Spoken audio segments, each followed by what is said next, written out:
what? The only media that have been consistent speaking against the bad government and for the purpose for reformers. Niger what, yo?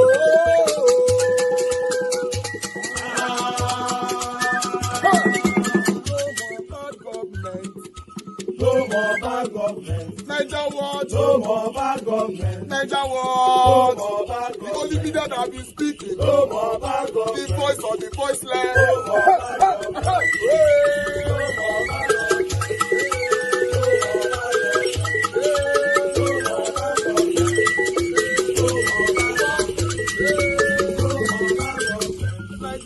No more bad government. For the poor. No more bad government. Niger what? No more bad government. Niger what media? No more bad government. No more bad government. No more bad government. In Nigeria. No more bad government. No more bad government. No more bad government. The only media. No more bad government. The number one media in Nigeria. No more bad government. That have been speaking against government. No more bad government. Niger what? No more bad government.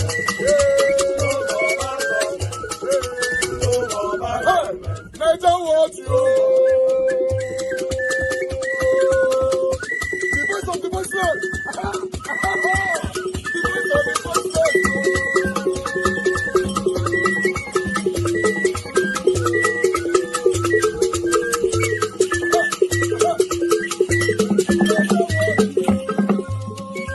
Voice for the voiceless.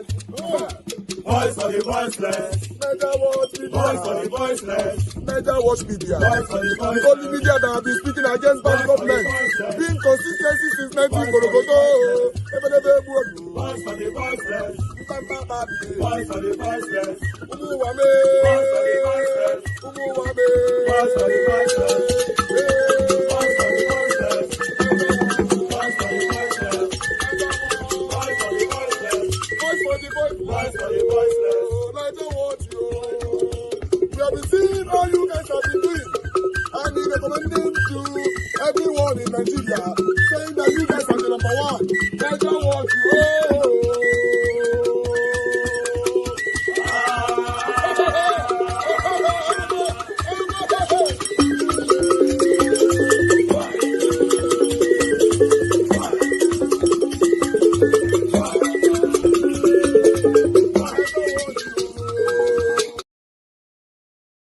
Of glowing stuff about Mr. Peter Obi.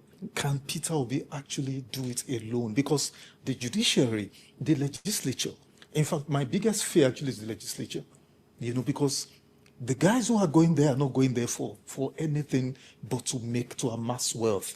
Let me use allegedly. The parties itself, the people in the party are looking for their own bite of the cake. How far can Peter Obi go? Has so many wins to make this change? They say when the head is sick, the body is in trouble. You have a good head, one good head. Every other thing will fall into line. When Buhari won elections, Jonathan lost. That was when I came to Congress. Jonathan lost. But my consolation was, okay, we have a guy that's going to straighten everybody up. So that should be good for this country. But he was not able to do that.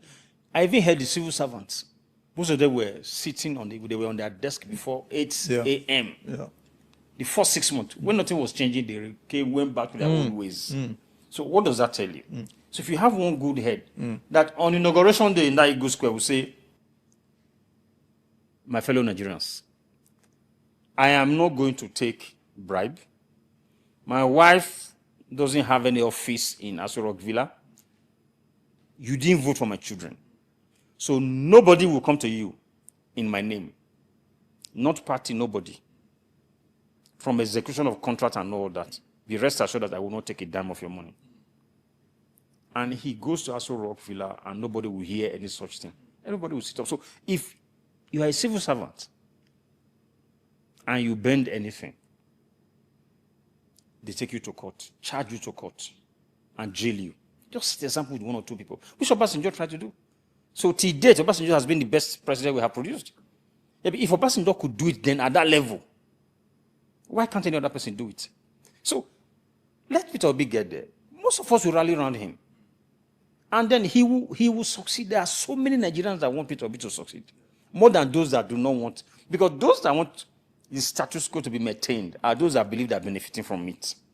But we are not traveling anywhere if we continue on this journey.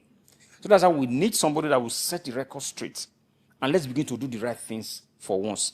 And I can tell you for free, with Peter Obi there, there will be a massive turnaround. Because it's leadership. This man is it Magafulu of Tanzania. The guy went there. They stopped borrowing. The machines that were not working in the hospitals and all, within how many weeks or whatever, they fixed all of them. Things started working. Yeah. They said COVID killed him, but I'm sure they killed him. But Peter Obi has said himself, he's ready to die for Nigeria. It's as simple as that. Okay. Let's switch gears. You were in the House, 8th and 9th. Yes. 8th and 9th. Femi Gbajabiamila was once your leader and then speaker, I believe. Okay. He was my speaker, not my leader. Speaker. Okay, yeah, both. Video will call him leader. Exactly. Because I was not in his party. Okay, exactly. Okay. So my question is, when you heard of this gale of scandals, particularly, of course, there were rumors of payment for jobs, payment for appointments, and that was everywhere. It was rife everywhere. But then, of course, this recent allegation of the Presidential Foreign Intervention Promotion Council, where a certain individual said he was offered DG of the agency, and then he paid 400 million, remaining 200 million outstanding, and then it was denied. Okay, there was a disagreement over the takeoff grant of the agency running to tens of billions. They asked him to bring 48%. All of those, he met with everybody that needed to meet with, took pictures with all the big people, including the FCC church, I might add. So it's a huge scandal now. Before that dust settled, then NUPRC. When you hear all of this, Honorable Sir. Okay. Femi, Oluwafemi Ahmed, okay, Gbajabiamila, would not do any of these things. Let's assume he's even doing them. Would not do any of these things without the approval of the president. You think so? Absolutely. And he's still there as the chief of staff. He's still there as chief of staff. He's only an errand boy. This is a new dimension you are introducing. He's only an errand boy. Okay, you see, I was in the House when we got in 2015. A couple of people that came from Lagos in the House of Assembly. They were civil servants that I was quite close to. They told me when we hear people talk about corruption in the federal and what they are calling corruption, you see, one of them told me, I laugh. This guy was a permanent secretary. He said, I laugh. If you know the corruption happening in the state, you will not call what is happening in the federal corruption. So, if somebody is so pretending over this corruption, and you are pointing to the errand man, you have missed it. You have missed it. He's a foot soldier for somebody. So till you begin to change your lenses, and then focus on whoever is behind it. In my place, they say somebody dresses a masquerade. Or somebody will have to dress up a masquerade. So Femi is not the masquerade. The masquerade is there. He's just an errand boy. And of course, that's why he's still there. Again, you see, now I reference Peter Obi. He says, I will not take. And so nobody around me can take. So imagine if it's Peter Obi that's in the villa, and you are hearing all this. The very first one, he would have sent him to EFCC to say, finish the investigation before we hear anything about him again. But that the man is still there tells you that it's not him. So you think all this drama of the president's mandating ICPC, because it came very late, actually. We had made noise, followed it, back to back, bumper to bumper, like we say in the media, before the president finally caved in and mandated ICPC. And I am one of those who thinks it did not even have to mandate ICPC.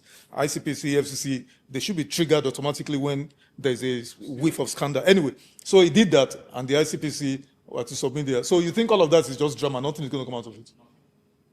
Unless maybe he wants to sacrifice him, because they all do that. Unless he wants to sacrifice him to say, look, guy, even the fellow that they claim is a fake DG. Yes. We saw a picture of him looking miserable in a police station. But how did he get into Abuja? We saw a video where he flew private jet into Abuja. So all this want to just to get the guy to admit and so that everything will be settled behind the scene. It's all RNG. There has been no government that has been as corrupt as this government till date in Nigeria. Really? That's why they cannot get a second term. Wow. If they get a second tenure, they will sell this country. Because from day one, they didn't come in to govern. From day one, from Eagle Square, that day on the day of inauguration, they started campaigning for second tenure. No plans to govern this country. Just the power, grab, run with it, sell the whole country. But they are doing great stuff. What? Okay. Point one. Lagos Calabar Coastal Highway. Coastal Nelfon, Nelfon, the students load out to Nelfon. How much? You know the corruption going on there? You have not heard? Yeah, Showore was here and he was making allegation. He was making allusion to that. And then, of course, the GDP is coming down. GDP is going up. The inflation rate has come down. IMF is writing good report about what us. was the inflation rate before, and what was it? See, that's why I keep asking. Okay, they say our foreign reserve is growing, and all is about 52 billion now. Okay, how has that? $50 billion. Yes, because the crude oil price went up, so we are selling for how much? You know, so a lot of money is coming in, and they are spending money outside the budget. They are not accounting for. The governors are praising the president to high heavens. The money that they were using to for what they call energy security, that's to pay for subsidy, was federation money that belongs to federal, state, local government. So it was a security issue because if there's no petrol, it's too expensive, there will be crisis. So they were taking that money directly from the federation account to pay subsidy. Now they claim they have removed subsidy, so there's more money in the federation account. So the president is not doing them any favor. In any case, you remember 2012, Jonathan tried to do that because this present president today did not want any good thing to come out from that PDP government, mobilized everybody in the country to protest against that gentleman. Today he has done it, he wants to take all the glory. There's okay, unify the exchange rate. Yes, because Buhari bastardized it using Emefiele. So like the emir of Kano, so you can sit there in your garden and you're making billions because of the exchange rate then. So I don't see what he has done there. Okay, those are the things they are calling reforms. People did it before. People attempted to do it, to do those things. So what are the reforms? I don't know. Outside those two, I don't know. Okay, now he came in. Even the NSA, I saw him on television say the inherited dead economy. Hello, this man campaigned for Buhari first tenure, campaigned for him second tenure. The Buhari handed over to you. It's now you are saying you inherited a dead economy. You didn't know the economy was dead from the first tenure. You didn't see that there was no capacity to do.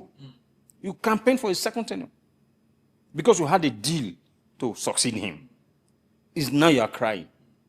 So, if they are using Buhari as a standard, that's when they will begin to say he has achieved something. But he said he's Buhari and Buhari is him.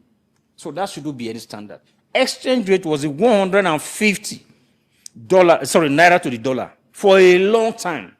It was the heat they created. They were heating up the system before the 2015 election. That was when it moved to around 160 something, 170 something, then ended up at 190 something even after Buhari took over.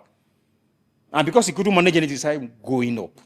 So if you are not comparing 140 something naira to the dollar when he came in, and then he now had one single exchange rate. That's what we are praising him for. But who messed it up? How much was the PDP government? How much were they using to shore up the naira? Let's put all those facts on the table. And there are people that know these things. All those retired accountant generals, auditor generals, they know. They are not saying anything. Nigeria is collapsing on all of us. Let's agree on one thing. Let's agree on one achievement, one obvious achievement that nobody can deny or debate or argue about. So, having removed subsidy, even though there's still some counter argument that they are paying under the table, but let's agree it's removed. So, the money, the federation account that is being shared by the three tiers of government, federal, state, and local governments, is enormous. Times 3, sometimes, of what they were getting in the Buhari years. Is that not an achievement? Because as a result of the states and local government having so much money, no state, that is the record though, no state is owing salaries or pensions. Is that not an achievement? I don't believe that you bought this nonsense. No, I'm just reporting what people are saying when as Buhari- achievements. Okay. Transcorp Hilton is in Abuja here. Yes. Transcorp Hilton, some few years ago, I will pay 30,000 naira to stay in a room there, king size room, the smallest rooms. And then later I moved to about 50, then about 60. You know, go there today. It's 500,000 naira. Wow. The king size room. Yes, the smallest. Wow. We're not talking about the We're suite not talking or about suite or anything. No, it's 500,000 naira today. wow. And it's just not only this hotel. You go to a co-hotel. I used to pay as late as early as some 4 years ago or even 3 years ago, 40 something naira. For something thousand. For 20,000 naira for a room in a co-hotel. Those rooms you will get for 250 to 300,000 naira today. So when you are talking about the money going to the governors, we're going to the other tiers of government, the state government and the local government. Yeah, is the exchange rate. What 1 naira can buy for you or could buy for you some 4 years ago, you need times 3 or 4. When Obaseki won his second tenure under my then party, PDP, he called the leaders to government house after the swearing. I think that was the next year, 2021. And to say, look, this is the state of finance, of our finances. We don't have money. What comes in from FAC is about 5 billion monthly. Then this is what we get for IGR, internally generated revenue.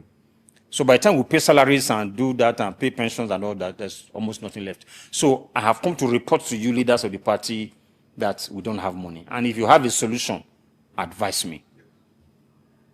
That was the day he talked about printing money that was made headlines and all that and all that. Today, I heard the governor is getting about 25 to 28 billion. Monthly. So it's the same thing we are talking about. What 5 billion could do 5 years ago, 6 years ago, 15 billion will not do it today. So when he's a phantom, whatever, when they say they are not getting more money, okay, what are they doing with the more money they are getting? What are they doing with the more money? Should the people not be enjoying now? What's the state of our public schools, public healthcare centers? What's the state of those things? They cannot even implement the UBEC Act. So maybe we should be quizzing, we should be talking to the governors and the local government chairman. And another thing again, this president, people praising, that's what I would have called reform. Went to court, using the Attorney General, and they got judgment in the Supreme Court that there should be local government autonomy. That was something that even Buhari tried to do. Then the same governor, some few months later, I went to see him when he was in Lagos on Salah break. I'm sure they discussed with him inside. He came out and he gave a press conference that I'm not saying that people shouldn't have a measure of control and all that. So you give with the right hand and you take with the left hand. Because I saw in my state the governors bought SUVs for the council chairman, bought earth-moving equipment for the local government. If there's autonomy of local government, why is the state government buying for them? So I'm asking, so where is the reform? I can't see any reform. And again, because the governors have taken the responsibility of the local government, that's why they are complaining. I have a couple of governors that are my friends. And they will not allow me to rest. Because you are carrying too much. Allow the local government to do their bit.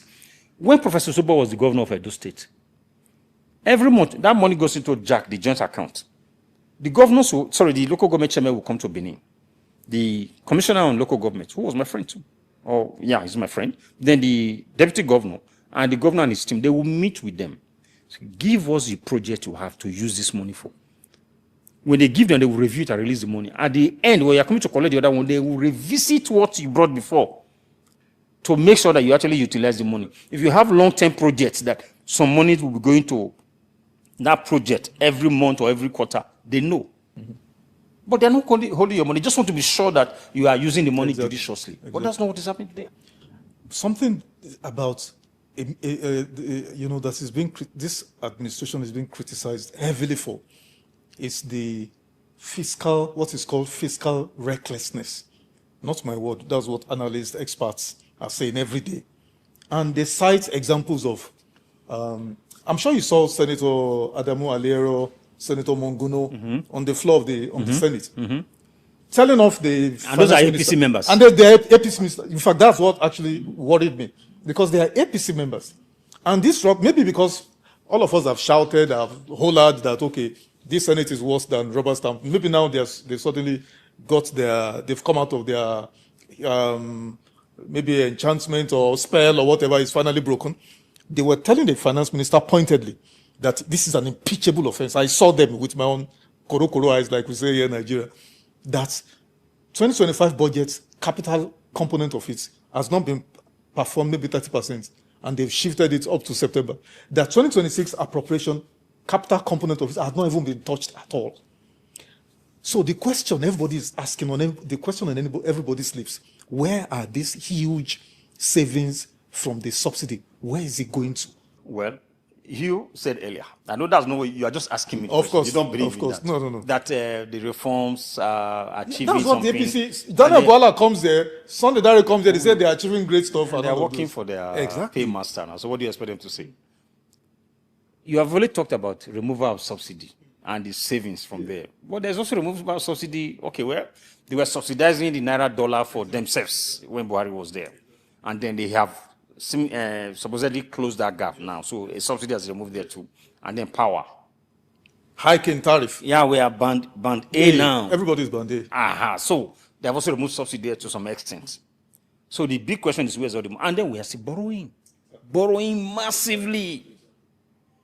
But it's all going to the corruption. That's what we're talking about. The president's wife, I saw this morning in the news, donated 2 billion.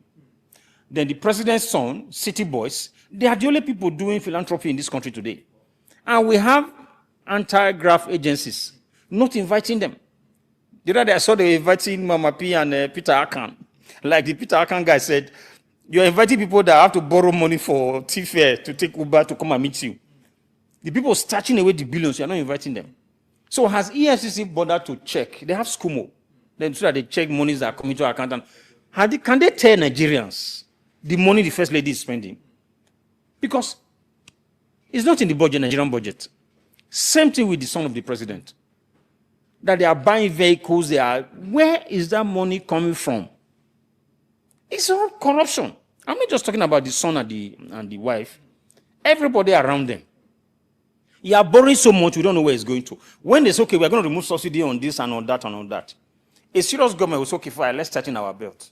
We have tightened our belt. We're compared. But they have losing their own. So that's why you cannot see any savings. If you are saving money, why are you borrowing so much? That is the question on the lips of everybody.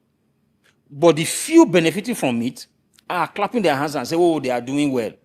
Somebody says they did a 3-kilometer road. So, with how much? They are building flyover. With how much? So, it's just a cesspool of corruption and nothing else. And because we can see it. I can see it. Now, they say we should clap for them. They have done something about security. What were you elected to do? You campaigned with it. I pray that they can solve their problem. But I don't think they're even ready. Everybody is making money from the insecurity. Everybody. Even the power. We know the biggest problem we have in this country today is power. Not just for our comfort. If we want to industrialize, you need power. I will send you the resume of the new Minister of Power. He's a civil engineer. But most of the things they are just accounting and tax. So it was a PwC, Will a serious government that really wants to solve the power problem put such a man as... He's a nice guy. Don't get me wrong. Will you put such a person as the Minister of Power? Although, in fairness to the president again, I must say, as a minister, he's an administrator. Just to drive the policies of the government in that parastatal or in that ministry. Because you already have people working there just to guide and direct. But I would have thought people that have hands-on experience, whether home or abroad, that people you should bring in to drive it. So these guys don't care about governance. It's how to win the next election and perpetuate themselves in power. That's why monies are moving and flying, and so many people are buried in poverty. And that is why we must come together and kick out this government. No matter how much money they have started aside. I said the other time, and I repeat it here, In this next election, not INEC, not security, not the judiciary will determine the outcome. But we must come together to achieve that. Let me ask you before we forget. So, in assessing this government still, their achievements or the lack of it thereof, insecurity is another big issue confronting this country. In the first case, is it maladministration or the poor governance that's leading to the insecurity? But the people that are entrusted from the presidency down to the foot soldiers on ground to make sure that we are secured, are making money from it. That Baba Ahmed, the national chairman of Dr. Hakim Baba Ahmed, national chairman of PRP. PRP. I saw the clip when he talked about how his nephew was released and how they missed their way. The people and then he was an advisor to the president at that time. How the people, when they were taking the money, missed their way, and 3 different checkpoints or 2 army guided ahead of another one too, that a similar thing happened. So is that and those people have been there. Like somebody asked, these people have mobile phones. Yes, they might move away from there to go and make those calls, but you can't track. That's even one. So the point I'm trying to make is, they are kidnapping people. Government is paying ransom to make, because you know how they rode on the back of the Chibok girls to get to power. And it's even worse now. If you are not paying ransom, why is this still happening? Because it would take an effort to get guns together, to move into a location, to kidnap people, to move them to a location, and to be feeding them. Only to wake up one day and say, okay, we are letting them go. Because it's a business. They have invested money, time, and everything. Without getting paid back, they will let them go. So they are the ones that do not know that we know that they are paying bandits to release people. And I also think there is a lot of the people, if I dare say maybe security people, involved in this whole thing. That's the truth. Until we have a serious government that says, I have been elected to watch over you, and that's what I will do. Peter Obi said, from day one, it's going to be war. That's what it should be. It should be war. It's either you change or we eliminate you. The Orire one, I was outside the country and I saw the video that was put out by the federal government. This is not one individual. When after viewing it, I said to my wife that, this is a poorly scripted Nollywood movie. That they didn't even get any person to help them write the script. There was coat of arms in it and they were playing music. We saw soldiers move. We saw tanks move. They crossed water and all that. So that's the effort. But we didn't see anybody shooting anything.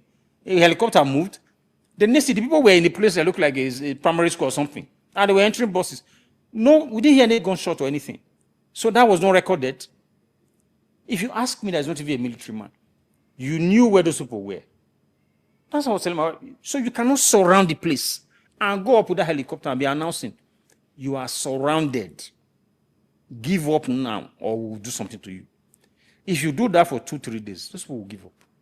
But we didn't see nothing, no gunshot. So what you're saying in that government video. So what you're saying is that even before this teacher came out to give that narrative, that when I saw that video, when you saw it, you already didn't believe it was clear. That was scripted. Because of those in government and what they are doing.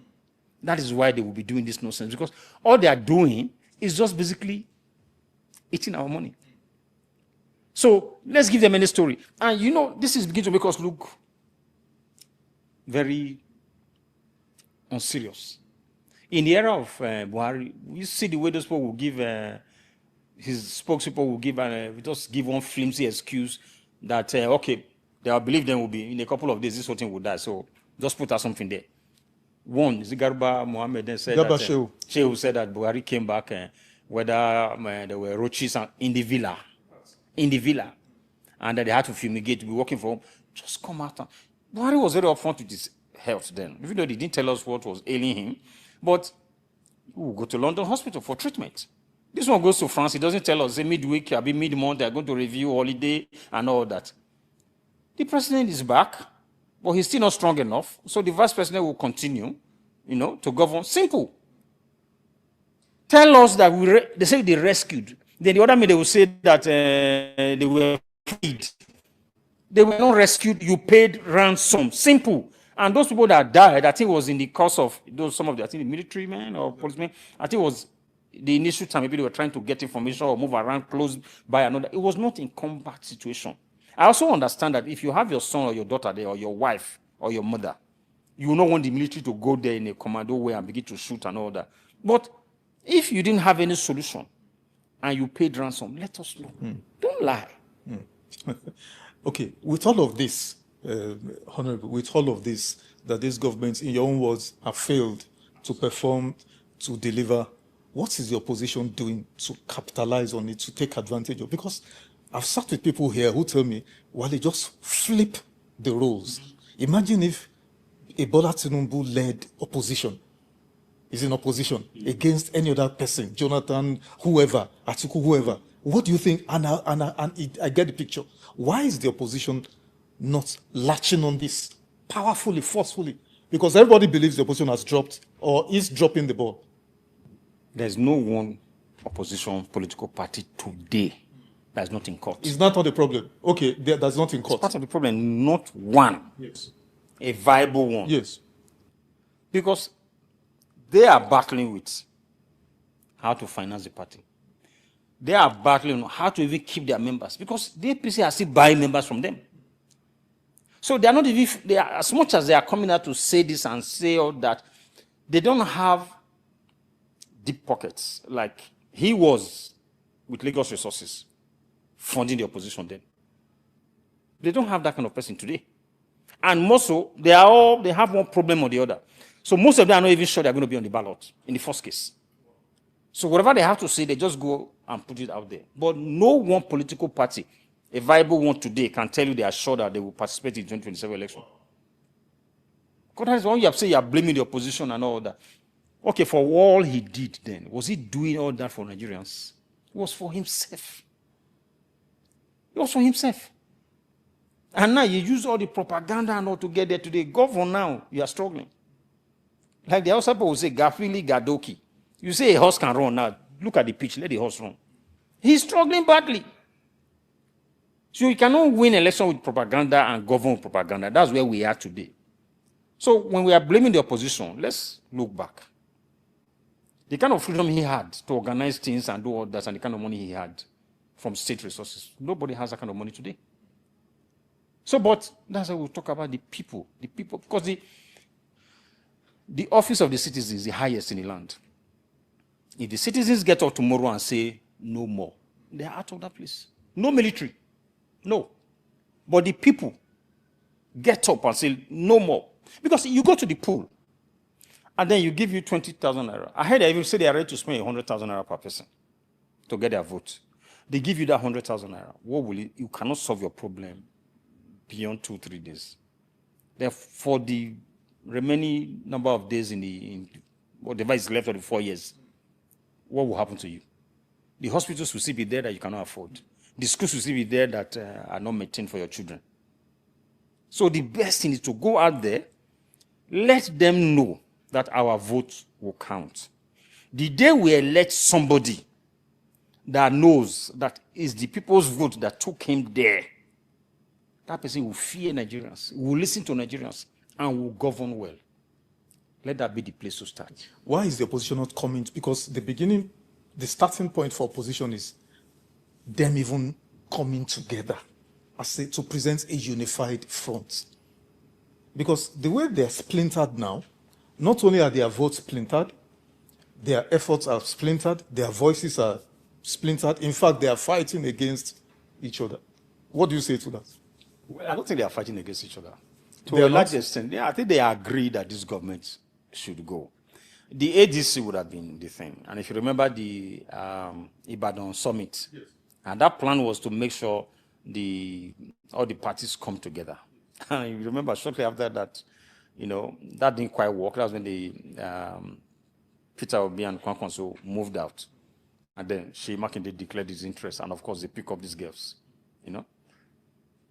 They are not fighting, but they cannot come together because they don't know if they even exist or they are going to exist beyond 2027. And that credit will give to the government in power today. But that is why I'm not focusing too much on the opposition party, but on the citizens. Because the henchmen, the people in charge, the head of these political parties, they are not suffering. They are not hungry. They can very well take care of themselves. But what about that woman frying akara by the roadside to support the family? What about that gate man going to work every day with torchlight under the rain that cannot earn 300,000 naira in a month? What are you doing? What about even the civil servant? What about even the young graduates? How much will you get today as a civil servant? Young graduate, 2-1, first class. They can't pay you 500,000 naira. Even after 5 years in government, or 10 years, you cannot get 500,000. Look at our doctors. They are not earning up to 1 million. Talk about our professors. If this body of people come together and say, no more, you don't need the opposition. It's the people. So we need to come together as the people and say, no more, enough is enough. Okay. 2 more issues and then we'll round up, we'll tidy up. Number 1, Daniel Buala says the standard of living of someone I don't want to hear about that guy. No. My only respect for him is that he says he's a pastor. So I want to, I don't know, I will not be the one. If he's a pastor, he was called by God. So let me respect the anointing on his head if it's true he's a pastor. But I don't think he's a pastor. I know him to be a spokesperson and a lawyer. But let me just pose the question. In fact, not just him. He says anybody who earns 60,000 can do better in Nigeria than someone who works in the care services in the UK. And then the First Lady, Senator Remi Tinubu, also says our people, should, in SMEs, they should be encouraged in taking up frying akara, doing kulikuli and roasting corn. How do you, just 1 or 2 minutes on this? I get what she's trying to say. Forget about Daniel Buala. I mean, everybody knows that it's a lie, whatever he said. Yeah, but unfortunately, I thought he was so super intelligent. I used to see him like that those days, that he needed a government job to survive. It's unfortunate. But I won't join issues with him. I get what the First Lady is trying to say, that now we are talking about, she has even answered the question of most Nigerians. We are talking about things are hard, no jobs and all that. It's not everybody that needs white-collar job. And that maybe with a little here, you are a vulcanizer. With some money, you can have a good machine. And with good services, you earn money. With 10,000, you can do akara by the roadside and all that. But how many members of her family will she wish that will be doing such a thing in this day and age? That's what people are saying. So why can't we, innovation hubs, create them so that for the young people that are coming up today, so that they can begin to do something? So you need power for that. You need a takeoff grant for that. That's what she should be talking about. Her children are not doing akara and kulikuli. Nobody in her family, I think, is doing akara and kulikuli. But like I said, I get where she's coming from. That with a token, we can start doing something and start surviving. Final question. How do you see the objective or the goal of defeating President Tinubu next year? If, a caveat, I put the big if we have free, fair, credible election, by 2 p.m. on election day, Peter Obi will be the president of Nigeria. Not because we think INEC will announce that result, but we would have shown it to the whole world how he won. Free, fair, and credible election. By 2 p.m. on election day, we will show it to the whole world. They will see it on their dashboard. So you are making allusion to the fact that you have your own situation room, Absolutely. your own dashboard. We have complete, what INEC is calling IREV. That is their own nomenclature, they use to collect the election. Exactly. We have a complete infrastructure. Oh, really? The last time I was talking about it, we had gone very far. Now we have even deployed AI. Wow. Somebody just brought something from Dubai and we have simulated. Wow. We are INEC. Wow. What's his name? Amupiton also. He's just he's an errand boy there. He cannot determine the outcome of the next election. Wow. No way. By 2 p.m., Nigerians will know clearly who won that election. But take this to the bank. But legally speaking, the only body saddled with the responsibility of announcing a winner or a loser is INEC. That's where the people will come in. Because you will know who won in your unit in the village, even though you don't vote there. You will know in your neighborhood who won the election, where you vote. If we all know like that, where is the legal authority or somebody empowered to announce you're going to come from? By 2 p.m., every Nigerian all over the world, and the whole world will know the winner of that election. But you know, as we leave the studio, why is it that in Nigeria only INEC can declare winners or losers? Because in America, for instance, we all watch CNN, Sky, we Absolutely. watch Fox News, and they make projections, say we project Absolutely. that Donald Trump will become the next president, we project this person will become the governor or the senator, live. And nobody comes back to say, no, it is not true. Yes, because it's a true reflection of the voting and all. You see, those are the laws we were made when Peter Obi gets there. You should not go and announce what is not. But we'll have empirical evidence on how that person emerged or how he became the winner. That's what I'm saying. By 2 p.m. on election day, the whole world will know the next president of Nigeria. We will broadcast it to the whole world. This is interesting. And we'll look forward to this. Nice having you, my brother. Thank you. You went viral on one of your outings on Tuesday about your safety, especially how people who associate with you are treated, and even how your business interests are also suffering because you are aspiring to be Nigeria's president. Some people, maybe because there were a few laughs on that program. How serious is the situation? Very serious. What very serious. Have any governor told you not to come to his state? You. Have any governor? I have been told by me telling governor, I'm coming to your state, don't come, we can't guarantee your state. So what else do you want me to do? Or say, I've been to several universities in Nigeria, invited, event scheduled. On that day, I was not allowed to enter the university. The records are there. So whenever I accuse people, the records are there. You could see it everywhere. Even the issue of what happened to me at the airport, go and check any day at any particular airport. I have only one car that comes in. It's only that's the only car they found fault with. When I see people come with the convoy of 12, 15, only that one, they've spotted it immediately. So what else would I say? I say with every sense of sincerity, my life, my business, everything, but that is not deterring me, because at the end of the day,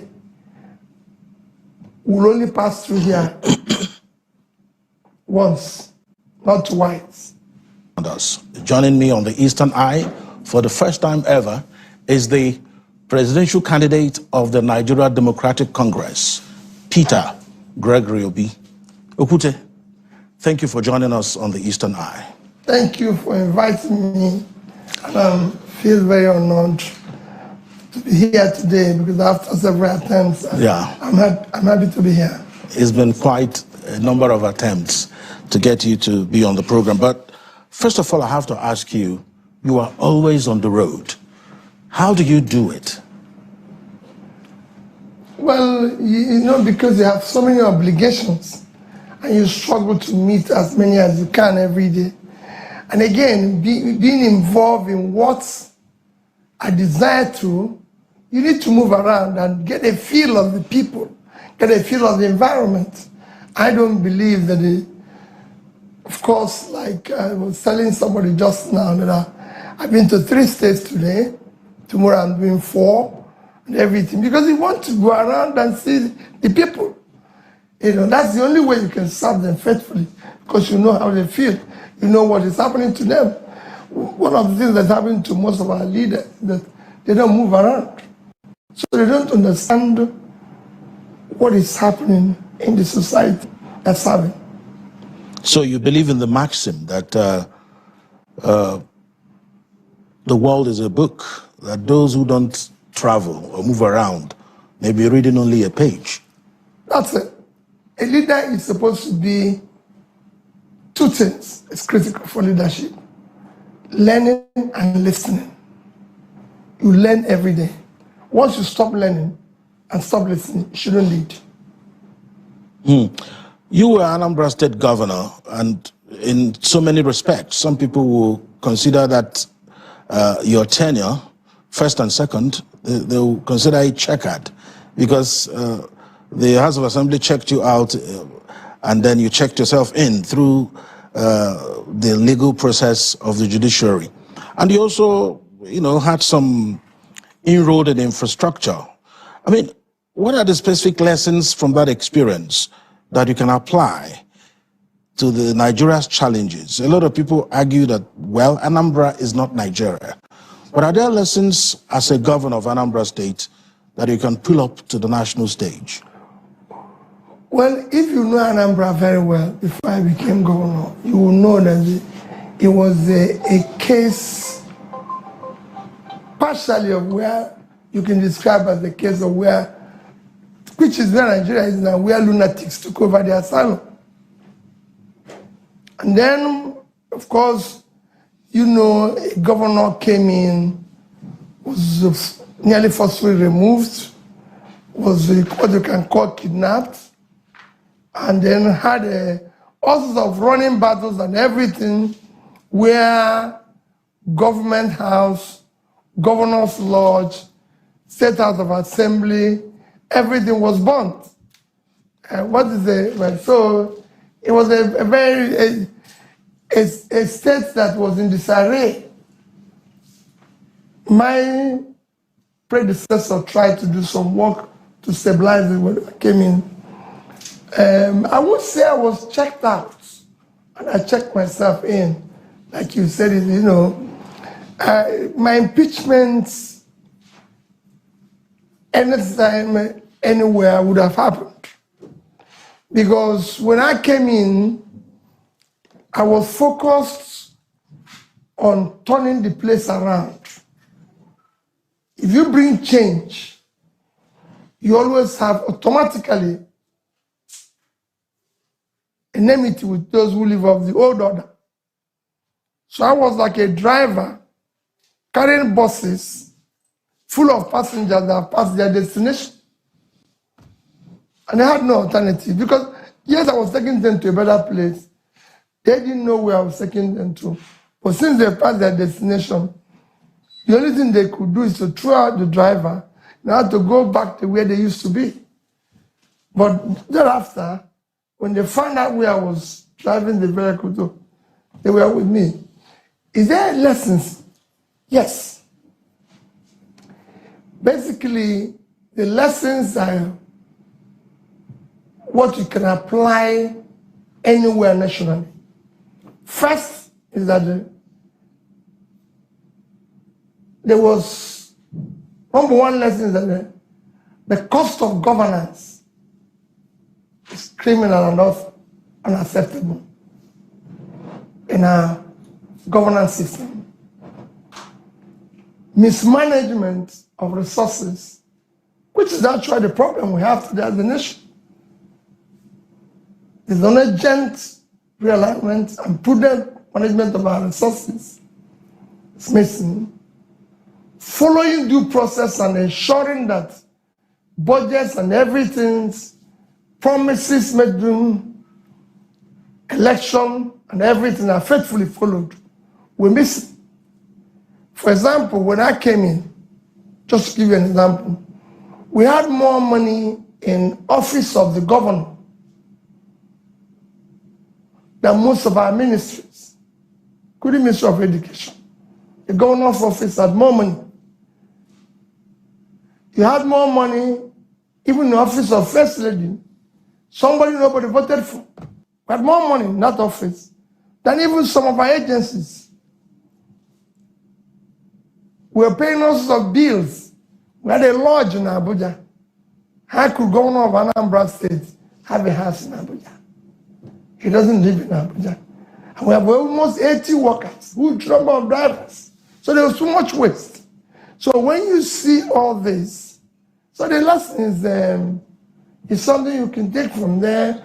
of course, fighting corruption and everything. So there's quite a number of lessons that they can apply. In fact, that is urgently required at national level, where the criminality is even worse.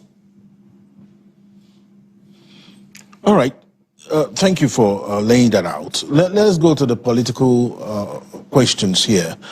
You've moved around quite a bit politically. You've moved from APGA to the PDP, to the Labour Party, to the ADC, and finally now to your current platform, the NDC.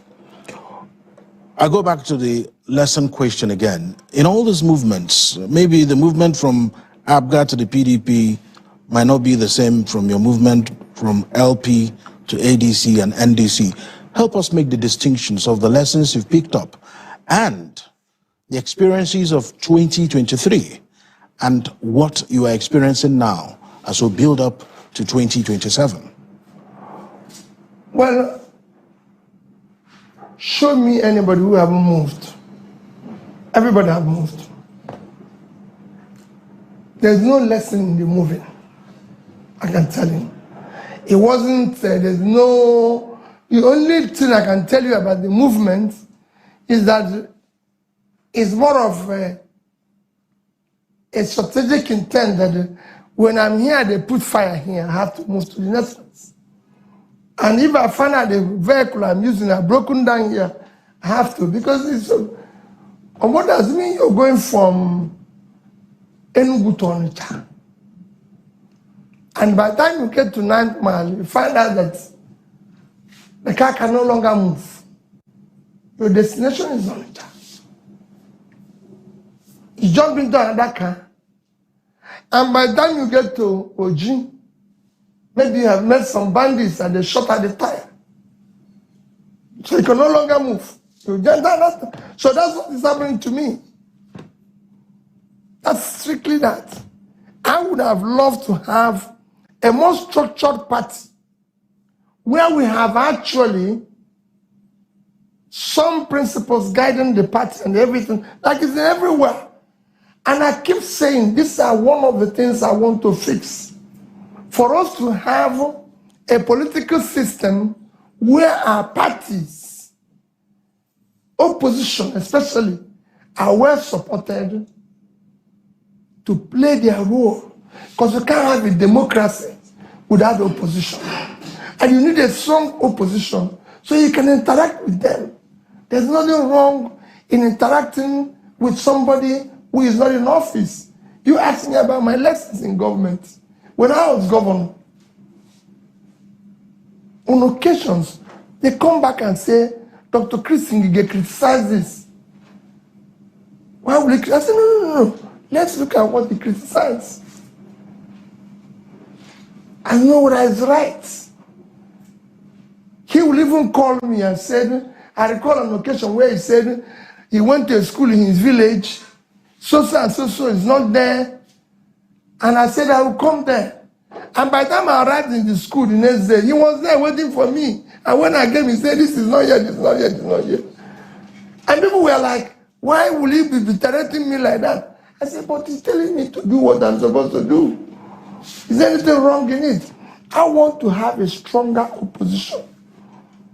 A system that will check whatever I'm doing and make sure it's in the right direction. Because we now have a situation where, like what I told you, where the people in power will tell you they're happy to see opposition quarrel. They even crack joke with it. From the president to the senior president to everybody. Nobody is happy living in a system that is not working. So there was no lesson. I would say there's too much lessons learned from those movements, but they became necessary because to stay where they left me would have been disaster. I don't stay where they live. Where they live. They dropped me here. If you drop me here now, I can tell you, if I will come back, I would have moved. You continued moving? Yes. And you went viral on one of your outings on Tuesday about your safety, especially how people who associate with you are treated. and even how your business interests are also suffering because you are aspiring to be Nigeria's president. Some people, maybe because there were a few laughs on that program, how serious is the situation? Very serious. What very serious. Have any governor told you not to come to his state? You. Have any governor? I have been told by me telling governor, I'm coming to your state, don't come, we can't guarantee your state. So what else do you want me to do? Or say, I've been to several universities in Nigeria, invited, event scheduled. On that day, I was not allowed to enter the university. The records are there. So whenever I accuse people, the records are there. You could see it everywhere. Even the issue of what happened to me at the airport, go and check any day at any particular airport. I've only one car that comes in. It's only that's the only car they found fault with. When I see people come with the convoy of 12, 15, only that one, they've spotted it immediately. So what else would I say? I say with every sense of sincerity, my life, my business, everything, but that is not deterring me because at the end of the day, we'll only pass through here once, not twice. It doesn't matter whether that 6 governors are with the president. Okay. It doesn't matter? It doesn't matter. Why? I didn't have one governor in the last election, and I won 12 states. 12 states. Even after they've stolen 2 from me, I won 12 states. We have, by making Abuja state, we now have 37 states. Because that's what the judgment of the Supreme Court showed. That is not answer. Senator Rabi Kwankwaso won one. One state. Kano. Kano's, yeah. APC, PDP, and Labour all won 12 states each. And in it, I lost 2 by the process of rigging. So I would have had 14. So it doesn't matter whether they took all the governors. What is important and what this campaign election is going to be all about is about how to make Nigeria work for the poor. TV. Welcome to North.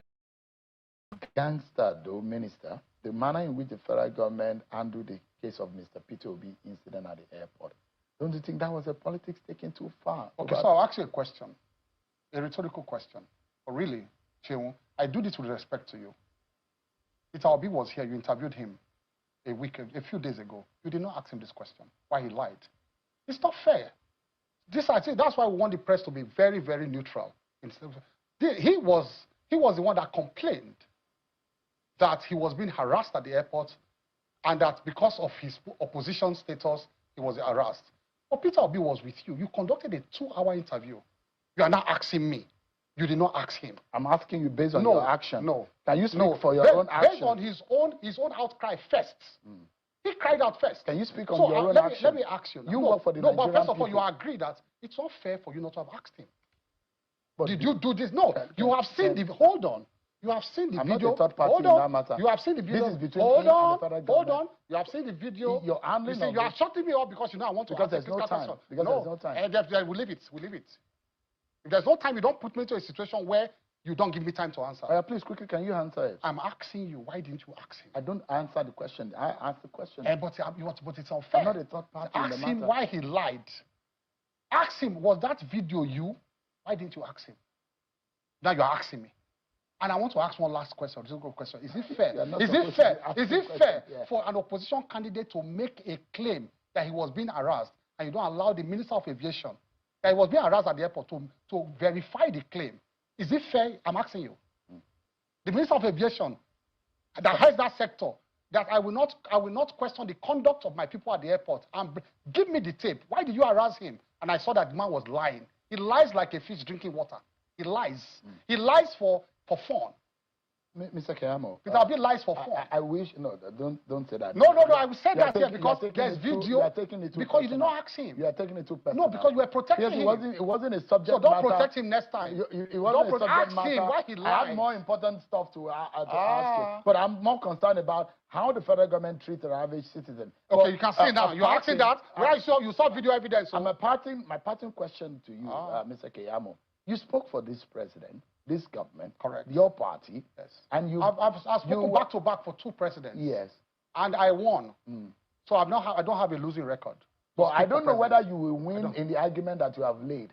You boasted about performance. You boasted about delivery. You have seen the performance. What would you tell the Nigerian people if you are asked to speak again for them? Everybody in the world have attested to Can you boldly say to the Nigerian people that all of the things that you have said, and Nigerians will not call you a liar? It can't be all of it now. To be honest, nobody can say all of it. Can you boldly tell Nigerians to vote this government and this party again? But we have won in Ekiti now. We told them to vote, they voted. FCT, they voted. We won. Atiku is going to be on the ballot. We won. Adebayo is going to be on the ballot. I said, but we won already. What gives you the assurance that you can win this time? I'm looking around between you and me. Where will Obi's vote come from? I can't say it. From where you are sitting. No, where will it come from? Many Nigerians probably will. I don't see where it will come. What about Atiku? You are not giving me time to analyze this. Atiku is a nightmare, isn't it? For you? Atiku, nightmare who? Look, listen, I want to make a profound statement as a closing statement.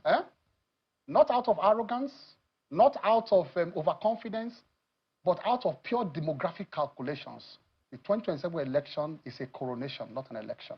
But not out, I repeat, don't take me out of context, out of pure demographic calculations. Because you guys want to rig it?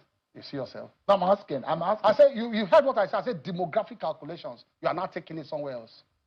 I don't say it now. Not they worry me like this. So. Jungle is about to be mature. Yeah, very well. Everywhere go blow. At the Court of Appeal, clearing the coast for the ADC to be part of the 2027 general election process.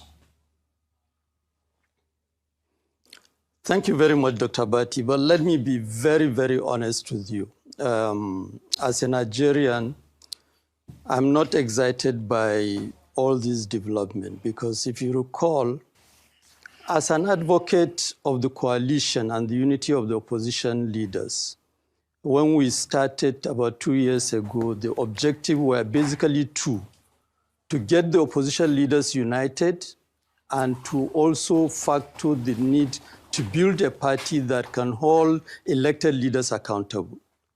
As it is today, I think no matter what comes out of the judicial process, we can have a party that can contest the election, but I see us going back to 2023, repeating almost the same things that happened in 2023 and expect miracle to happen. As a Nigerian, and I'm sure I will be speaking the mind of many of you and many Nigerians, we are all troubled by the fact that here we are boxed with an APC government and a leadership, elected leadership, that is hardly accountable. And by the day, by the hour, things keep getting worse.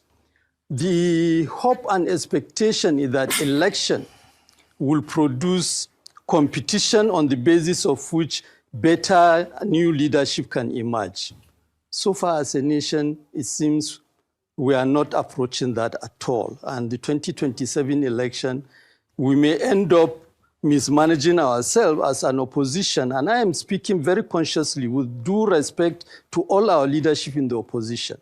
And so far, and I will concede it to all of you, I appeared in this program several times, and all the time you keep raising the issue of how are we going to manage to reconcile the personal ambition of individual leaders in the opposition. And that appeared to be the key issue. We must pose a question.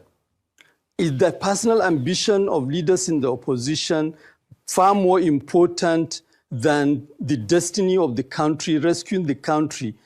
Are the opposition leaders unable to approach this challenge with the need to make personal sacrifices in such a way that they can be united and we can confront this election. Look, as a person, I don't have any restraint. I want APC and President Asuwaju defeated out of government in 2027. But the way we are going about it, I'm frustrated. I must be honest. And I think now, and that is why, look, we have commenced consultation with many like mine, both within the party, within the opposition, to now come up with an independent, because we have to challenge the opposition leadership. It's either they are united or they don't waste the time of Nigerians. I mean, all this judicial process, part of the difficulty in even managing them is because the opposition is not united.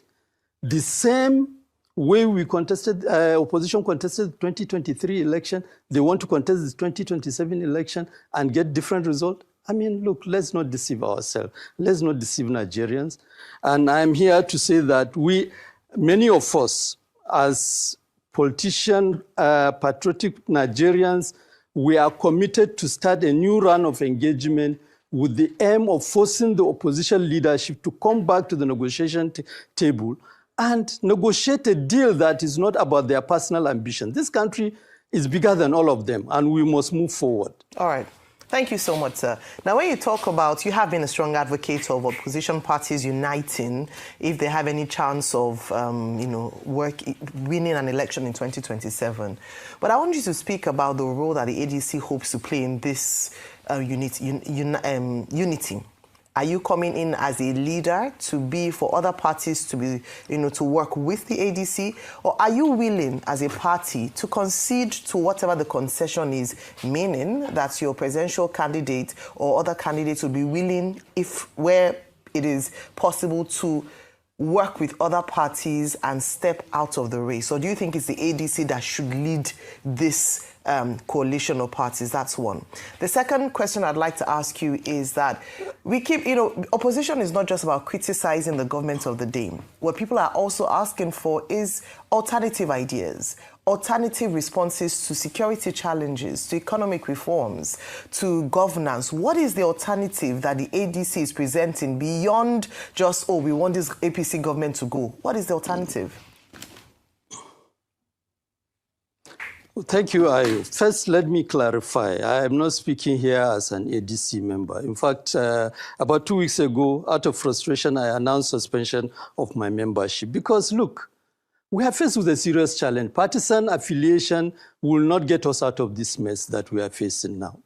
I am ready to retain my membership of ADC on the basis of ensuring that we bring all leaders of ADC back to the negotiation. ADC is not, Nigeria is bigger than ADC. So I want to clarify that. I'm not speaking as ADC.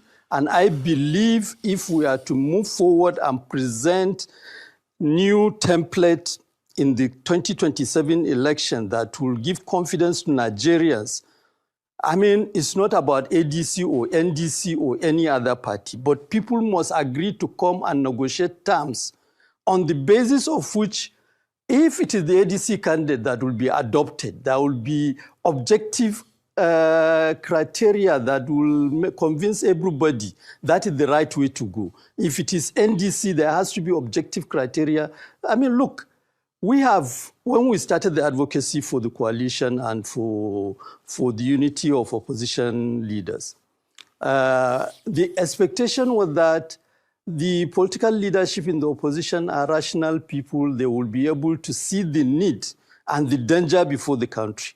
But that is now subsumed in their personal ambition.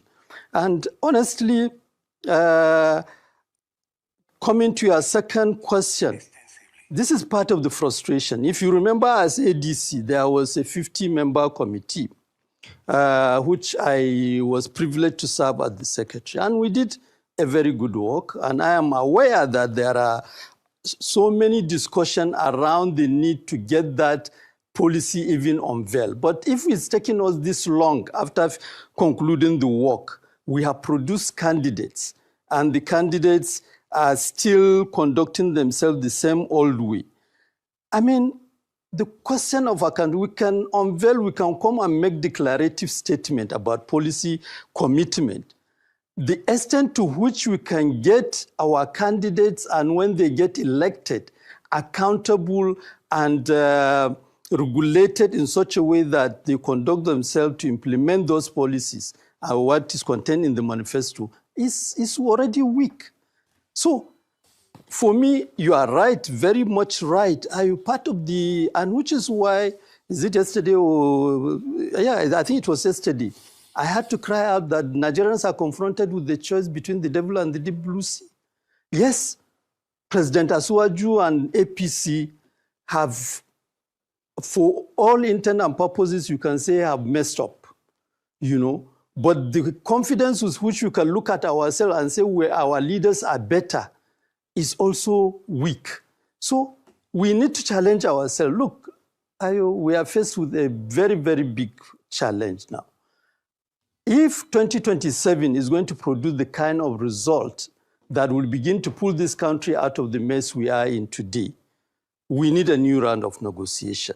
Part of the arrogance and the audacity of APC leaders and President Asuwaju is also the weakness of the opposition, which is why, although things are made, they keep saying, Asuwaju, the government is achieving a lot when there is nothing to show, you know. I mean, look, I must confess, I am full of frustration, full of anger, but we need to collect ourselves back together and begin to think of a pathway. And sincerely, we're doing consultation, and within the next 1 week, we should be able to come out and say, this is what how we are proceeding. Mr. Saliu Lukman, good to see you again. Yeah. Permit me to call you my dearest brother, my dearest friend. But me and you know the solution to the problem, but we are being hypocritical. The solution to the problem is that Atiku Abubakar should not run in this election. You know why? Because based on the conventional, not constitutional, constitutionally he has a right to run, based on the conventional zoning arrangements in this country, it is seen, consensusly agreed, that it is still the turn of the South. But on 2 occasions, he has violated that convention because of his own personal ambition, which he has every right to. In the last election cycle, when they were supposed to come together, it was not the turn of the North, but he ran. In this election cycle, it is not the turn of the North, but he's running. You know the solution to the problem. The solution to the problem is having a sit down with Alhaji Atiku Abubakar and saying, it's not your turn. Even the likes of Kwankwaso, that it was not their turn of the North in the last time, has decided to even be a vice presidential candidate. But you and I know that Alhaji Atiku Abubakar can never do that because he has a right to his ambition. So as long as that cannot happen, you will be as frustrated as many Nigerians, but nothing will happen. And it will give the APC a big inroad in the next election. What do you say to this analysis? Well, my brother and friend Rufai, let me appeal to you. The solution to the problem facing the country is not about what you and I want. It's about how we are able to humble ourselves to come up with the right skills and initiative that will enable us to achieve whatever we consider as the right result. For me, as far as all these issues from the beginning of the coalition, and you try to drag me into this debate about zoning or no zoning, because look. The way I am feeling now, if you like, go deep into the Atlantic Ocean and find some aquatic creatures, so long as they will present a better form of leadership and be accountable to citizens who elect them and have some kind of listening ear, I will support that. If you like, go to deep into the Sahara Desert and get some desert creatures. But I think we need to appreciate the magnitude of the challenges. It's not about what you and I want. It's basically about how we are able to engage the process to ensure we break out of the current mess of reproducing cycle of leadership that are unaccountable. I mean, whether you bring somebody from the South who is unaccountable, I mean, it is not going to please me. If, for instance, and which is why I'm outcrying now, if I'm supporting Alhaji Atiku Abubakar, if that is my choice. I want to add another question. You know, the role of El Rufai in the APC, are they missing, ADC, sorry, are they missing their strategy since it's not around? But secondly, Mr. Saliu Lukman, that's exactly the problem. You see, I asked that critical question and I deliberately mentioned names, which was a very bold question. But you can see how you skirted around it. And that's exactly the problem with Nigeria, because we are not ready to answer that question. When it is a talk about, okay, conventionally accepted zoning, everybody tries to skirt around it because Atiku Abubakar is the North.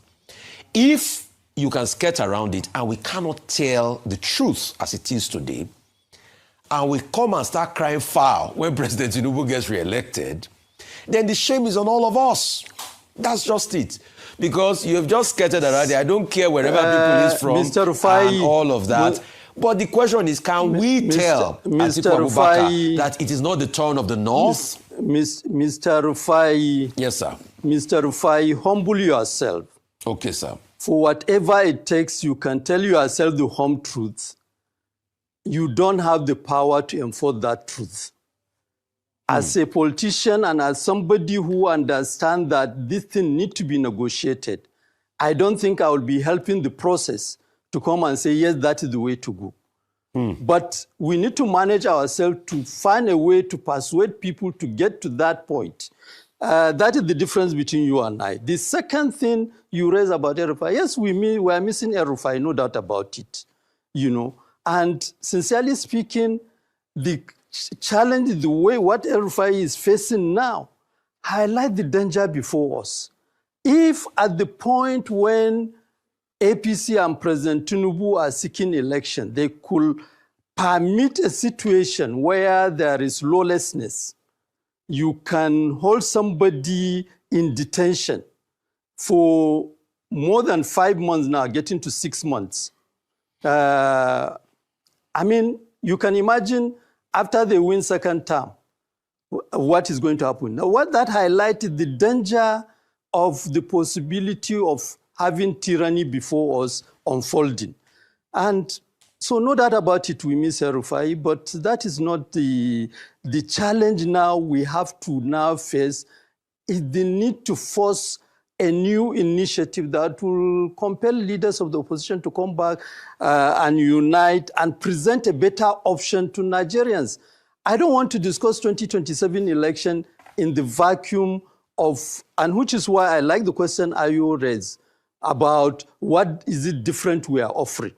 And those are the things that we must put on the negotiation table, on the basis of which, if we come out of it and say, this is how we are contesting the election as a united front, not as scattered opposition, then Nigerians will have confidence, yes, we are serious. I am raising all of these issues, not because I want to be partisan or I don't want to be partisan, but because Nigeria is faced with existential danger. And we need to face that reality and ensure that if we are going to get out of it, we get out of it with our eyes open and our heads high. Okay, Mr. Lukman, just for you to respond to two quick issues. One, President Bola Ahmed Tinubu saying the other day, while he was meeting with the Catholic Bishops' Conference, that INEC is neutral in this election, that INEC has not tried to overwhelm anybody. And then the second point made by INEC itself, that in fact the military should not play a frontline role in providing security in this election, that the role of the military during elections should not become routine, and that the police should be allowed to take the lead. Do you think that that's a major issue of concern, considering the fact that in previous elections, the military was a very strong presence in at least the last 3 general elections? Well, on the first one, the mere fact that President Asuwaju will be the one giving testimony about neutrality of INEC highlights some problem. It's not his. I mean, if INEC should be the one to prove to Nigerians that they are neutral. And neutrality is not something you go searching. Everybody on the field can see whether they are neutral or not. So that is about that. But on the other issue, what is it? Now I'm losing my train of thoughts. Military participation on election day. Yeah, on the military. I think that is part of the problem. Increasingly, we are yet, as a nation, we are yet to get demilitarized election process. I mean, even our neighbors, as close as Ghana, you see election taking place almost like any normal business. You hardly hear shutdown of the country. Until we get to the point when election is a civic responsibility and citizens exercise it without much restraint or bazaar. Honestly, whether military is present or police is present, I don't think we can celebrate election. Honestly, this is the challenge. As much as possible, if institutions are functioning, the role of the police and the military in ensuring doesn't need physical presence, So these are some of the challenges, honestly. I am hoping as a nation in our lifetime, we'll get to that point when election is it's a normal activity without this military or police presence that you see all over the place. And the country will not be shut down because citizens are going to vote. I think this is the challenge before us. All right, well, thank you so very much for sharing your thoughts with us this morning. We look forward to another opportunity to interact with you.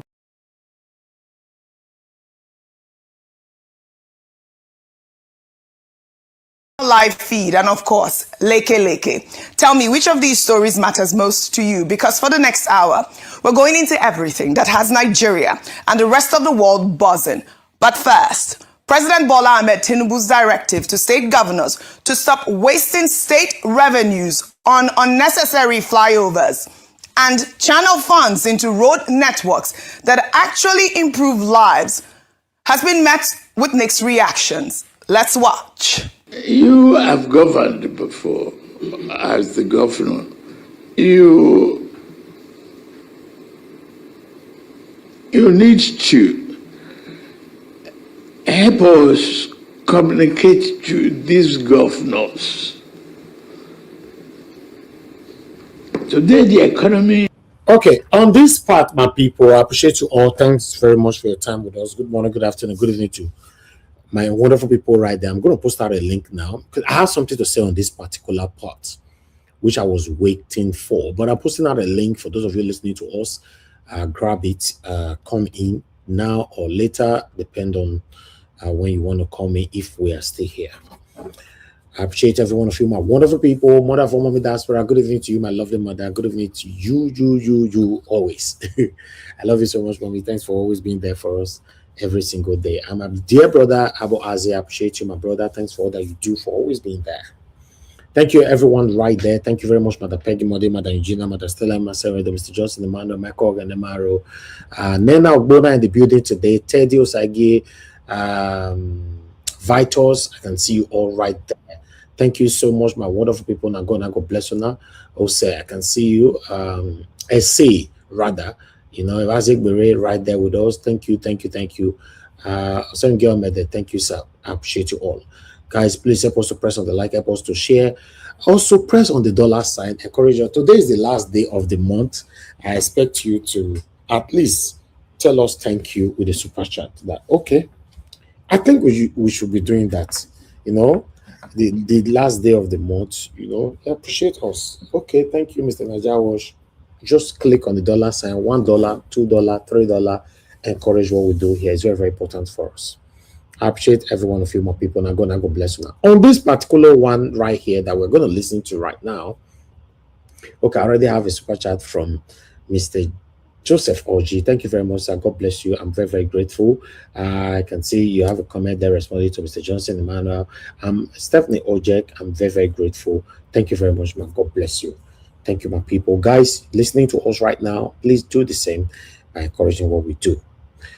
Now, let's talk about satanic Mode Okpebolo and his satanic supporters who are celebrating him because this satanic governor, they give the flyover right now. Tinubu don't come and I can't tell and say, all governors are forbidden from ever building flyover because the only way that they do, now it be that. Yes, on this part, I support him. Yes, because you see, the problem we have in Nigeria is not really the government. I've said it so many times, it's the people. You see how satanic Edolites, some or rather, I don't know, how they were celebrating satanic senator, satanic Mode, satanic Okpebolo. Because they build flyover. All of them can't go, they take picture there. Like all the year front runners for Edo State, where they don't collect Brian envelope finish. Shameless Edolite that are celebrating satanism just because of what they can gain. All of them were celebrating him because of flyover. I would like you guys to listen to what Tinubu have to say. Of operation is high. More the money that I'm pushing to the state, if you had it during your own time or during my time, it would have been different. They are taking 4 to 5 times their money. The past. Nobody is borrowing money to pay salaries now. Pensioners are receiving their pay and gratuity. And they should do more to, instead of flyover where there's no numeric traffic, build roads and arteries, network to really enhance the quality of life and the accessibility of the security agencies to penetrate those areas. I will be calling meetings of so many of you traditional leaders to offer to listen to you and offer some suggestions. And throughout the country, I'll do that. I find time to listen to that. The immediate challenge is monumental. It's not an easy job, but to me, I asked for the job and I got it. You gave me the support and I got to do it. I accept the assets and liability of my predecessor. So that's the challenge of today.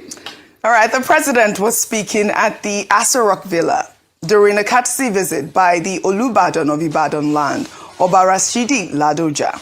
The president was essentially telling state governors that they now have more money than any administration has ever given them. So they have no excuse of insufficient funds. Well, 3 tiers of government received at least 53.3 trillion naira from FAC between March 2023 and May 2026. And with all allocations 4 to 5 times higher than before, the argument that states cannot afford basic road infrastructure is becoming harder to sustain. But some Nigerians online are noting the irony, saying that a federal government that has been criticized for infrastructure prioritization is now lecturing state governors on spending. We'll take some reactions, but first, good morning to everyone. It's the end of the month. Dr. Abati Ayo Rufai. End of the week. And, oh yeah, my favorite day of the week, TGIF. Thank God it's yes, we are able to access more funds now, and the state governors should be, held responsible at this time. But I'll just take one reaction. Rufai, you're smiling and I'll come to you. And I think the president spoke very well. Golden Sun wrote, he is right. More than 80% of the governors in Nigeria lack vision All they do is build flyovers in the state capitals. And to them, that's development. There is no vision, no clear development plan for the state or other local governments. Nothing, just a set of mediocrities. I mean, I think that we did celebrate a flyover recently. Which one was that? It was Vini. Yes. Oh, did you talk about that? I know, off air, we're saying that. We did celebrate a flyover. A school excursion. No, it was a school excursion. But you know, the president is saying, okay, no more. Please just build roads that can improve lives, not all of these flyovers. But I'll just read through the stories, you know, so we can discuss everything. The president also addressed security concerns during the meeting with Oba Ladoja. Tinubu opened up about the Orire rescue, saying the government knew the geography of the forest and knew where the criminals were. So paying ransom was never an option. We refused to negotiate for ransom, negotiate. These criminals wanted us to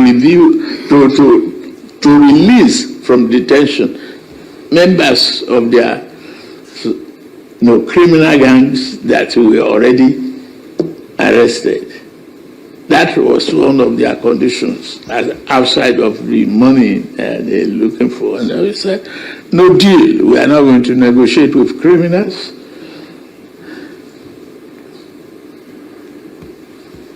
They committed murder,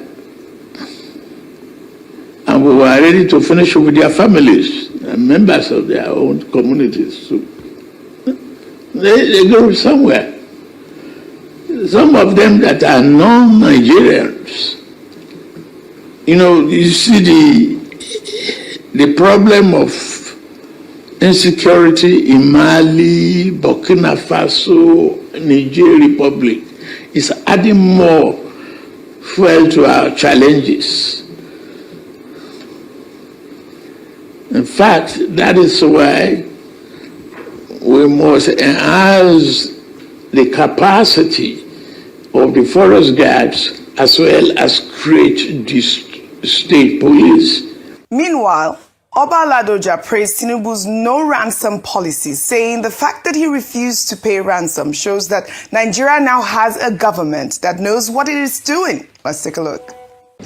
When we had the problem of the kidnapping, which was about the first major one in Niger State, we were apprehensive. Took vaccine. What is the government doing? What is the federal government doing? What is the state government doing?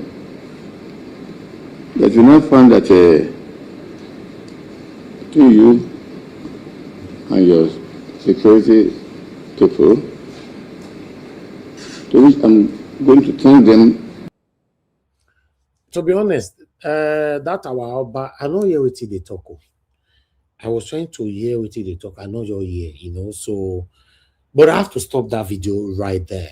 But the question to Tinubu, government and himself, all of them, the Oyo kidnapping that happens, I still want to know, how did they release those children after 50-something days, right? And without none of the terrorists were arrested or killed that we can see. Because, yeah, they said there were battle and all that. And then somebody else came in to say, no, it not happened like that and all that, blah, blah, blah. Okay, let's assume it happens. But we didn't see none of them that were arrested. We didn't see anybody that any of their bodies that were killed or taken away and all that. And our president is saying on the national TV that he refused to negotiate with terrorists in terms of ransom. Sometimes I'm thinking that what these people are doing, they are communicating to the international body through national TV. They are not communicating to you and I. That's what I'm thinking. I think I'm entitled to my own thinking. Give us another yes, quickly. My brother, friends of same mind think alike. What you just said was coming to my mind, that this guy just sit down with national TV, discuss so that international people can see it. Now, during that kidnap, I was calling out this man that went to the house of now, Lagoja, person was calling out like, you didn't see this man speak, oh. So what he wants to do now is to validate that Tinubu didn't pay ransom. But like you said, sir, it's just to validate themselves in the international world. These guys are not doing us any good. Thank you, sir. Thank you. Thank you very much, my brother. I appreciate you. You know, but meanwhile, on the flyover, I still have Kenneth Okonkwo's video to play, but let me say this. I have interest more on that flyover because I'm ashamed of my Edo peoples. Those that supporting satanic Modi Okpebolo currently. In case you guys are not aware, some of them are on my platform. They are only pretentious over their submission, their appearance, and all that. They are here. They are here. Satanic Edolites that are supporting satanic Modi Okpebolo. Some of them that were vibrant during the time of Obaseki automatically become deaf and dumb. People like Alex, you know. Alex, you know why? Alex na my person, but I go call him out till Nigeria go ever better. Now, so I tell they do my thing. I don't have permanent friend or permanent enemy on my platform. As long as you show yourself that you are hypocritical over your expression or your dealings, you are being biased over your expressions or your dealings here on Nigeria Watch or any other platform, I'll call you out. That means me and you no go fit get private kind of biased communication anywhere. I am not that kind of person. Alex was vibrant on this platform. Very vibrant. Oh, if I know you see the way Give Us a Mandate they do for years. So Alex do pass him. Any little thing, Give Us a Mandate, don't interject everybody. You don't do everybody. Tomorrow now, you come here say, Give Us a Mandate is not supporting indirectly. Oh, maybe the person who was past Tinubu, God forbid, because they rule us from one corner now. Give Us a Mandate now, because they say, you don't know how to talk again on the year. Well, that's what Alex is doing. Some of you think maybe we are attacking directly. Yes, you need to attack this satanic set of people directly. Alex, if you are listening, because I know you are listening, I'm labeling you as satanic because I give you a lot of room. May you tell express who you are. Like, you know, come here is not even my business. I don't care. You can't, nobody can stop the broadcast from moving on. But I'm calling you out. Let's assume you don't like Nigeria Watch and you are not here anymore and your voices is everywhere. I for happy. Alex in fact, was very, very vibrant, very outspoken, not just on my platform. On social media, he was moving from one platform. He will be on Nigeria Watch. He will go to a Ranomigo platform. He will go to another platform. They were sending it to me, which I've never mentioned here before. But he knows I'm saying the truth. They will mention it to me in submission. CMO, Alex, go talk for here. See what he talk. He go talk for here. And all his submission is 99.9% destroying Obaseki, which I was not having a problem with. If you can destroy A, be able to destroy B when they are doing the same thing. But automatically, I heard that he's also celebrating, all of them are part of the people celebrating the satanic flyover, that the satanic current governor, Modi Okpebolo. In fact, these people are even the main reason why I cannot succumb to like someone like Modi Okpebolo, because it looks like I was deceived on this platform. Many of them were attacking Obaseki and all that. Fine. But it reached Modi Okpebolo, this thing. They become deaf and dumb. As I talk to them, so deaf and dumb. All of them are silent. In case I'm wrong, my people, I will apologize on this platform. Send me video. One and don't see, say, not be the one way go do from tomorrow. Video where Alex don't do before now from another platforms where he's tackling this government. Maybe probably don't want to be on Nigeria Watch anymore or whatever. I promise I will come here, I will apologize, and I will praise him. Say, fine, you don't have to be here to pass your message.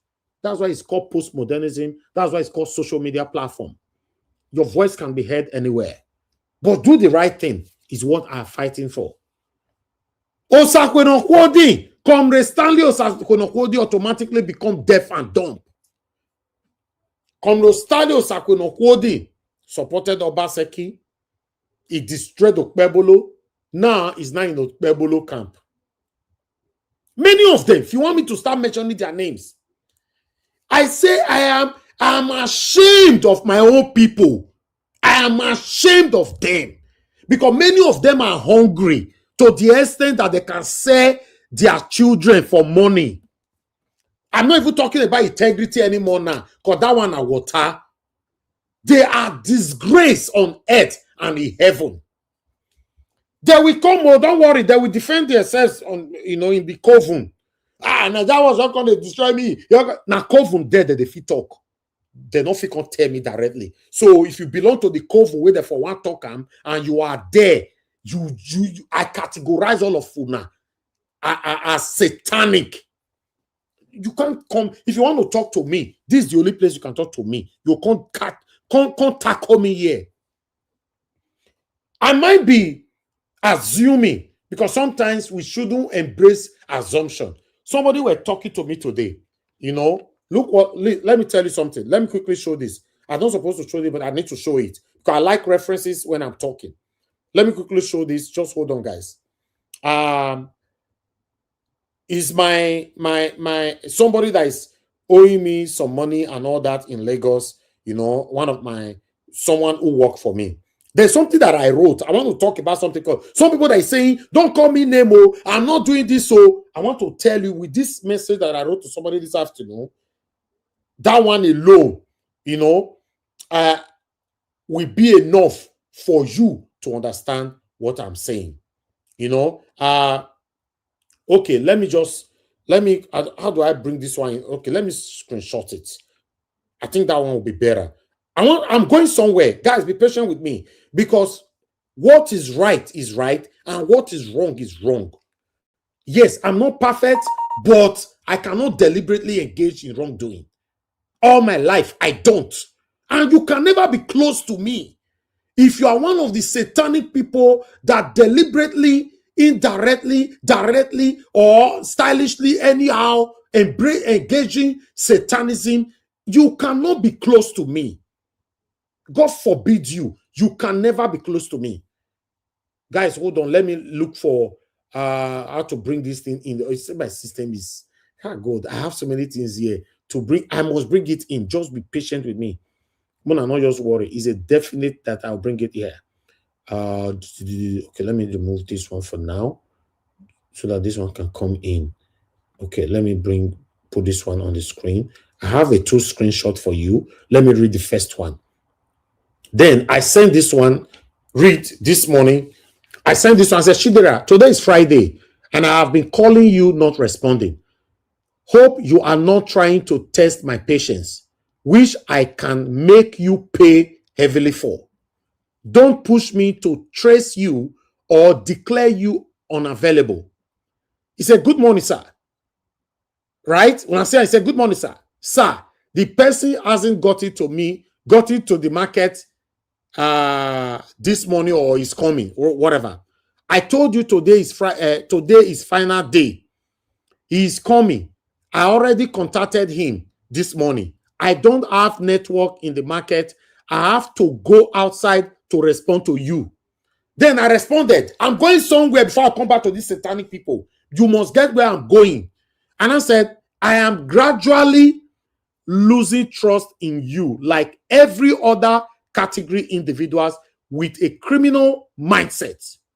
Same time, I'm refusing to build that against you. Then, look where they go. Look where they go before I'll tackle these people. Then, he now said, build that against you. Then he responded. Let me quickly send this one to the computer as well. 1 minute.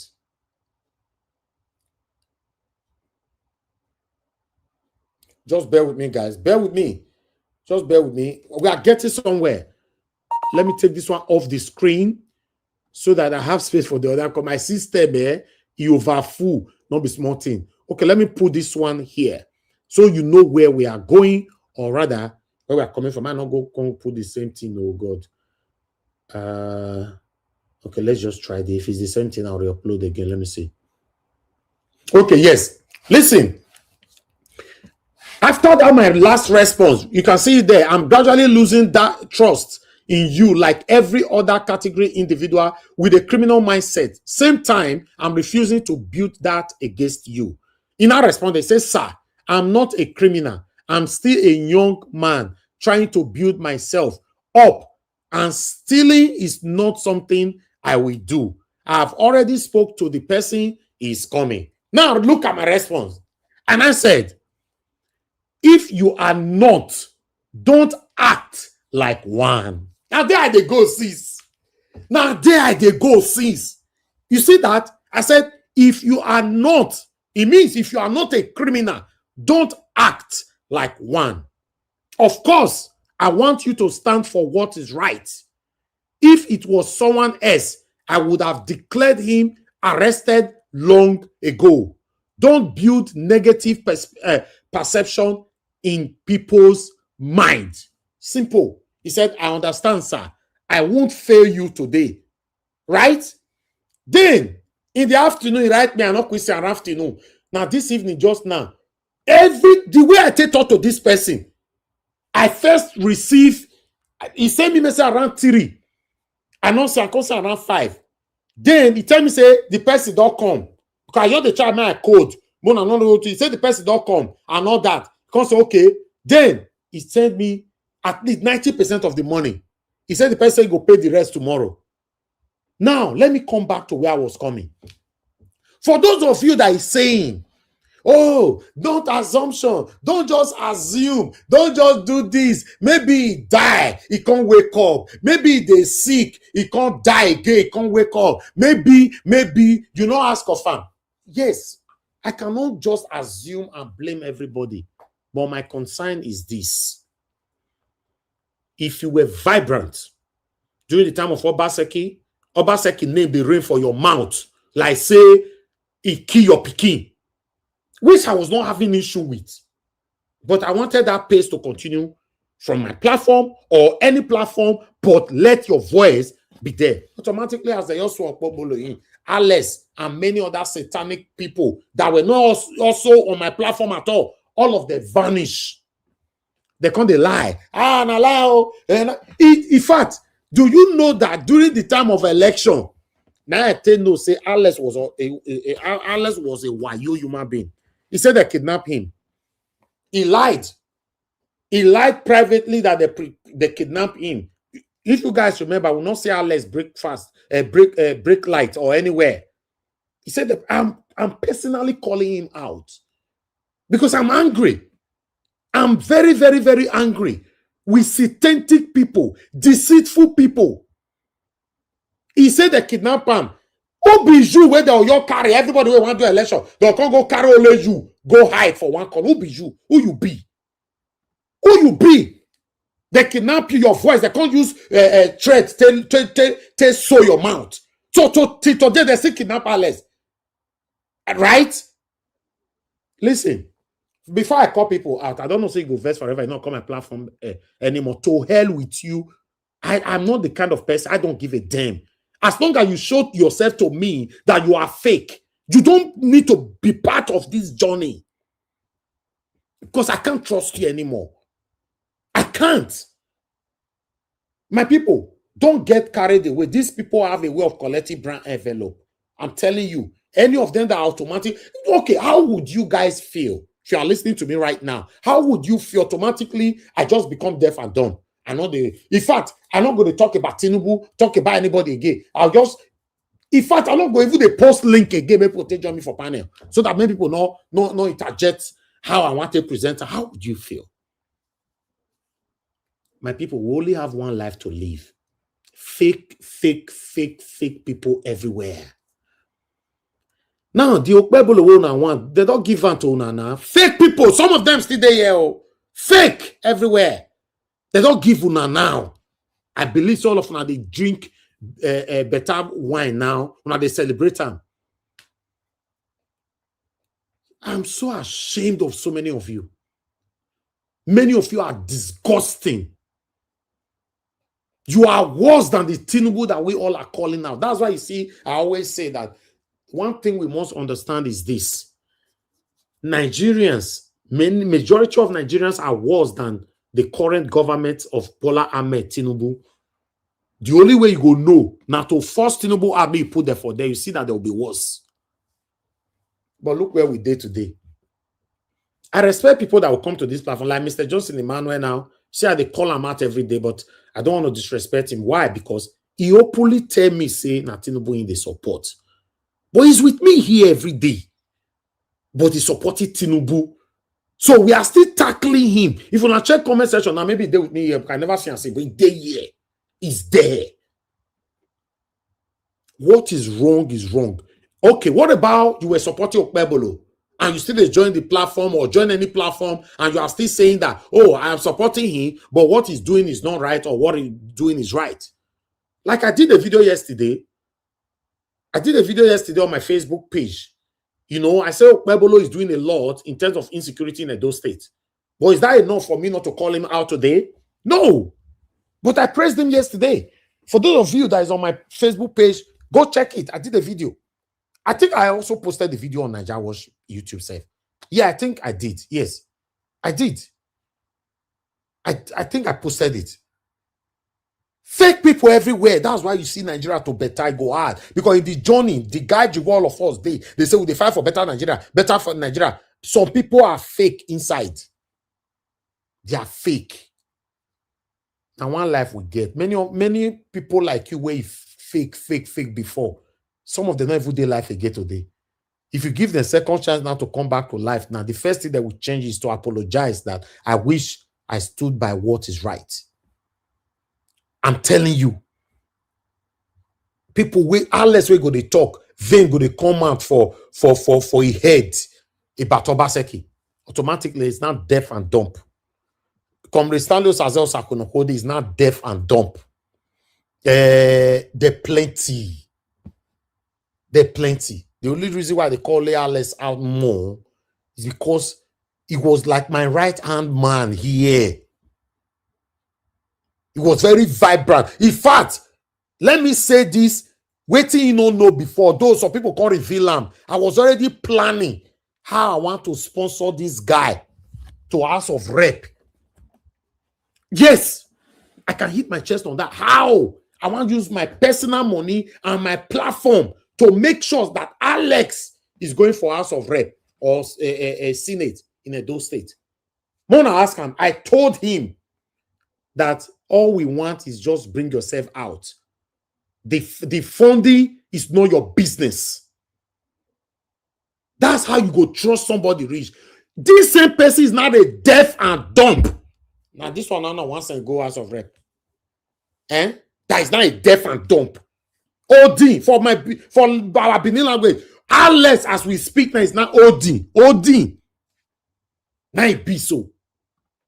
Now those one now want to say make go represent us for where? Where?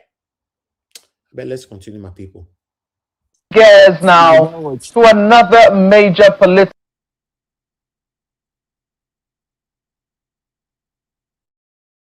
Mr. Alabo, you call my name? Mr. Alabo. Oh, God. Mr. Alabo have a way of disrupting everywhere. You call my name, you don't talk again. No, I think it dropped already. It dropped. Mr. Alabo, you just paused the whole broadcast right now. Why did you call me? No, sorry. Now, network. I called you, network knocked me out. Sorry about that. Okay, why did you call me? You just brought me back now. Thank you. Okay, I wanted to say Naisha agenda, sorry, when you are landing. Okay, let me continue this. Thank you, sir. Matter with the African Democratic Congress, a chieftain of the political party is right here in our studios. Mr. Kenneth Okonkwo joins us now. He is also, in addition to being a chieftain of the ADC, a lawyer and politician, as well as a columnist. It's good to have you in our studios this morning. Good morning and welcome to the program. Thank you very much, and good morning, viewers from wherever you're watching. Well, let's quickly get this out of the way. We do know that very recently the political, beg your pardon now, the presidential candidate of the NDC had an interview with a colleague of mine on a sister program, Sunday Politics with Seun Kimbalui, and he had quite a number of responses to an issue which started here on Sunrise Daily, the allegation that you had made against him, and he says that he was going to sue you initially for 5 billion naira, but now it seems that there is a rephrasing around that, or some clarification around that. Let's take a listen, and then you will have your response before we go to other issues.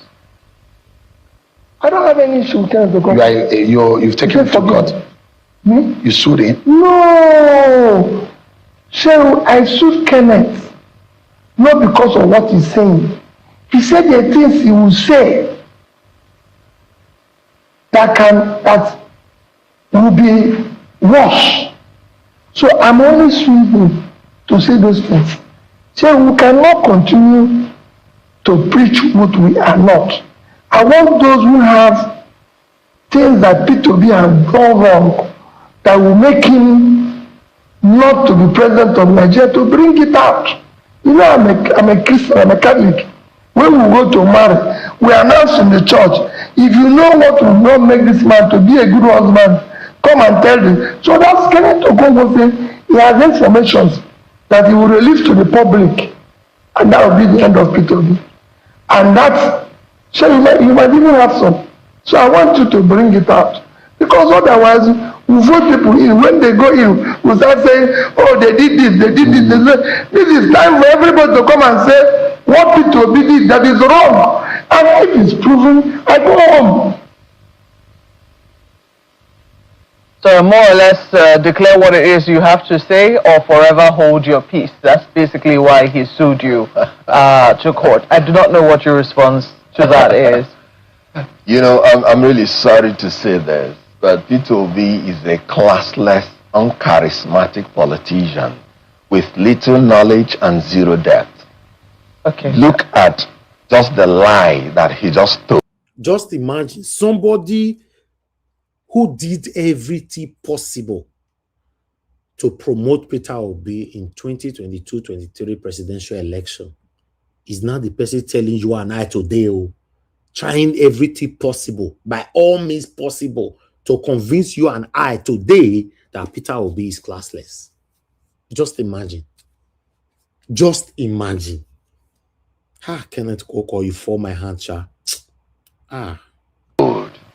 First of all, what he said is legally illogical.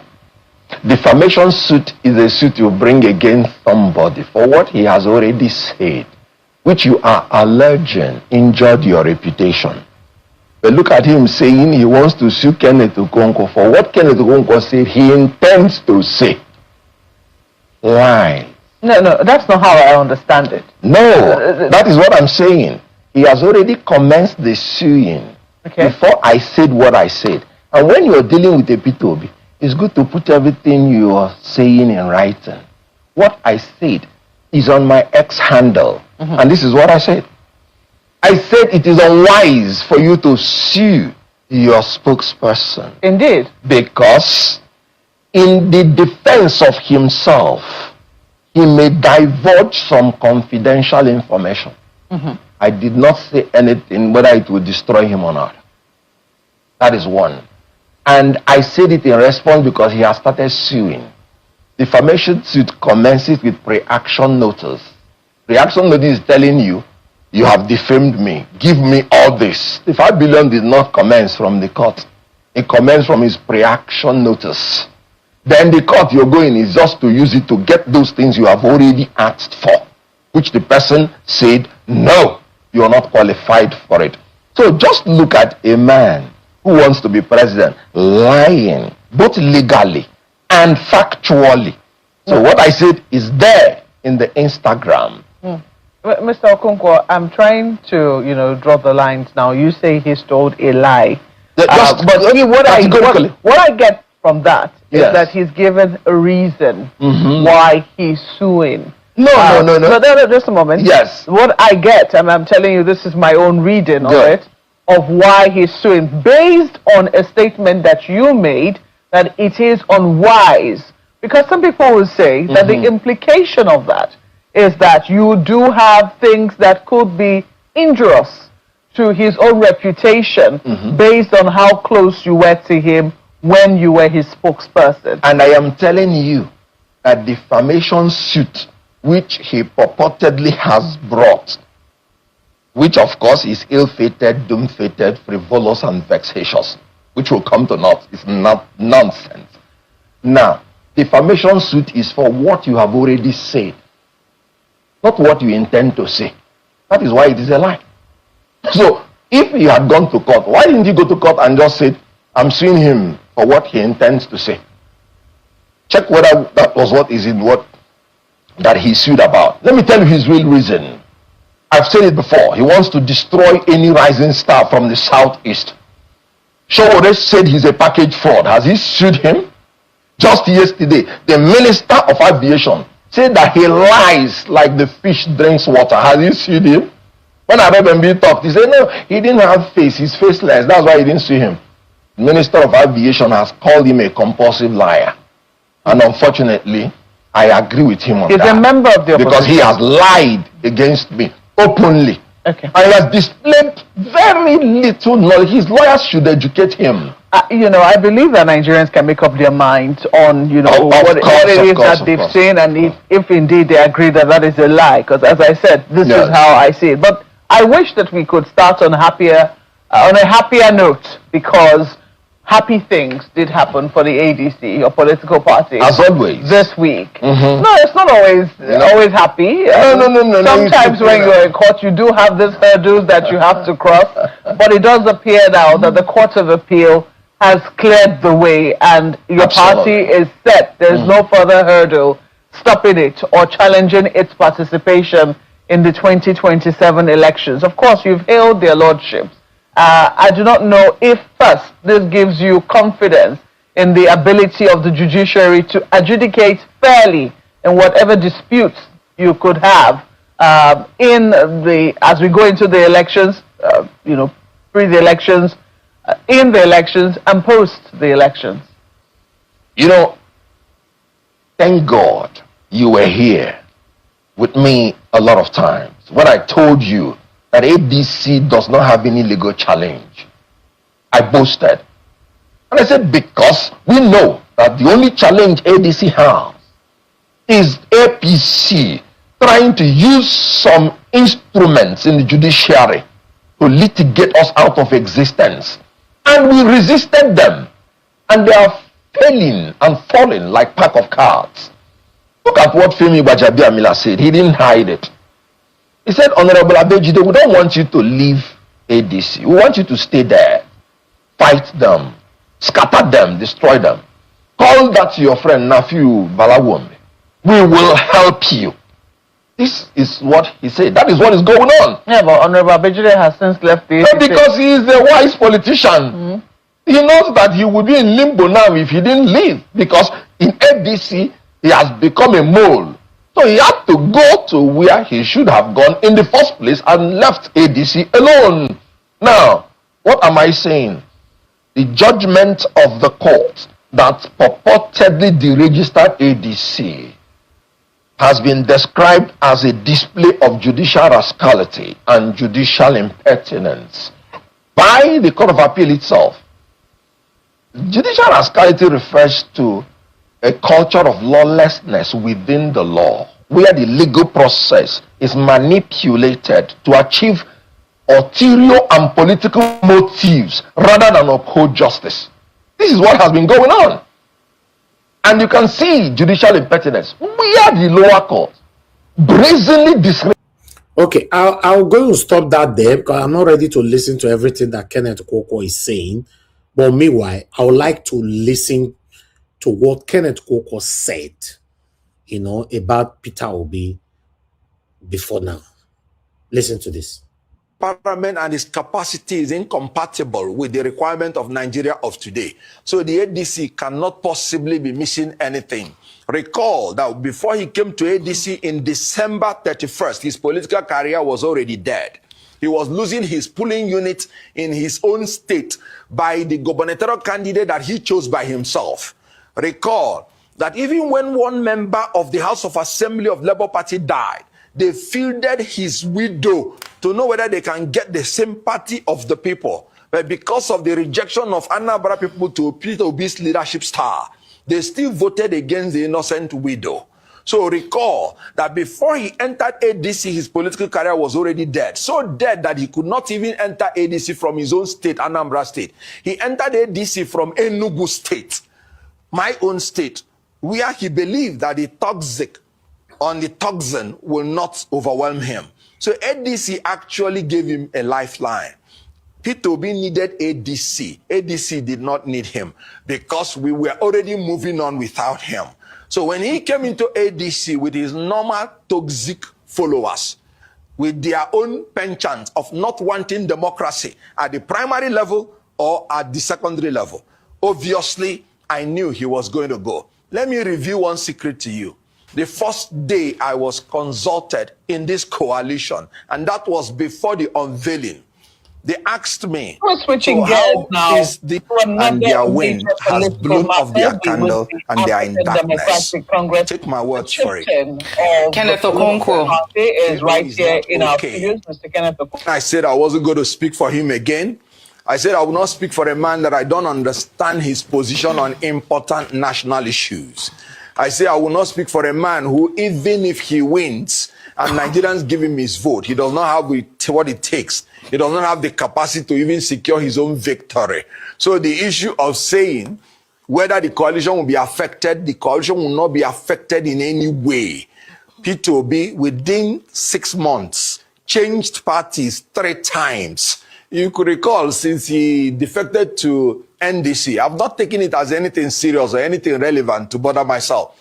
Because by December 30th, he was a member of Labour Party. By December 31st, he was a member of ADC. By May 3rd, he is a member of NDC. I am sure, if not for the restriction in the Electoral Act, before the close of the registration or the membership time, I'm sure he will be a member of another party. That is his nature. But let me say it. Changing parties is not what questions your capacity, your competence, or your character. It is the reason that you adduced for changing the party.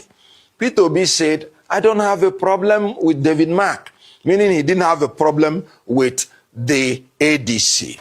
He said, I don't have a problem with Atiku Abubakar, meaning he does not have any problem with the aspirants. Then what is the reason he gave? He said, I don't like challenges. I don't like trouble. ADC is going through challenges, legal and otherwise. And I like to run away to where there is peace, to where there is no trouble. And I now ask, how can this same man ask Nigerians to entrust Nigeria in his care when Nigeria is the most challenged country in the world today?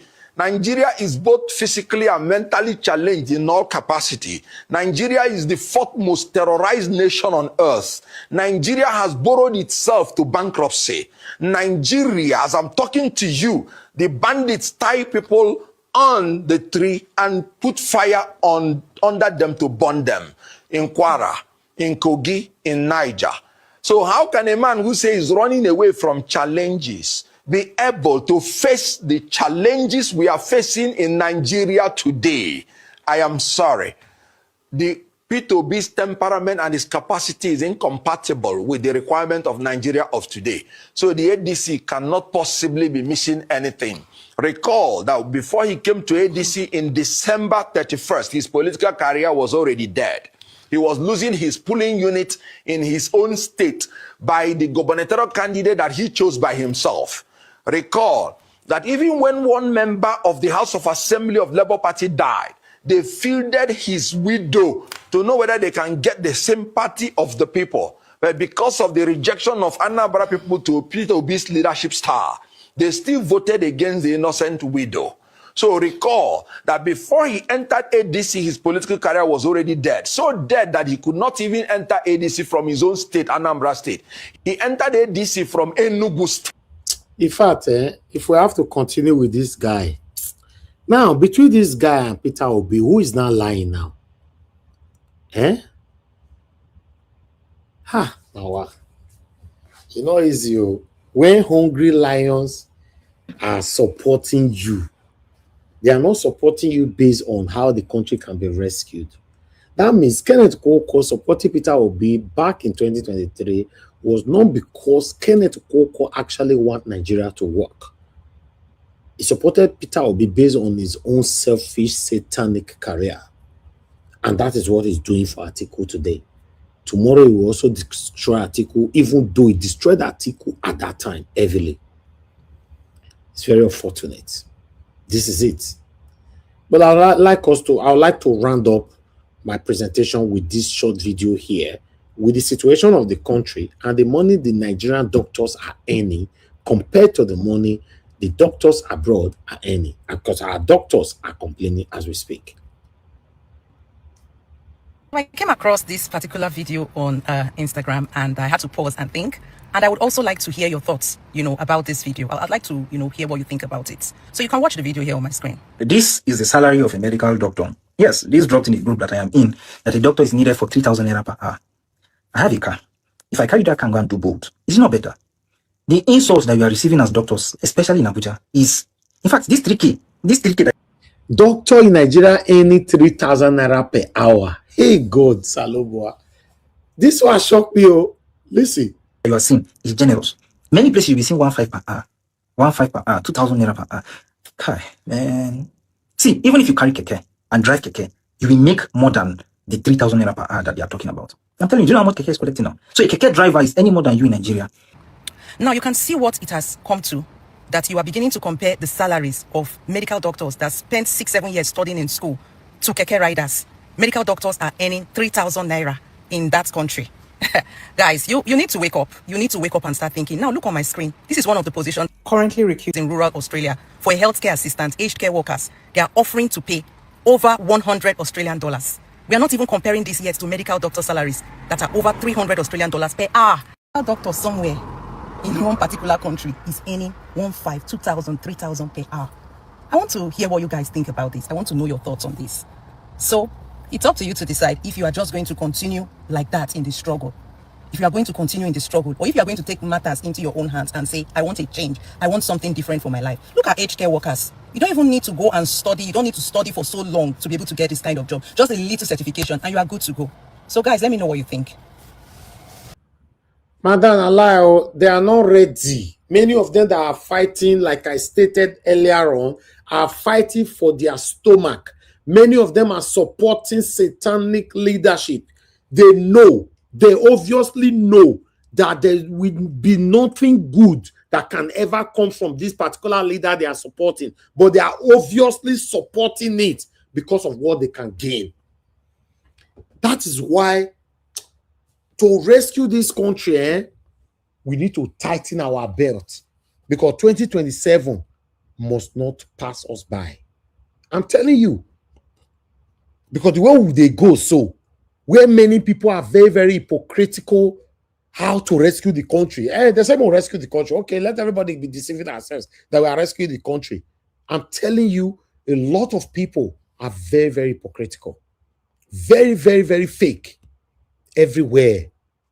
That's why I see people like Alex satanically become deaf and dumb after destroying Obaseki. He reached Okpebolo to enough to talk again. Not be so Okpebolo don't get major thing wey don't do now. Where me go say, make I stand with this. Because the insecurity that I was calling him out for, yes, I can say that he's working heavily on that now. But at least governance can never be perfect. You should call them out all the time, because we don't supposed to be satisfied with whatever they are giving to us. Rather, we need more. When you become deaf and dumb because of things like this, how do you want me to call you out? Thank you, Madam Deborah. Please talk to us. Good evening to you, ma'am. Hello, good evening, Mr. Elvis. Thank you, ma'am. Please talk to us. Good evening to you. Good evening to everyone watching the program.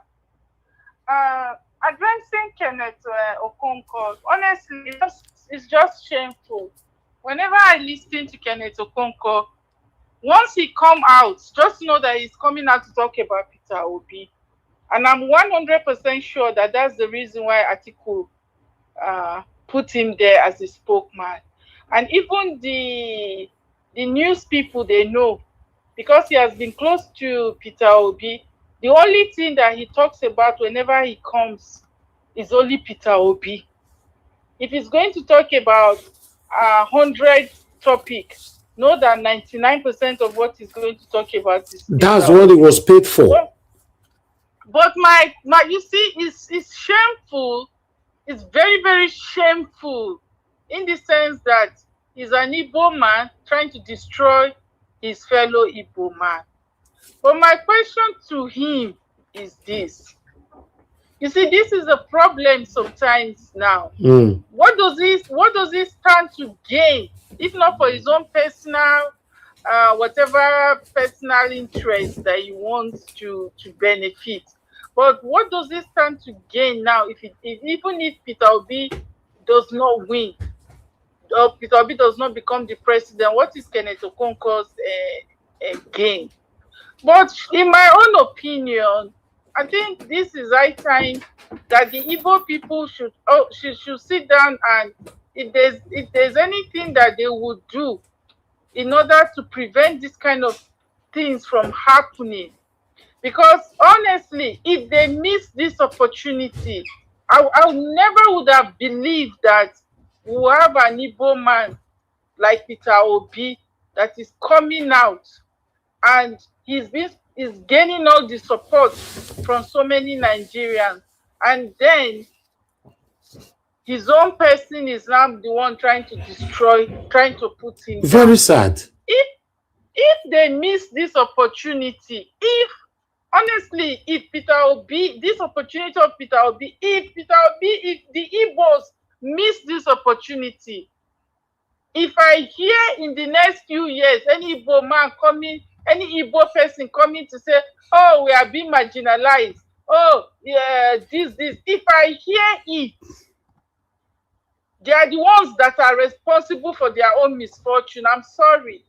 But if this opportunity pass by, if they allow this opportunity, you will think that all the Igbo people will put their force behind Peter Obi to make sure that Peter Obi.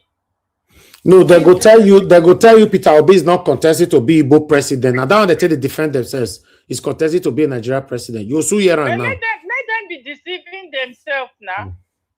Let them be deceiving themselves. How many Northerners have you seen coming out to destroy Atiku? How many Yoruba people have you seen coming out to destroy Tinubu? Don't mind them. Their own is always different. Look at Kenneth Okonkwo with his wide mouth. Many of them, many of these political satanic leaders in Igbo land. Now, so they destroy Peter Obi, they go. You will see them now coming to say, oh, we are being marginalized. Even this useless Kenneth Okonkwo, if he doesn't get what he wants, tomorrow now you come and say, oh, the East is being marginalized. But he will not say that he contributed because of his selfish interest, that he played a part in marginalizing his own people. He's not going to admit it. For me, if Peter Obi lost this election for any reason, the people that will take the largest blame in it, I can tell you, is the Igbo people, because as far as I'm concerned, this was supposed to be an opportunity for them. Peter Obi is an opportunity for them to get this presidency. And Mr. Elvis. No, you can't respond to callers, Mr. Pansat, please. And to see a useless person like Kenneth Okonkwo coming out to destroy his own brother like that, for me, it's shameful. It's very, very shameful.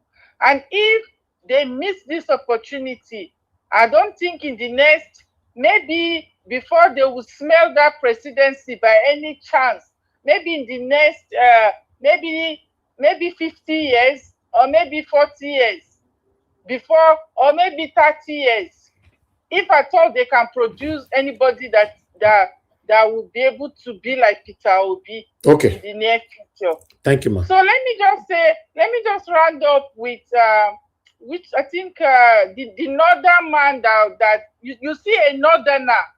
Compare what the first video you show of the northern man that Rufai was asking.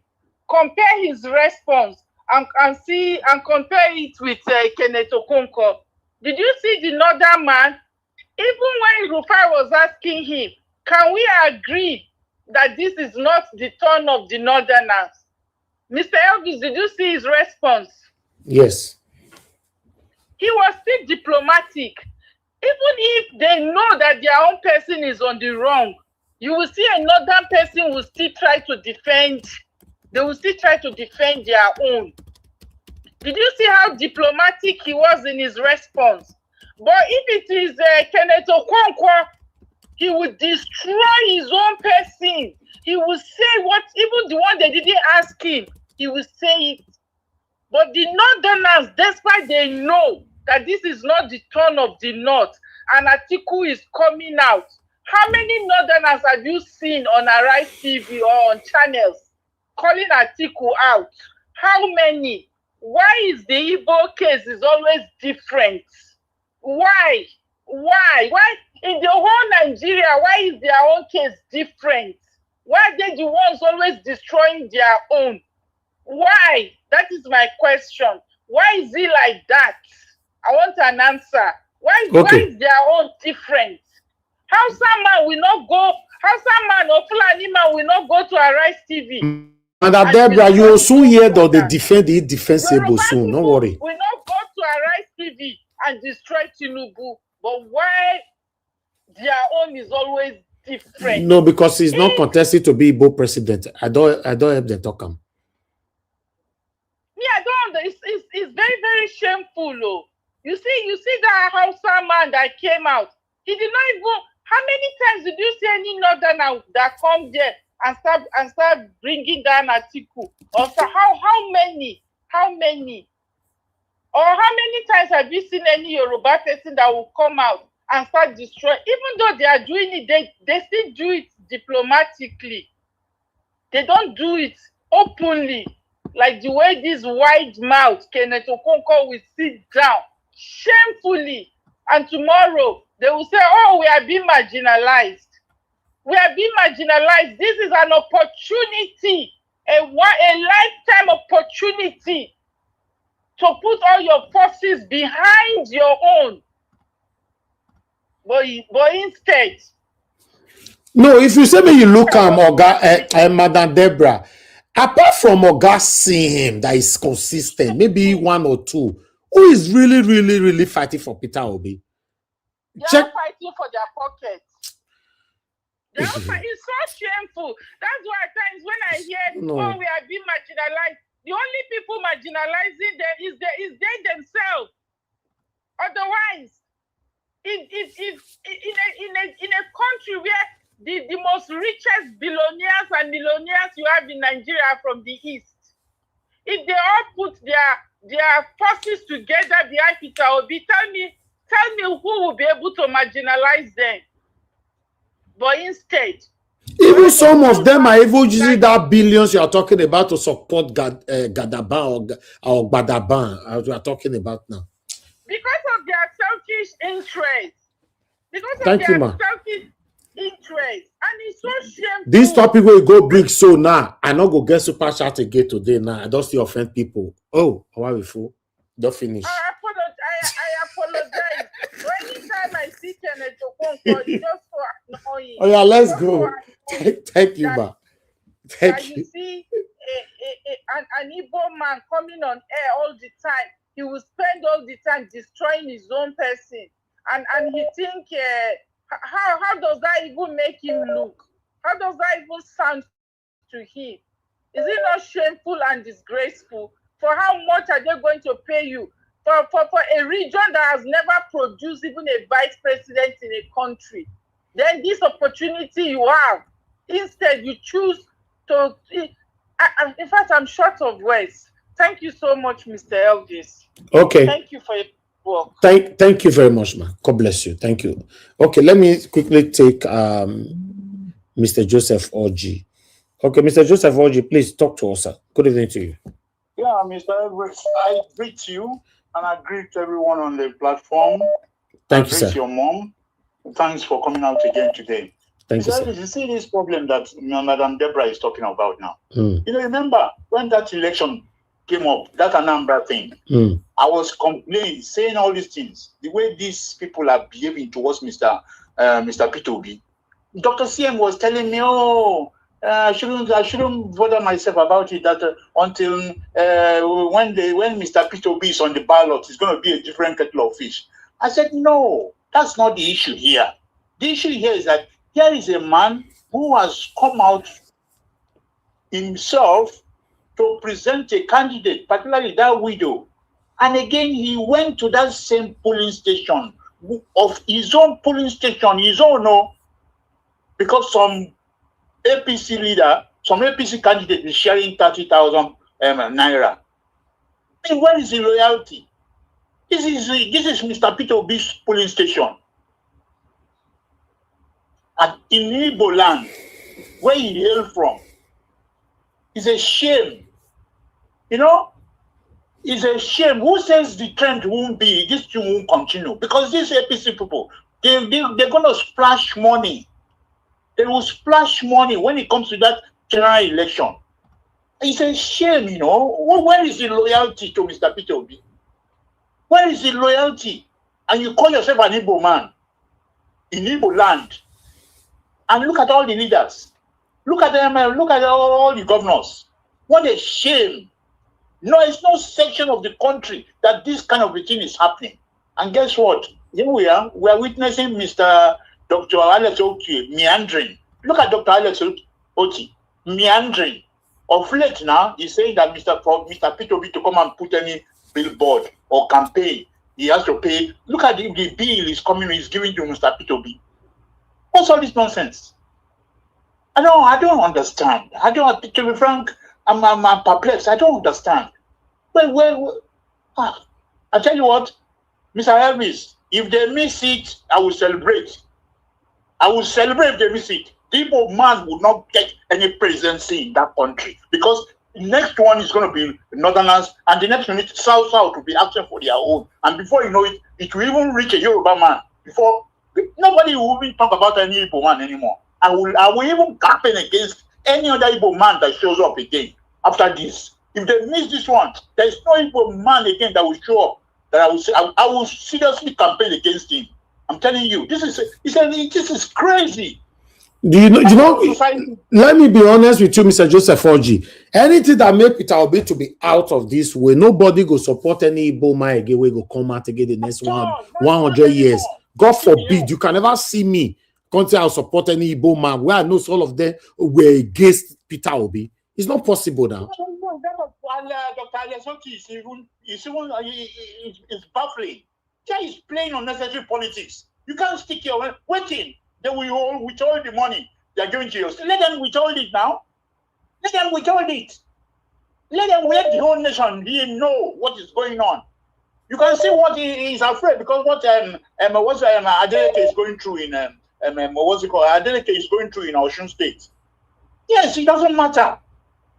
Let them withhold it. Let the man withhold because we are dealing this guy we are dealing with is a Beelzebub, our president.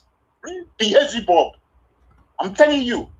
Look at him. Look at even what he said before those bishops. That man has forgotten, our president has forgotten that seat he was sitting on before those bishops. That is the president of Nigerian seat, not president of APC. There is nothing presidential about this man. Okay. And here we have that opportunity now to vote Mr. Peter Obi and it will be Igbos who will be dilly-dallying or behaving funny or castigating the man. It's a total shame, Mr. Elvis.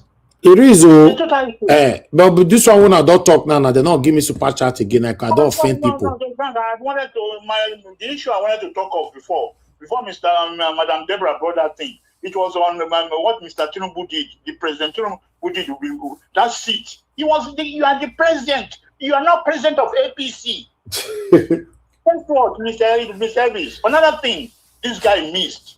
Do you know he's 60 years now after the assassination of the late Agi Ronsi and his friend, Fagui, guess what?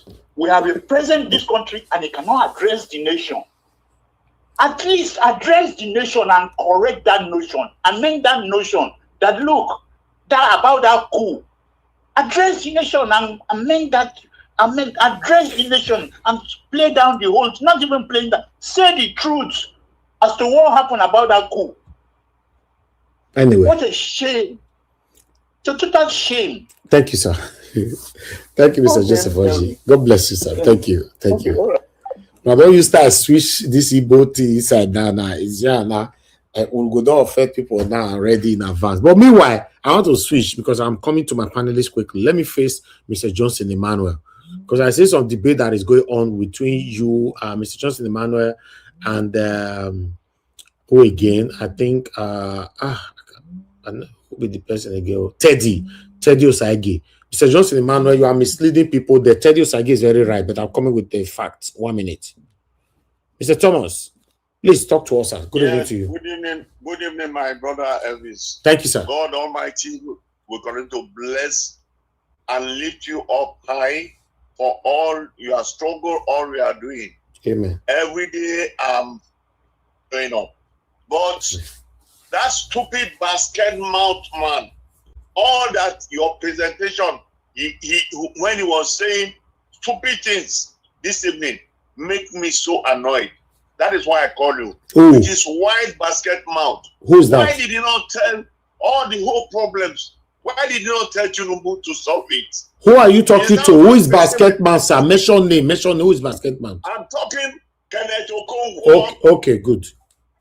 The white basket mouth man. Why did you not tell Tinubu to address all the whole problem that is happening in the country now? He is now saying if Peter Obi come, whether he can do it. It's happening now. He's supporting Tinubu, the criminal drug baron man. Why did you not tell him? That stupid white basket mouth. He should be ashamed of himself. That stomach man. He should be ashamed. I'm very, very much annoyed about all he has been talking. Every time Peter Obi, what has Peter Obi done? He's not even the president of the country. Everywhere Peter Obi, yeah, people.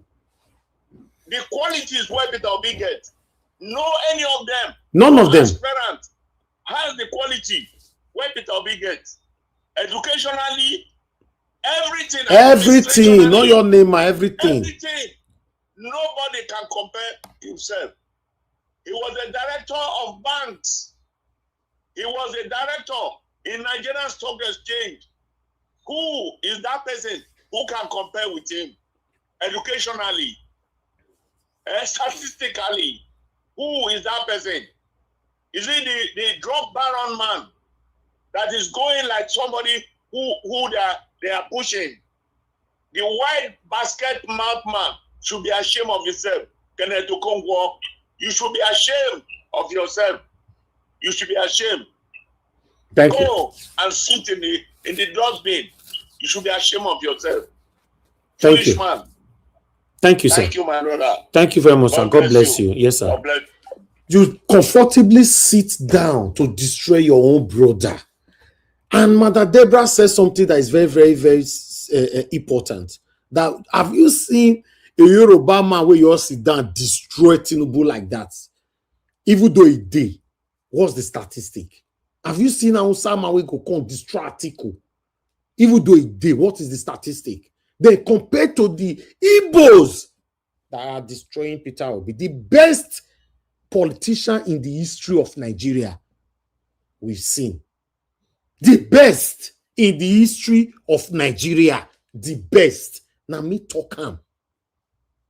Let me quickly call to Mr. Johnson Emmanuel because you are still, Mr. Johnson Emmanuel, you are defending the indefensible. You are defending satanism of this satanic, Tinubu-led satanic APC government. But meanwhile, Teddy said something. What Teddy said, that's what he said. He said, a qualified nurse in the UK in one of the leading agencies pays as much as £800 per shift. And if this exchange with the current rate in Nigeria, that amounts to almost 2 million naira per day. Just imagine. And he's right, 100%. I'm coming to that. Then you responded, you know, then you responded with this. You said, Teddy Osaigi, average nurse salary in the UK, 37 to 42,000 pounds annually. I beg, make una suffer. No, you only just went to select only this one there. You would have brought everything out. Then you went on with your continuous comparison. The house officer item in Nigeria, 170,000 naira, 300,000 naira monthly. Medical officer, junior resident, 320,000 naira, 400,000 naira monthly. Senior resident registrar, 450,000 naira to 650,000 naira monthly. What I don't even know what you are comparing there. All this money we mentioned for them, now all of them are useless money. You know, they reach the till they eat, till they buy fuel, till they enter bus, till they pay their bills, till they do chop for us and can't pay their rent. You know, they reach all the money we put for there. But I don't know why what you were trying to do there. But meanwhile, for you to know why I'm supporting Teddy Osaigi, and while you guys were facing that debate, I was on the research why Mother Deborah were talking. So this is my findings here. Let me put it to the public for you to know that Nigeria Watch platform, you cannot deceive anybody. If you guys can see that, I'm not sure because it's very, very tiny. But if you zoom it, you can. You can see Mr. Joseph Mr. Johnson Emmanuel only went for the average one. But you can see here salaries in the UK. You know, you can see here salaries in the UK vary depending on whether someone works for the NHS or the private sector. Their experience, especially specialty location, London usually pays more, and whether they work night, weekend, or overtime. Here are good overview. Now, newly qualified nurse band 5 earn between 31,000 pounds to 37,000 pounds. Newly. Experienced staff nurse band 6 earn between 38,000 to 46,000 pounds a year. Senior nurse band 7 earn between 47,000 pounds to 54,000 pounds. Nurse consultant band 8 plus earn between 56,000 to 100,000 plus. Listen to that too, because in the UK we have a tradition of work terms here. If you newly start work, the money where you take start, it means that maybe you start with your probational period and your learning period and all that. That's the 56,000 pounds you are seeing there. Once you get 1 year or two, your money skyrockets to higher. You understand? Also based on your qualification. So you can see it here, nurse consultant. Your qualification have already covered that name, nurse consultant already. So experience will not be what will not take you from 56,000 to 100,000 plus. Then newly qualified doctor resident foundation and between 39,000 to 50,000, right? Specialty doctor registrar and between 60,000 pounds to 90,000 plus, which almost 100,000. Then GP general practitioner and between 80,000 pounds to 120,000 pounds plus. Make una help me ask Mr. Johnson Emmanuel, if anybody did the whole Nigeria government go reach Tinubu with this money monthly, yearly, if not corruption. Tell me the salary of a president in Nigeria. Nobody did Tinubu government we're supposed to end if not stealing. Talk less of doctor. Tell me one doctor in the history of Nigeria where they end like this. Then, because you start comparison, and I don't know why you engage these fruitless debates. NHS consultant earn between 110,000 pounds to almost 200,000 pounds per year. You see for there? So, Teddy, I don't back you up on that because we are here, you know, we don't dey lie for this platform. Now, Mr. Johnson Emmanuel, they try make it deceive the gullible listeners. So we, for here, as you they try to deceive them, we go counter you with facts. So that comparison is a fruitless comparison. Don't engage on it at all. They not be mates. They not your be made. Doctor doctors in abroad in the UK they are like pet eggs. They pamper them. Same money where Mr. Johnson Emmanuel go to compare for that just now. See, they talk about how much we are now. We are 320,000 naira, 400,000 naira, 300,000 naira, 170,000 naira, 450,000 naira to the highest to 650. I don't know what you were talking about there, sir. Mr. Niger was. Yes, sir. Mr. Niger was, sir. Mr. Johnson Emmanuel is just ignorant. That money is mentioning. It's a weekly pay for a healthcare workers. It's on comparing support worker, weekly pay. Weekly pay is more than that. Which one be weekly pay? I don't understand when you, you are Mr. talking about nurses as a No, you are saying that no, hold on, Mr. Alabo. You mean that money is a weekly pay to someone in the UK? It's less than money that somebody is earning for a week. A healthcare assistant. That's what I'm saying. In the UK, for him to come. Hold on now. Yes. In the UK, then you are still wrong. You are belittling the work ethics and the labor this thing for here for UK now. What are you talking about? Do you know how much is 600,000 naira, the highest that he mentioned there? That's only 300 pounds. You are telling me that somebody earns 300 pounds in a week for UK as a nurse? How? No. I said it's less than. No, I so said you it's don't less even than. say it's a weekly pay. I'm not talking about nurse. No. I said that money is less than what somebody is earning in a week as a healthcare assistant. I'm not talking about say nurse. Maybe in 2 days pay. And here of the year, 2 days pay. That person where they earn low, the lowest. 2 days pay, not be weekly yes, pay. now let's use a minimum wage. 12.70 something pound per hour. So somebody with 12 hours shift has already tripled that money, doubled that money, just a day. So that is what a doctor in Nigeria is earning for a month. And Mr. Johnson is not ashamed. No, Mr. Johnson, Emmanuel, I don't know what he was trying to compare, because I saw you tell us that Tinubu government, is the best ever that they pay student loan, until they now get to know that student loan is a selective payment. And majority, 99.9% of Nigerian students who doesn't have connection with their papa, not the open, their papa name, not the open window, the student loan not reach their hand. So it's a Kun case. There's what we call a Kun case. Yes, that's what that student loan was all about. So, Mr. Johnson Emmanuel, as you they give them, they counter you. Don't worry, we they here. I appreciate everyone of you, my people. I'd like us to start talking right now. Thank you so much. I want to appreciate those of you that have super chatted us once again before I take this call. Thank you so much, Adewale. I'm very, very grateful. Thank you, Oga Sengiel. Thank you very much. Michael and Emaro, thank you very much. Ojek and Mr. Joseph Oji. Guys, press on the like, help us to share. Make I see whether people will still buy me super chat anymore now.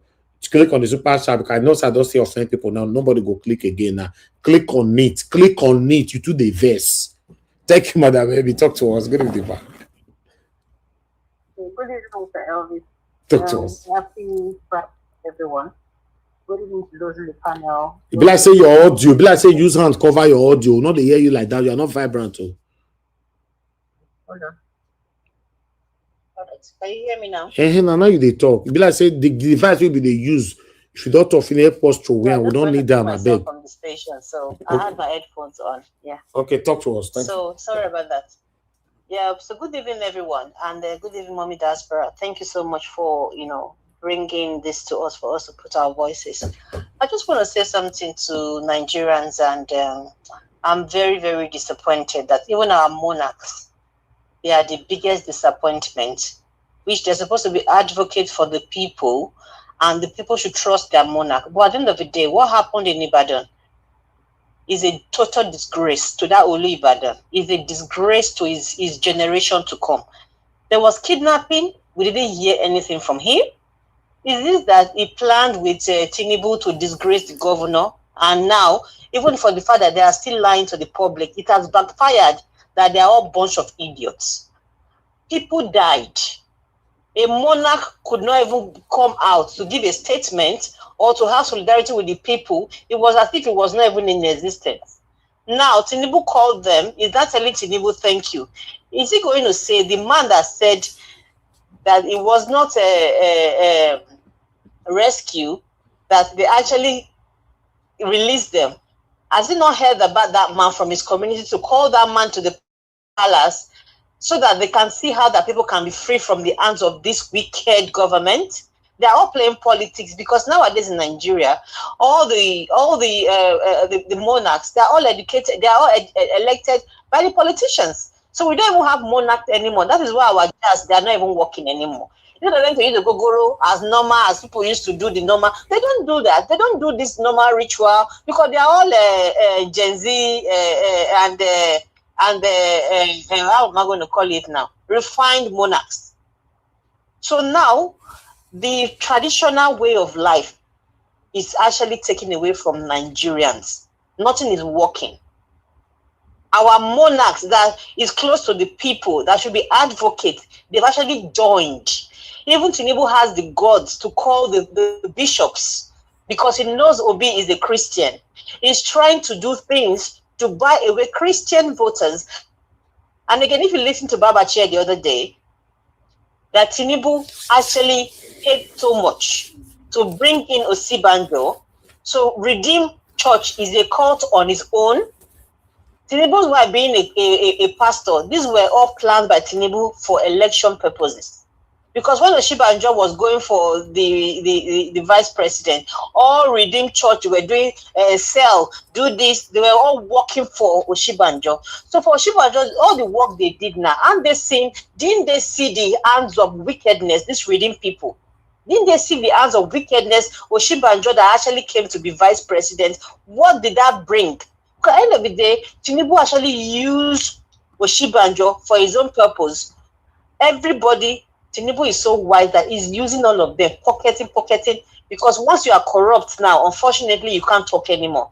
And again, back to Abia State Governor, that man is a total disgrace. You are doing well, the people actually will fight for you. What are you afraid of? That you cannot even talk. You cannot even stand tall to Tinubu, to let Tinubu know you are a man of your own. How can Tinubu come and rig Abia State when the people are behind you? Are they all cowards?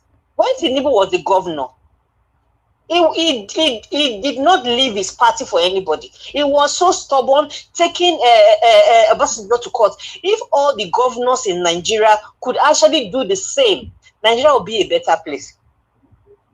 We are in trouble. Again, the civil servants, they are the biggest problem we have, Mr. Elvis, because they are collecting crumbs from their bosses. When they say strike, they will not want to come out to do any strike, because they are all corrupt, thinking that is the only way. The country is just fizzing away.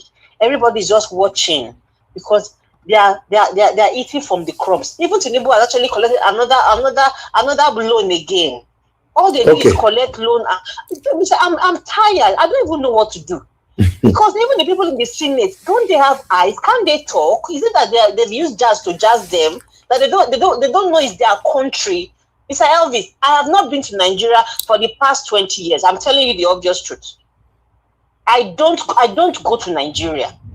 I travel to other places in the world, but I don't even have any business in Nigeria. My mom, she comes to visit me every year, so I don't even have business. So at the end of the day, why do I really bother? Because I need the country for my children. I don't have any business in Nigeria.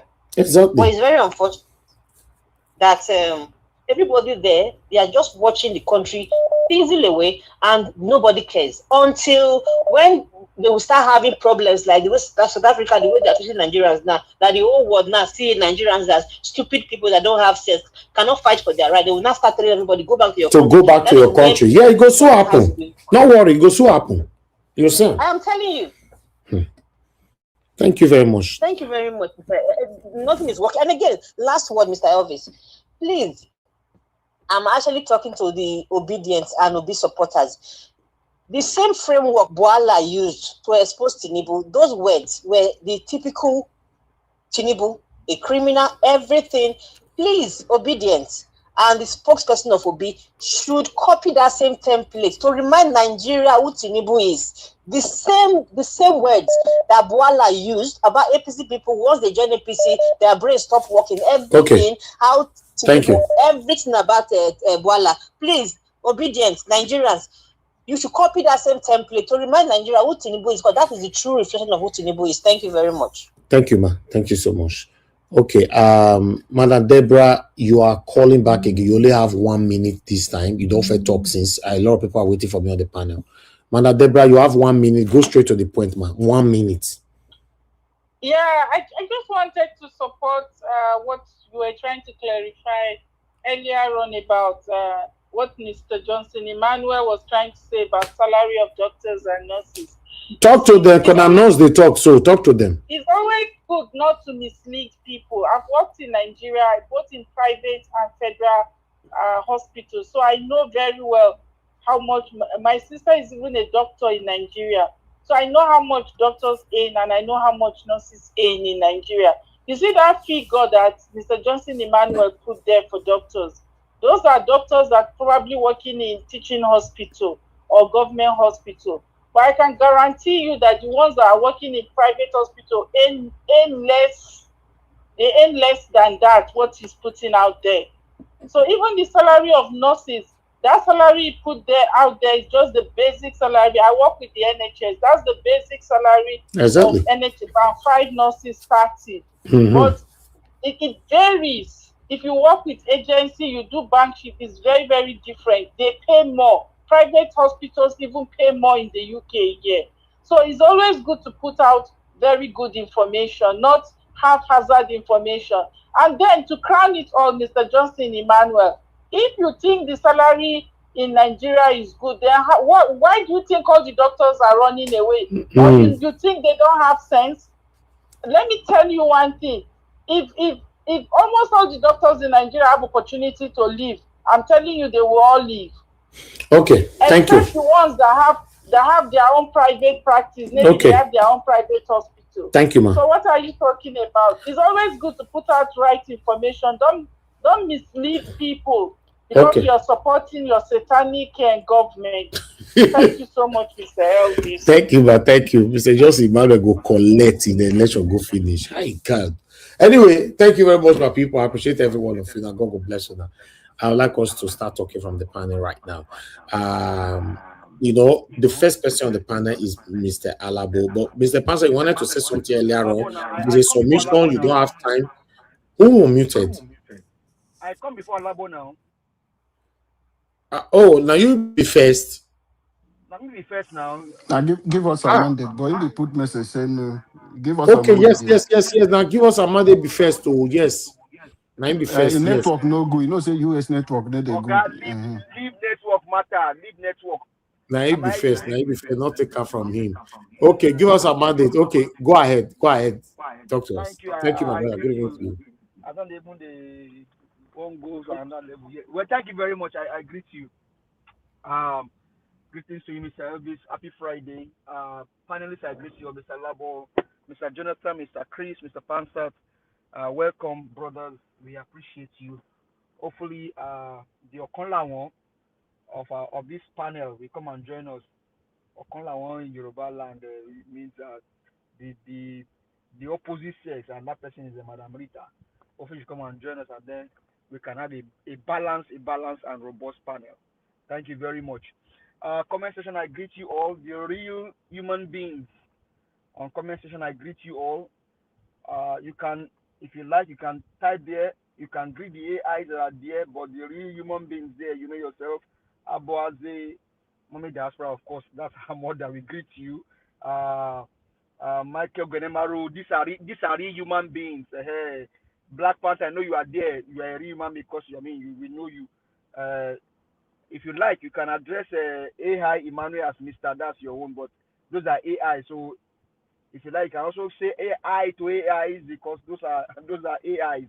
So we don't deal with AIs, we deal with real human beings. Until we have proved otherwise, then we can address them as human beings, because only an AI that will support a clueless and a criminal government. And why so? Because an AI cannot decipher between right and wrong.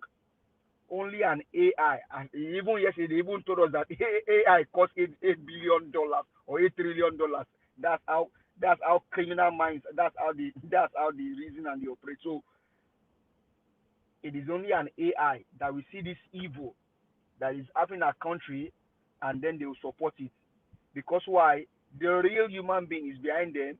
He just type for them and then send it out, and then they come out also as AI and then populate those nonsense. Now, during the Oyo issue, I was here calling out the Olubado of Ibadan, former governor for your state, Rashid Ladoja. I kept calling him out because it was his duty in the first place to have come out and speak for his people. In Yoruba, they said, Kori Omotunubama, Kori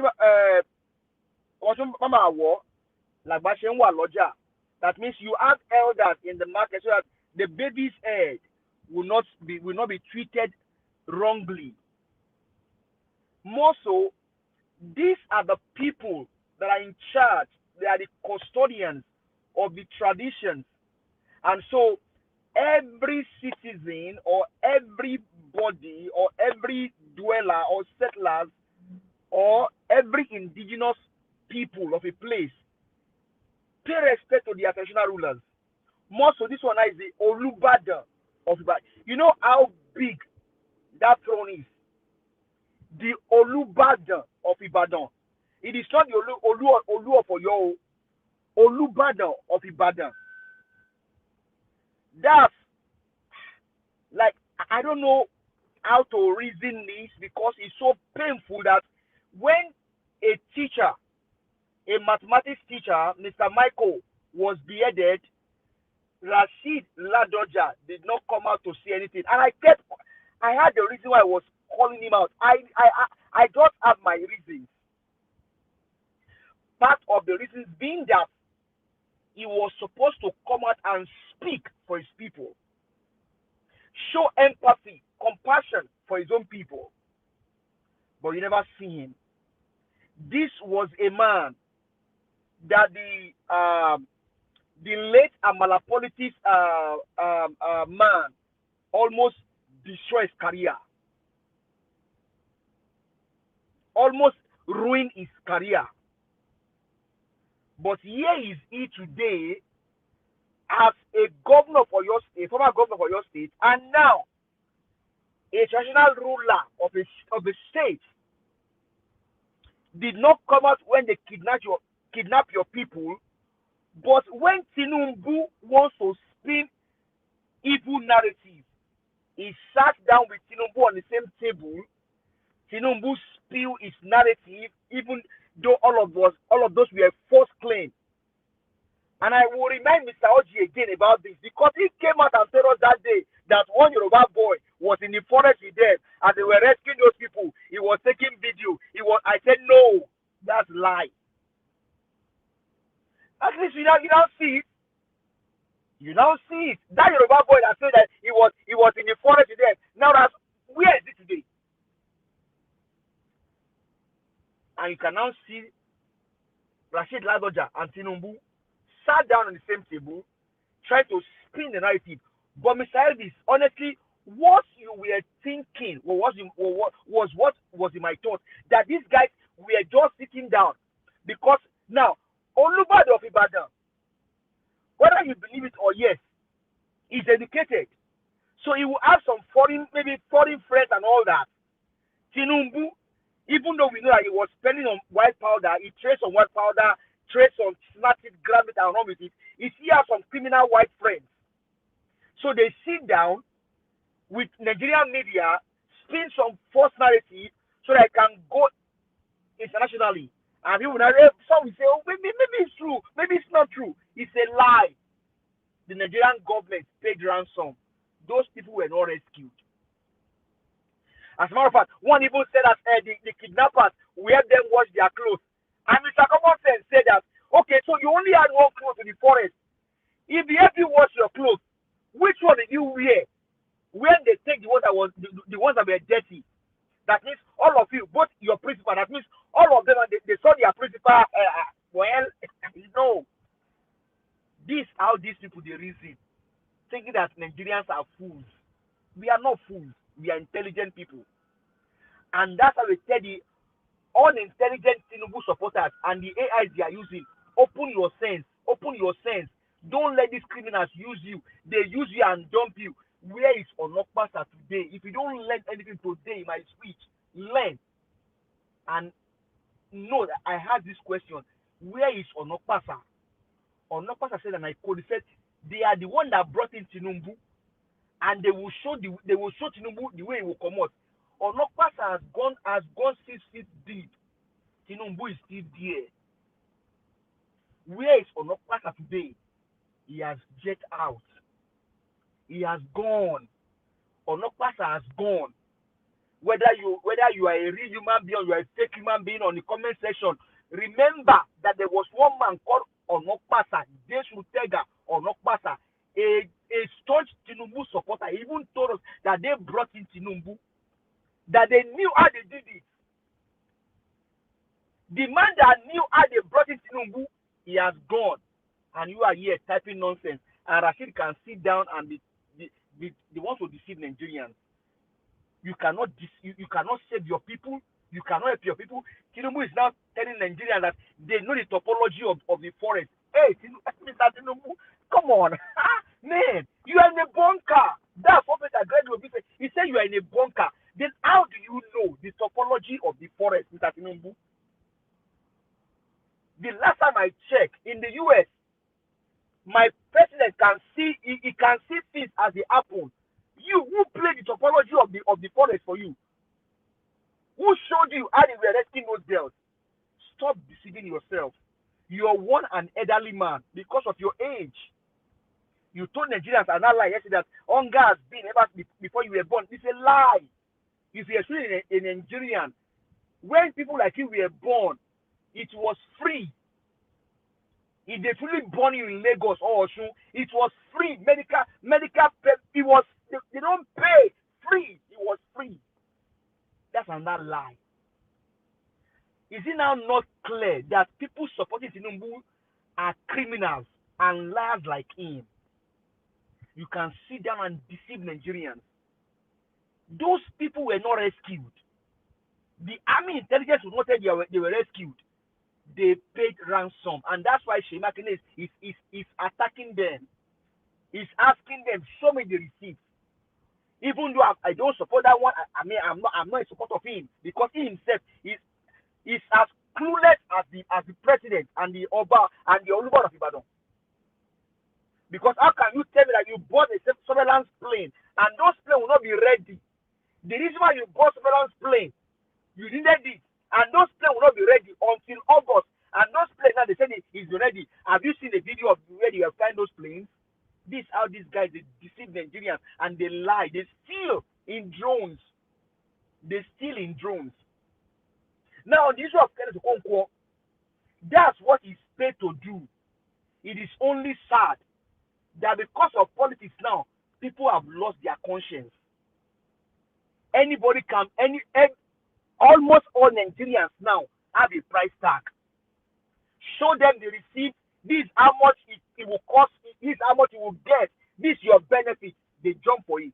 Instead, he told us here what was discussed with him behind the scene, and he said, "I will not sell my conscience.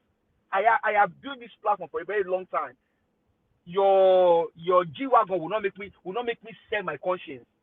But Kenneth Okonkwo, see, they say if the death inside does not kill a man, the one outside will not kill him. So Atiku and his gang, they understand that. That's what they are doing.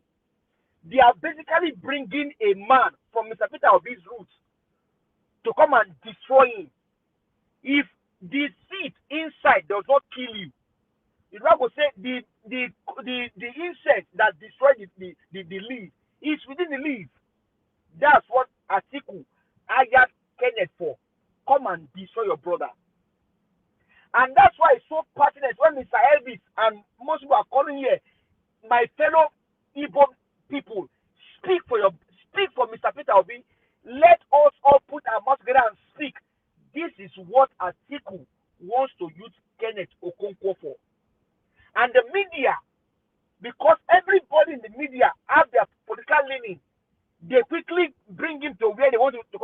speak and to spill the nonsense he wants to spill. That's what people like Maokwe are doing. They know when to bring Kenneth. They know when to bring him out and come and speak. Peter Obi has gone several places. Let's now bring Kenneth, come and destroy it. But it's a lie. Now tell me, among the three of them, is it not glaring to Nigerians that only criminals support Tinubu? Only criminals support Atiku? I mean, you can see it. Atiku came back from Dubai. They all went to the airport and lined up like primary school students, waiting to receive kuli kuli and akara and roasted corn that Tinubu's wife asked them to be found by the roadside. But Peter Obi goes everywhere. Nobody lines up with him at the airport. He carries his own bag by himself, do his own busy, and he goes away. Thank you. Thank you. So Nigerians, for me, it is clear the agenda of Atiku is to bring Kenneth Okonkwo to come and destroy Mr. Peter Obi. But he has failed because we are here, and we are here for them. Thank you very much. Okay, thank you very much. Give us a mandate. I appreciate you. Thanks for that wonderful submission. I'm happy that you came in. You are the first on this planet today. You pave way for others. I appreciate you for that. So yes, the benefit for the first comer is over now. So everybody, we are going to do our 8 minutes right now. You know, so I'm here monitoring it. Yes. So Calm down. Guy, there's nothing like calm down. No, every day not be Christmas what they do for you. I beg, go and hide yourself one corner. You know. Let me, Mr. Alabo, do you want to let Mr. Pansa speak now, although he's the third person, you know, or you want to speak now? Yeah, I will finish. I will finish for. But if you have you ask him now if you have anything he wanted to say, maybe a second. That he didn't say anything. No, it's been. So But you you will want speak. to talk now? Okay, you just talk to us now. You talk to us. Thank you. All right, but commend this guy now. What is his name? Kevin something. Well done, super shot. We appreciate him. You know, Kelvin Tete. Kelvin Tete is a new person, no. This one a new person, no. Yes, so. We need to celebrate this person here. Oh. It started the brand well.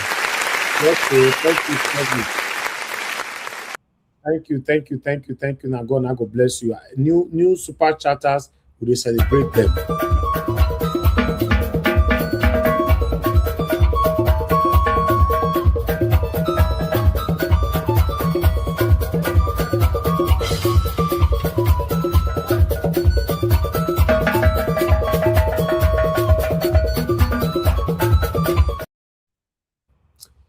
Yes, Kevin, thank you so much. God bless you, Kevin Tete. We appreciate you. This is the first time I'm seeing your name here, but I'm not sure how long you'll be following us. But for you to click on that $sign to put a smile on my face, Heavenly Father will continue to stand with you in every area of your life in Jesus' name. Amen. I'm very, very grateful. Thank you very much, sir. God bless you. Okay, Mr. Alabo, talk to us. Good evening to you once again. Yeah, waiting, OPC waiting, Black Panther, they tell you for comment section. Don't mind that one. I know they allow us to talk. That one they talk. You know, that one they talk. The Black Panther, go and sleep, my friend. Go take coffee. I don't take any coffee. Very big topic. No, go take coffee. No, go blackmail me today. No coffee. I day here. Okay, go play game. Now we can be this. Go play game. Here, 8 minutes. Am I your monitor everybody? Thank you, Kevin Tete. So, Mr. Labo, let's call Braskin to make one cup of coffee for him. So Braskin did already. They hold him down for game. They will go play game. Don't worry. Labo, you already know him. I don't let una blackmail me unless una bribe me. Una bribe me now. All of una buy me. But that's what they do. Not be waiting Tete don't do so. Kevin Tete don't do We'll send them to you very soon. Don't worry. Don't go hide that Kevin Tete. Not be Kevin Tete the same way could go for longer hours. I beg. He only give me this money in peace. Make I enjoy the money in peace. I beg. Oh, Kevin Tete, God bless you. God bless you. You see this warm reception, this special song where Niger was played for you. Thank you and God bless you. Wherever this money comes from, God will bless you and put it back in abundance. Thank you, everyone. Niger was God bless you for what you do every day. May your pocket never run dry. May you never lack. You will continue to see favor. You will continue to see grace. God's mercy is upon you. Every evil plan against you and your family will never stand. That is what we pray for you. To everyone on the comment section, I appreciate you guys. You saw what Kevin Tete did. You can use that same $sign. Naija Watch, please help us put the Naira account on the platform for them to see. We have a Naira account in case if you are struggling. Naija Watch yesterday did a kind of a video. I don't know if we'll be doing that video every day. For now, Naija Watch, I will appeal to you. If you can spare some second every day let's just to play be it. doing maybe for a week, just for us Let's to play it. keep educating, sensitizing people. Thank you, sir.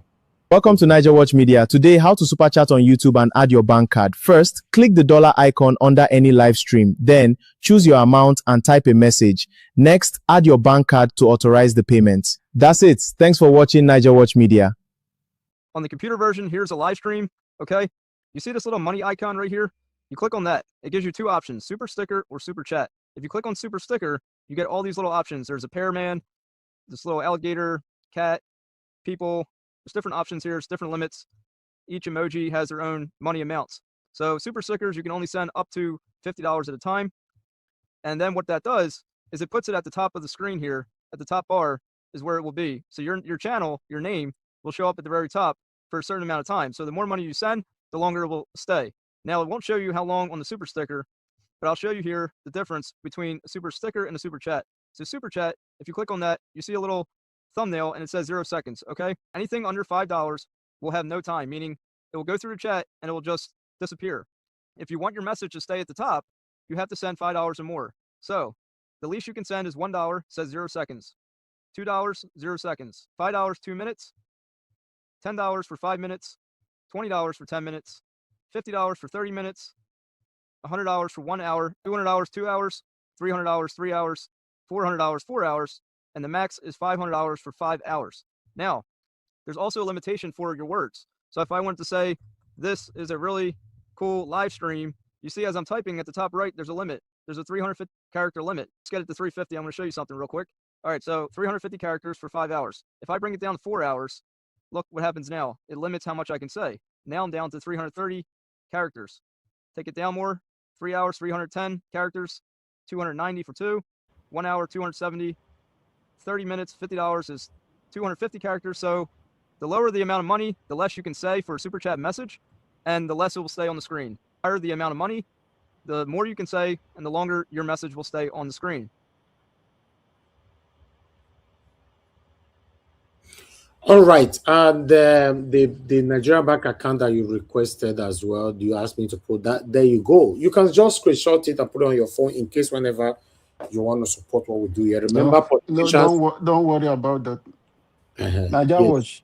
Yes, don't sir. worry about screenshotting. People will have it every day. You keep having new. Remember that every new people are joining this thing every day. Yeah, that's true. Yeah, so okay, if guys, one will be doing every we are not day, at pressuring least. you, but we want you to understand that politicians are not sponsoring us. You are the one paying us to do what we are doing here. So we appreciate you. Mr. Alabo, you can finish the rest. Thank you, sir. Thank you, Naija Watch. That's the only way we can encourage what Naija. Thank you, Madam Peggy Modi. Thank you very Go much, ahead, ma. sir. I'm very grateful. Thank you very much for the super chat. Thank you always, Mr. Elvis. You are highly appreciated, and I have a wonderful month. Okay, have a wonderful month of August, and God's blessings always. Amen. And you too, ma. Thank you very much. Now, last day be this of the month with this. Tomorrow is first. Thank you, ma. Thank you. Okay. Thank you, Mr. Alabo. Thank you, sir. Thank you, Madam Peggy Modi. We are always here with you. Thank you for what you do, and God bless you. Nigerians, please, the account number is there. If you are struggling with, we know technology is not friendly to some people, especially people on the edge of our generation of our parents. Some of them don't even want to get close. Some people, because of their experience, they don't want to click any link. So you don't blame people for that. We understand that. So that is why you have this account. Some people are already traumatized because of what some of our brothers who are misbehaving doing, which they call it HK or waiting, doing to people. So you don't blame some people not coming close to this kind of thing to say they want to link their bank account to anything. Yeah, nobody is blaming you for that, but there is a Naira account where you can do whatever thing, $1, you can send it to that Naira account. Nigeria Watch will appreciate you. So the account is always there. For most of you who are joining us newly, this is Nigeria Watch Media. We are here to see how we can make Nigeria a better place, get the good leader. And who is that good leader? It's Mr. Peter Obi, who will be in charge of the vehicle, in charge of the airplane to redirect the country to the right direction. That is why we are here every day, so that we can build a better Nigeria. That Nigeria we are shouting to say a new Nigeria is coming and that new Nigeria is possible. It's why you are seeing every one of us here every day. Thank you, Mr. Pansa. Thank you, Give Us Amanda, for that wonderful submission. Egbo Jonathan, God bless you. My brother Chris Dublin, we know you are here with us, even as you are busy schedule. God bless you. Epa Odua, we appreciate you, everyone. God bless you for what every one of you is doing today. A new Nigeria is coming, and I strongly believe that new Nigeria is possible. Let me start with Mr. Johnson Emmanuel. Yeah, I would say, let me start like this, that you are just, okay, let me keep that one. But let me say you are ignorant. There is a word I wanted to use. Maybe that will be too harsh for you. You are just ignorant, or you are a character like my uncle Jonathan would say, you can't tell somebody who is pretending to sleep to wake up. That is who you are. You were making reference to us saying that people in the UK, if they are working 8 hours, as government said, they will struggle to pay rent. One thing you don't understand is that you are just ignorant. You don't even understand what you're talking about. I pity you. I don't know why you are making this comparison. Are you aware that as you are working in the UK, if you own a house, even if you are paying mortgage, there is no any minimum wage job you will do that you cannot afford a place to live and afford food to eat? Do you understand that? Depends on where you choose to live. Same thing in Nigeria as it is. You can't choose to live in GRA and somebody is living in a different place, Asokoro and all the place close to Asurok. They don't pay the same rent. So you look at what you are earning, you live where you can afford. So there is nobody in the UK with the minimum wage that is not surviving, living well. Now, when I'm talking this, I'm talking as, let's say, using migrant. Keep that aside. Then now let's talk of citizens. You have your leave to remain in the UK. You have access to benefit. Do you know that I have 3 children and government pay them weekly? It's enough for you to run your home for food alone. Are you aware? Are you aware that you are working, earning your own salary? You have access to universal credit. You have access to a lot of opportunity. If you lose your job, you have opportunity that government will be paying you, monitoring you. Are you aware? Until you get another job. So in no case, in no area, no matter anything, for you to compare Nigeria to UK or compare the workers to say whether they are working 8 hours in a week. I work 9 to 5. Many people work 9 to 5 a day. Not everybody in UK do 12 hours job. So you should understand that there is nothing for you to make this comparison. So let me just use this light word for you that you are ignorant about it. I don't want to come too strong for you, but you should stop this thing. But I know your brain have ceased working because nobody support Tinubu or defend Tinubu that is in right senses. That is what you are struggling with. You don't even know what you are doing, but you think you are doing the right thing. But for you, you will look stupid in front of many people. Even your children, the argument you will put, they will take you. If you are in the UK, they would have put you in the care home because you have a mental problem. Let me leave you for there and face our problem in Nigeria. You will not distract us today. Nigerians, let's talk about what is happening and affecting us, which is the corruption going on in the APC-led administration, which is Tinubu that is driving it. Nigerians are suffering today. People are hungry. People are crying for food. And you have these wastages that is going on in our country.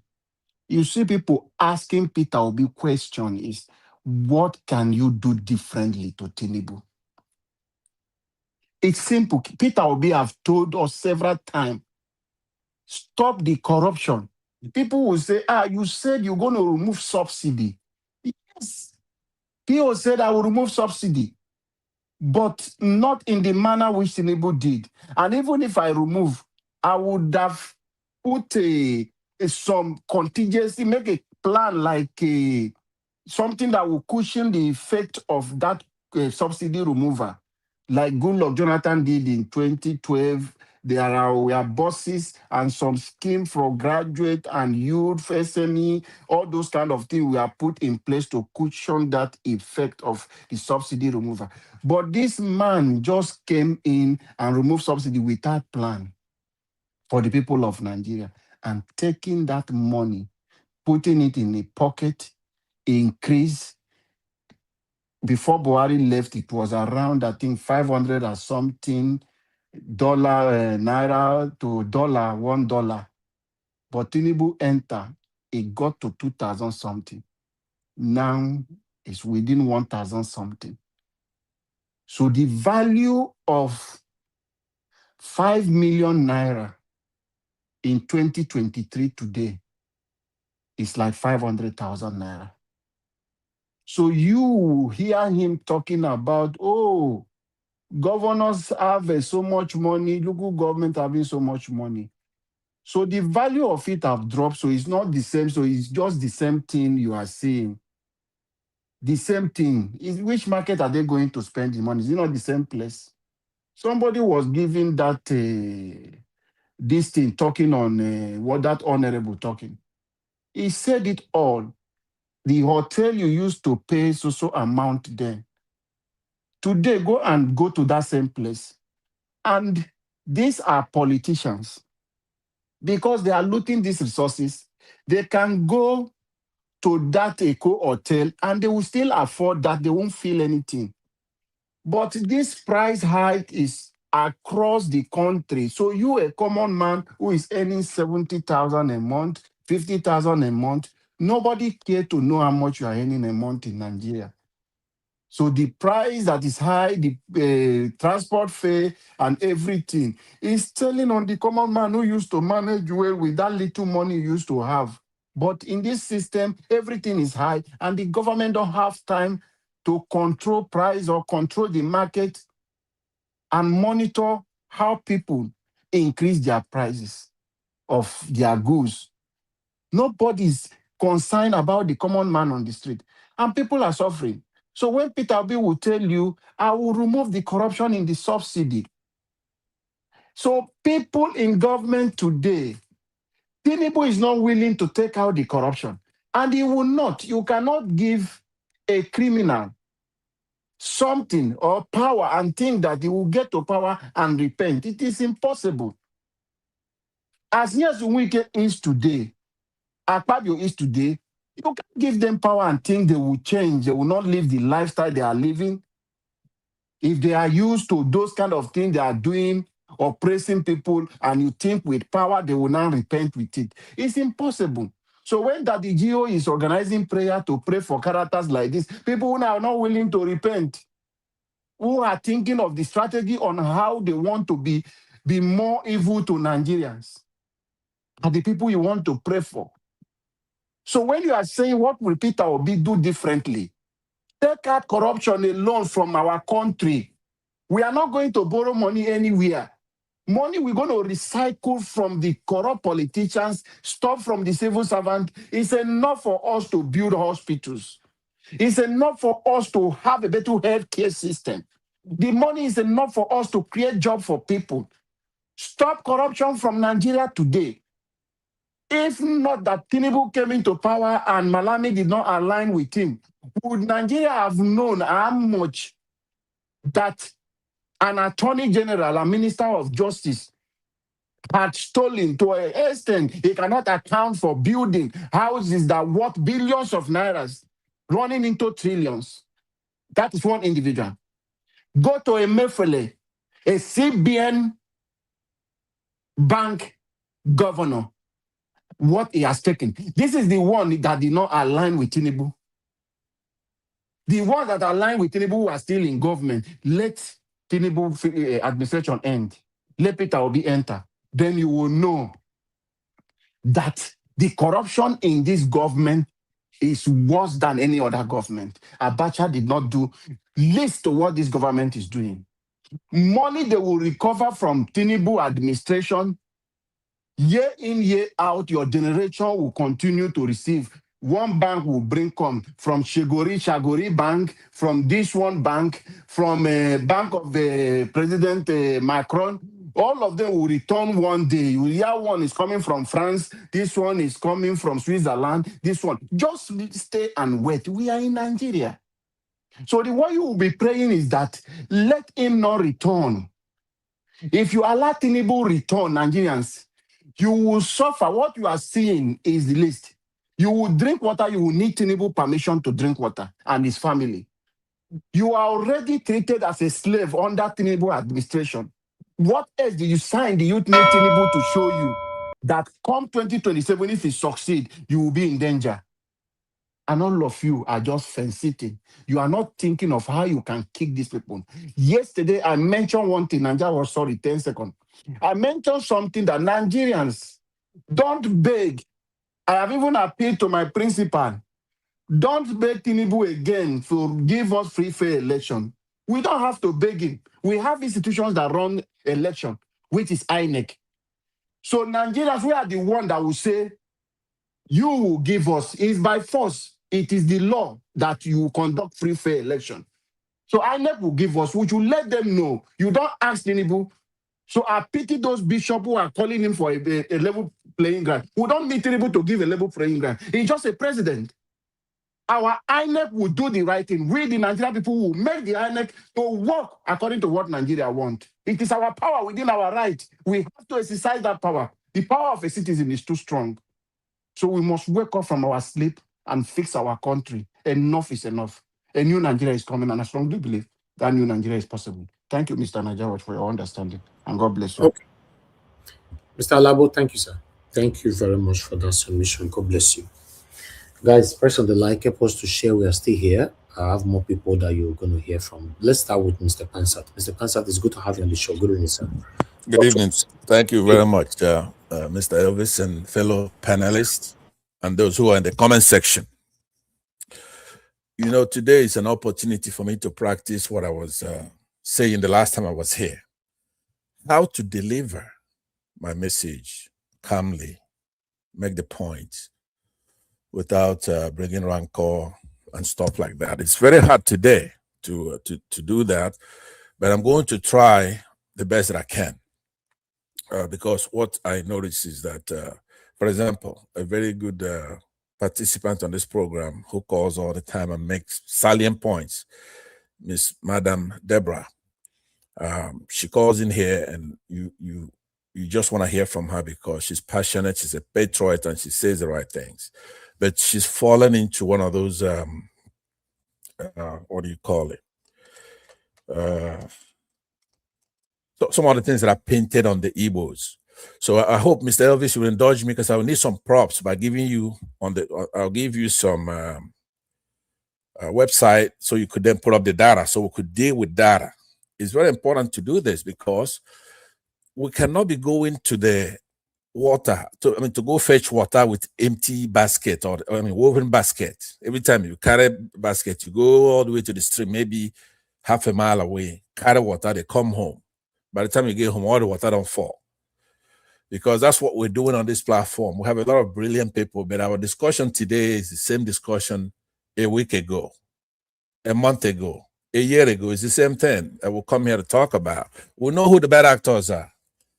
So if we have diversions, interruptions, disturbances, interferences, intrusions, even from the likes of my brother, my friend, Johnson Emmanuel, on the comment section, the first day I came here, I clashed with him because my nature doesn't allow me to deal with that. But I grew to live with it. It's a platform. We have to all get along on this platform. But it's unfair. Now, I would ask, I wish Mr. Jonathan Kingsley spoke before me so that I will see if he's going to condemn what's been going on with the Igbos when it comes to some of our governors, some of our leaders, quote unquote, who align with, say, APC, and they're criticizing Peter Obi, or they're showing a body movement, a body style that is unbecoming of a progressive tribe. But you know what? You have to blame the rest of Nigeria for this. For many years, the Igbos, Southeasterners, have been practicing the thing of trying to be straight. We're condemning all Jose Carlo and all those kind of people. But when they go to the national, then they fit in. Whereas the leaders from the other sections, the governors, go to the center, whenever there is a national government, they go and get along with the government. The Igbos, they're smart. They figured that out. So those leaders do the same thing now. They go to the center and bring the bacon home. Believe it or not. Every single one of you who's talking that nonsense here, that's what your governor is doing, has been doing, will continue to do. But when the election comes, somebody like Ozodema, he was a governor, he was APC, Peter Obi won his state by a wide margin. Soludo actually wrote, I don't know if he completed a treatise on Peter Obi. He wrote something very, very critical of Peter Obi before the election. He's anti-Obi, the governor of his state. But Peter Obi won his state by a wide margin. And so forth. The rest of the governors from the Southeast. You go and let me say this, because it's important to do this. We have to settle this stuff once and for all. We have to settle it. Because you can't come here talking the way you're talking about the Igbos, whereas your own state is not even at par of how Igbos were 4 years ago. The Igbos fought a war in 1967 for the same problems we have today. But what I brought today is voting pattern. Nigeria changed direction in 2015. There is a President Jonathan and President Buhari on the ballot for Nigerians to pick who? Good versus evil. Go and look at all. Let me Mr. Elvis, would you put up this thing if I put it up for you? If I gave you the website, let me use this. Put on the private chat. Yes, let me go through it and put it there. Yeah. Okay, that'll be very, very, because I really want to solve this problem so that we don't keep wasting our time. Okay, here is it. This is when Nigeria changed. We take a look at the voting pattern, because that particular graphic will tell you, if you really want to reduce Nigeria to who are destroying Nigeria, that this voting pattern will tell you who. All right? If you look at the presidential election of 2015, because you have a dichotomy, good versus evil. Jonathan was not the smartest Bob in the room, but he was a Democrat, he's a civilian, he's a minority who propped up there by accident to become president, so he didn't really do that much evil, except there was corruption, right? Which pales in comparison. Look at Southeastern states. Now you start with the Abia state, which is at top due to the alphabetical thing, right? Total vote for Buhari was 13,394. The total votes was 391 because 391,000.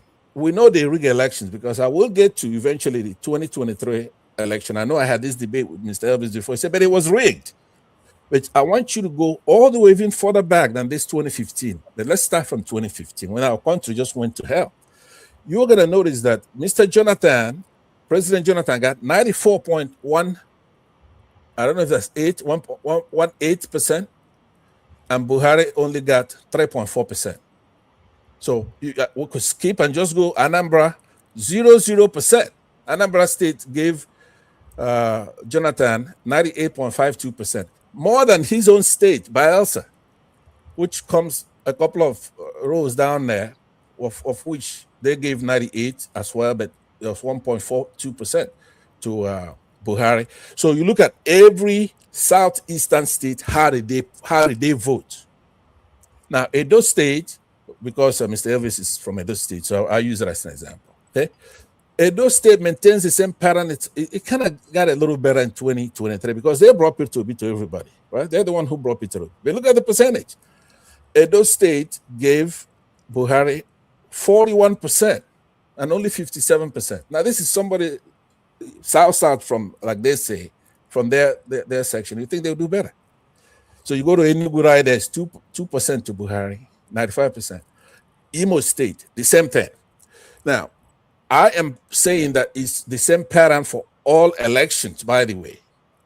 The Igbos vote for the better because it's a competitive thing. The better candidate. It holds. We don't have time to do all that. But the next thing I want to, let me put up another graphic for you, Mr. Evans. This, I think, comes from Facebook. Now, on this one, there's a saying, always saying, oh, Igbo man cannot be president. Igbo man cannot be this. Igbo man cannot be that. How? Why not? Those who say that don't mean it, because if you look, the Igbos, out of 25 players, say for Nigeria, that wears a Nigerian team, okay? You have 12 Igbos out of 25, including the goalkeeper. Not Igbo has scored against his own country, Nigeria. Okay, Augustine. Sorry, as Augustine. Be quick in this your analysis. Okay, I'll try. Could you put up the second graphic that I put up there? I would. Now, if you want to, people should not be lazy. Go and look up the voting pattern, including the 2023 election. The Igbos, all Igbo states, 5 states, voted in the 80-90 percentile. Now, there's no single person that's going to come out and say Igbos should not be independent. If you want to support Tinubu, for example, you should. If you want to criticize P2B, you should. Somebody like Okonkwo, this actor, he's saying, Mr. Davis posed the question, he says, who should we believe right now? Who should we believe between Peter Obi and Kenneth Okonkwo? Is that serious? Is that a serious question? Right? Kenneth Okonkwo, it's not in the same league with Peter Obi. Peter Obi will say hasn't. Who posted that? No, there wasn't a post. You said this dilemma we have now with the Igbos, basically, this trouble we're getting from Kenneth Okonkwo. Now, who are we going to believe? I know what you mean. That's I was criticizing Kenneth Okonkwo. Please don't bring that in. You should know what I mean, you know. And that's what I'm saying. I know what Mr. Elvis, I have to tell you. Let me tell you something, please. I want you to hear me. Now, maybe I should call you privately. You can't be bringing all these negative forces. Right? I have and to then you say, what I'm saying, you have to bring it, but then you have to be subject. You have to be subject to criticism. Let me tell you why I say that. The reason why you have to be subject to criticism is this: you do know that, for example, right now, Asari Dokubo is fighting your king, right, your monarch. Every day he's bringing all kinds of headline. I'm going to dethrone the Oba of Benin. Every day he's okay. So we know, okay. Okay, so if you come here every day and that is your headline, whatever Asari Dokubo is saying. If my king was contested as the president of Federal Republic of Nigeria, I'll bring it every single day. Money after the Okay, let me. What I will do, I want you to invite me to a debate on that. I want to debate you on that. But let me finish my submission. I'll debate you on why, if you do that, then you have to do it here. Yes, that's what I'm saying. The danger. I won't bring my king into this conversation because he's not contesting to be your president. Okay, but that's what you said to Deborah when the Igbos come here. They're gonna say Peter Obi is not contesting to be the president of Igbos. He's contested to be. You sound just like somebody who's saying that. But let me go ahead and finish what I'm saying. I'm not criticizing you. All I'm saying is that you have to know what the consequence. One of the criticisms that you're gonna be able to endure when you do this, when you do things like that. If you try to make Yeah, it look like. yes, I have a thick skin. I don't mind being criticized fairly. Yes, I Okay, don't very mind. good. Okay, Yeah, now, so I will tackle any kind of criticism if it's I biased. want you to invite me on that discussion I will one not lazy invite day. you to around here. Just always speak from here. If what you are Okay. saying is not aligning, we tackled you. Simple. Okay, so now let me tell you what work is. WORK. Because you say all the time on this platform, hey, look, I'm here for Peter to be all the time. I've done a lot of work for 2 years. They don't call me. They don't reach out to me. They don't show appreciation. Now, which makes you sound like that Samaritan woman. This in John, the Bible, John 4:17, right? They told a verse where a woman stated that she has no husband when the Lord asked him to go and call your husband. That's verse 16. So the woman says, I have no husband. So Jesus says to her, you are right in saying I have no husband, for you have had 5 husbands, and what you now have is not your husband. You know, we had Aisha come here. We even had Okonkwo come here for Peter Mr. Obi's. Mr. Pansat, Yeah. you are 14 minutes now. You are still talking. I'm not. If you continue like you will talk for 30 minutes. Try and round up on time in the next 2 minutes. Thank you, sir. Okay, 2 minutes. That's generous. I appreciate it. I have so much stuff to say. I was going to define work, basically in physics, which means that there has to be a displacement. So if you just going around in circles, you're not doing any work, especially if you're introducing certain things that would take away from the work. You have negative work in that sense instead of a positive one. So I was saying that you have had people come here and it's like they're flying some people down here from the Labour Party. You had Apata come here. After Apata came here, surprisingly, you say, hey, I'm not going to choose any sides in that election in your state. And then you had Aisha come here. You had this Okonkwo guy come here, Kenneth Okonkwo. You had the vice president. We have so many people come from that, but it looks like you're yearning for more when somebody comes here, right? We just cast it aside. You have Patricia. What you are saying, but I don't know. Maybe other people do understand on the panel, but it's very difficult because you are just everywhere. I am everywhere. So it's about me now. So I don't know. But why do you not want to be criticized? I don't You are understand. not criticizing me now. If you are criticizing me, you are just using 14 minutes, 15 minutes to talk about me now. 15 minutes. Okay. No, all right. Maybe I go for the second round. I posted finally the 2023 election because actually the main thing I want to tackle, tackle is that the criticism you're laying against the Igbos is unfair. What criticism? The criticism of we're not supporting our own or the Igbos back by their own. Now, I put up the last thing from not BBC. A criticism. It's out there. So what are you talking about? No, Igbo remember, people go to channels and Arise TV and sit in executive chair to criticize their own. So what are you talking about? No, why shouldn't they? I remember what I told her. It's not a criticism. I play it for people to see. Then we talk about it. Simple. Wait, remember what I said to Mr. Kinsley, Jonathan Kinsley. If Igbos are doing that, you should say it.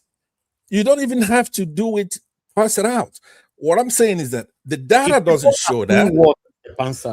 The data doesn't show. I just put up right now. The last one is the voting pattern for 2023 election. Mr. Pansat, I need to stop you now. It's 17 minutes. You'll be talking. So I think we should move. I don't think it's fair. I don't think it's fair. But maybe I'll come back. You gave me 2 minutes. You spent 30.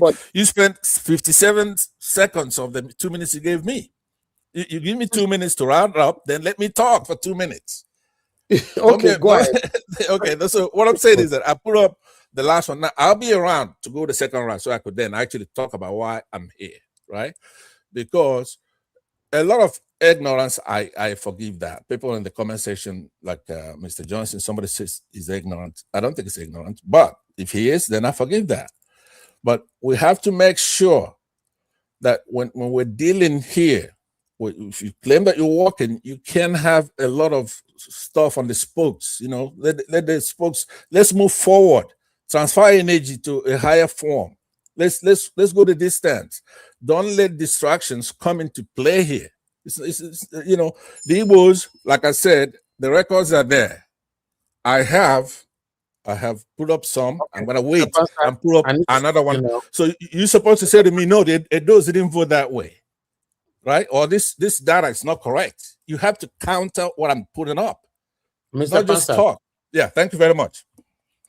Thank you very much. In case you think you were cheated with your time, let me put it there so people do want to see how long you talk for, only you. And we think even the first comers here don't get what you just used now. So even upon that, you are still not satisfied. Ladies and gentlemen, I'm satisfied. I'm satisfied, Mr. Elvis. You're fair. Thanks. I appreciate that. All right, thank you. The situation that I have with Pansat is that Pansat don't want me to bring the negative side where people criticize Peter Obi here. He has said that so many times on this platform, and I will always do that. So, Mr. Pansat, if I were you, don't talk about it anymore. Because how I run the broadcast cannot be changed. I will always do that because that's why we are able to counter them. That's why we are able to destabilize whatever they go to Arise or Channels Television to say. So any negative thing anybody say about my principal, Mr. Peter Gregory, I will bring it here so that we counter it. We don't allow it to fly. But for you want me to shun them, no need to bring them here. No, I will always. So in case you bring it up tomorrow again, it looks like you are wasting your energy because I will definitely bring it here, except I did not see it. As long as they went to Arise, they went to Channels, I will bring it here. I am a panelist, we countered it. And that's it.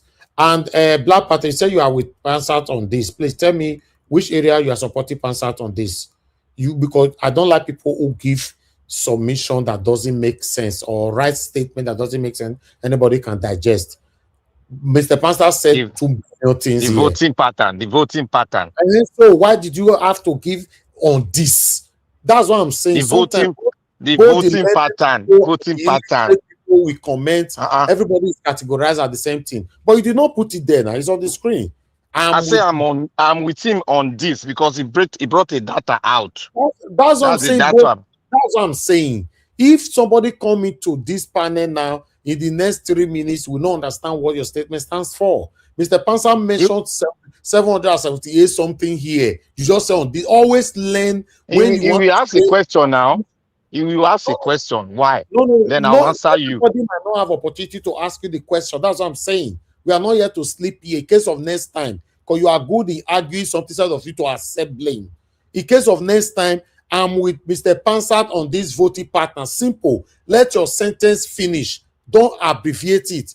Because a lot of people are here, they don't know what you are talking about. That's why you see on the national TV, in abroad, though, when they've mentioned the headline in the first minute, 7 a.m. in the morning, at 8 a.m. when they come back, they are going to mention that headline again. At 9 a.m. when they come back, they'll mention the headline again. When they come 10 a.m., they'll mention, you know why they continue to mention headline? Because they want everybody rejoining and joining the broadcast to understand what we are talking about here.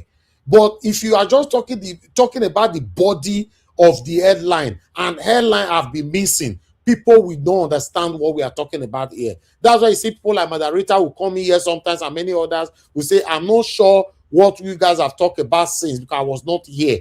Then we will now elaborate and illustrate them how to go about it. So please, I'm talking not just Black Pattern, everybody. When you are leaving comments, tag it to what you are responding to. Don't say I'm with Pansat on this.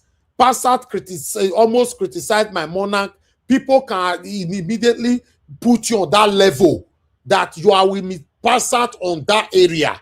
Pansat criticized me. People can think you are with Pansat on that area. Let's learn. We all are learning here. Thank you. Then I would like to call on the next person to talk to, which is Mr. Chris. Mr. Chris, I don't know if you're available now. You wrote your Chris is not available. He dropped a no, message. he wrote I don't it know 10 if years he's back. ago. He wrote it 10 years ago. We don't know if he's back now. That's And what he I'm said when calling. he comes, he will let us know. Okay, let him be the one to let us know then. Okay, let me move on to Mr. Jonathan. Right? Yes. Mr. Jonathan, it's good to have you on the show, sir. Good evening to you. You have the floor. Thank you very much, Mr. Elvis. I greet you once again. Thank you, Good sir. evening there. God bless you for the good work you are doing. My fellow panelists, I greet you all. You are welcome. God bless you all greatly. Mommy Diaspora, once again, good evening, man. God bless you greatly. And I greet all the commenters, my fellow commenters and callers, to all the callers. I greet you all. God will continue to bless you all greatly. Let me... Amen. Jonathan, welcome, sir. Thank you.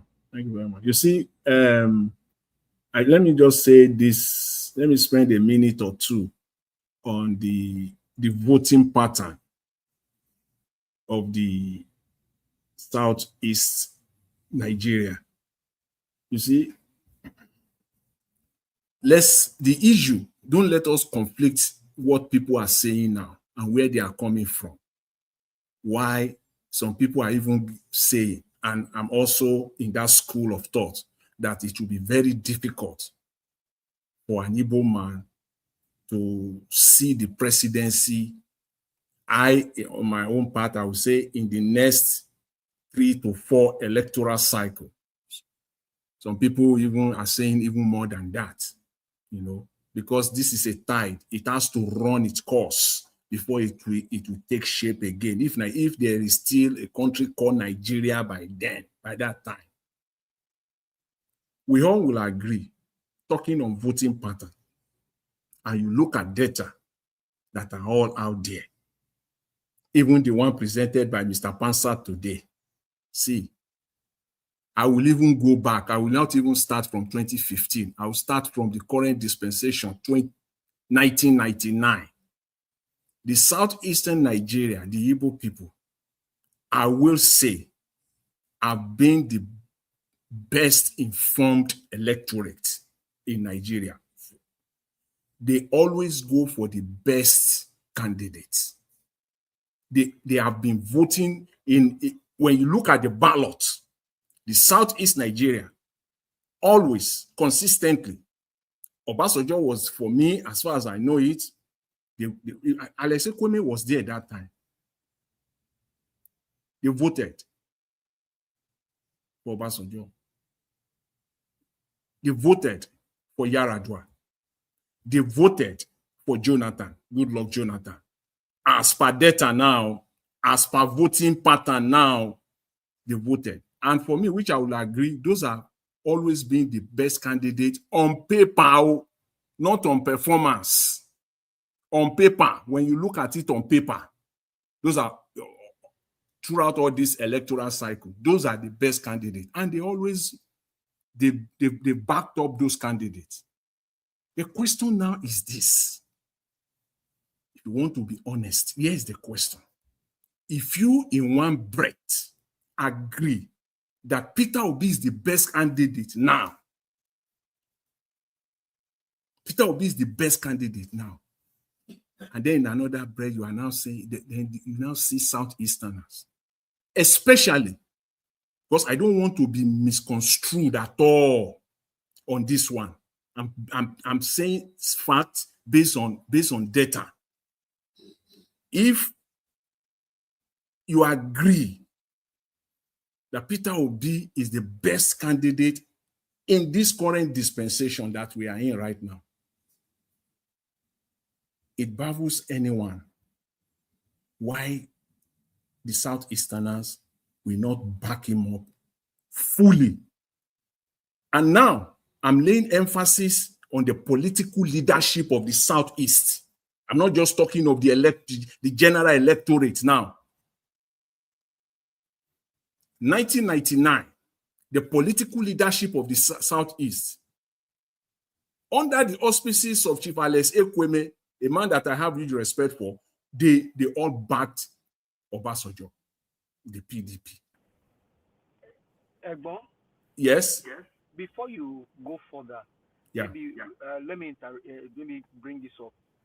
Now, can you compare the characters of Alex Ekweme with the characters that we have now? No, you can't. That's what I'm saying. That exactly, you can't. It's day and night. This is a man that will say it the way it is. He was a politician, yes. And don't forget people like Chuba Okadigbo.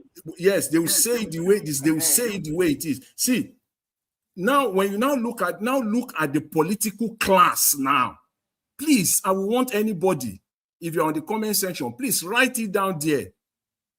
Any political leader of note from Southeast that is backing Peter Obi. I know those that are backing him. Don't talk of those ones. So, of note that is backing Peter Obi, please.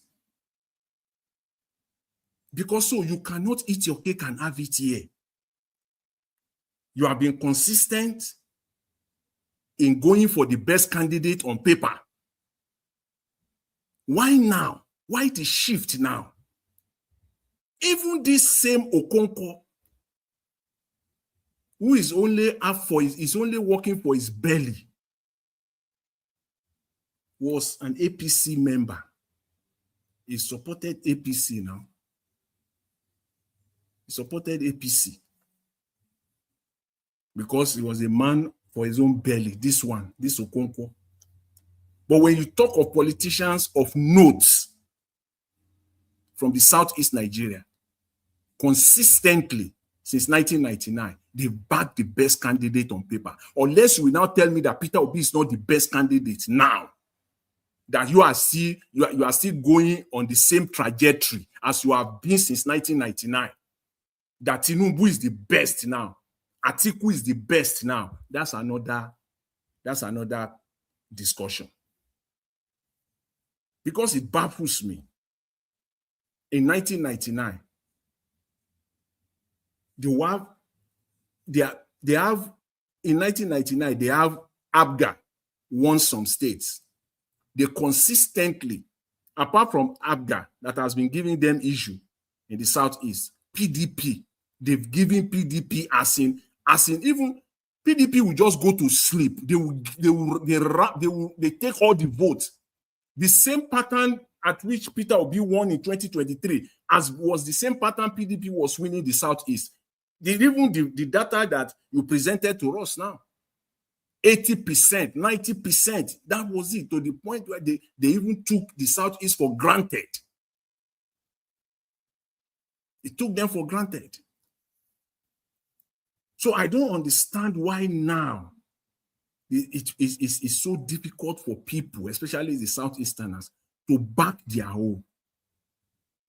More especially when for the very first time in the history of Nigeria, now go back since independence, for the very first time, go back to the Second Republic, 1979, when MPN Shagari emerged as the president. Let's go back to that one. Even since that time, for the very first time, Nigerians in their numbers, from the up north down to the down south, they coalesce against a Southeastern man. We have never seen it. In fact, there are information coming out now that Peter Obi won more states in the north, e.g., Borno State.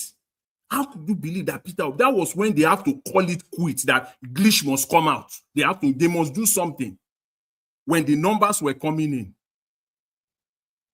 Borno State,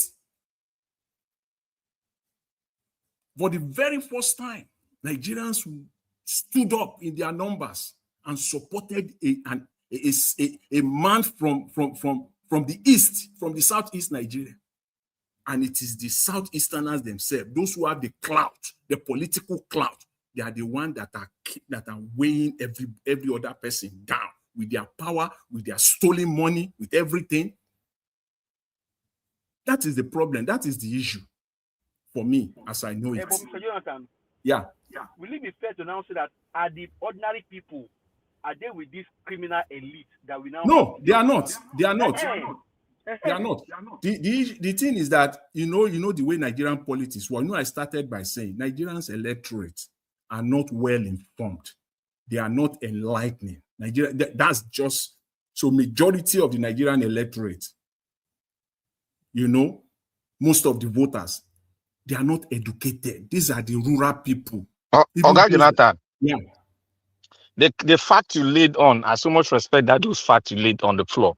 And you made mention of one thing.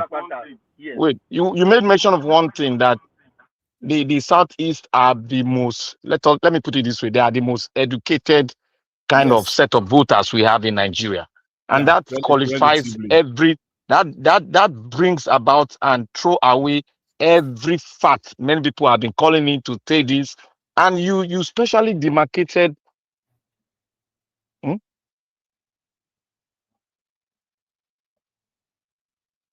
Sorry, you can you hear me now? Yes. You demarcated something. You said you have 30 seconds left. 30 seconds. All these minutes you are running. 30 seconds. Okay, continue, Dr. Mr. Jonathan. Okay, continue. yeah, there's nothing more to say. The next thing, if there's time, I'll talk on it. It is Mr. Tinubu's. I think to give us a mandate dealt with that enough. But if I have time, I will. Yes, we'll come back to you. Thank you very much. I appreciate it. Thanks. Thank you, Mr. Jonathan. God bless you, sir. Thank you very much. Okay, let's hear from Mr. Oduwa. Thank you, Mr. Oduwa. Good evening, sir. Talk to us. Good evening, Mr. Najawash, and happy Saturday. Thank you very much. We appreciate your efforts.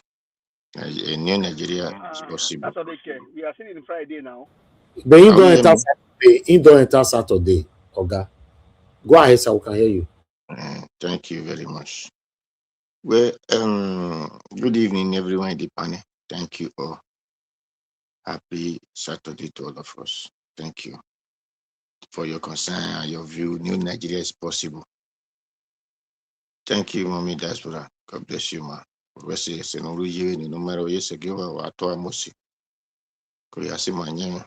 Nigeria.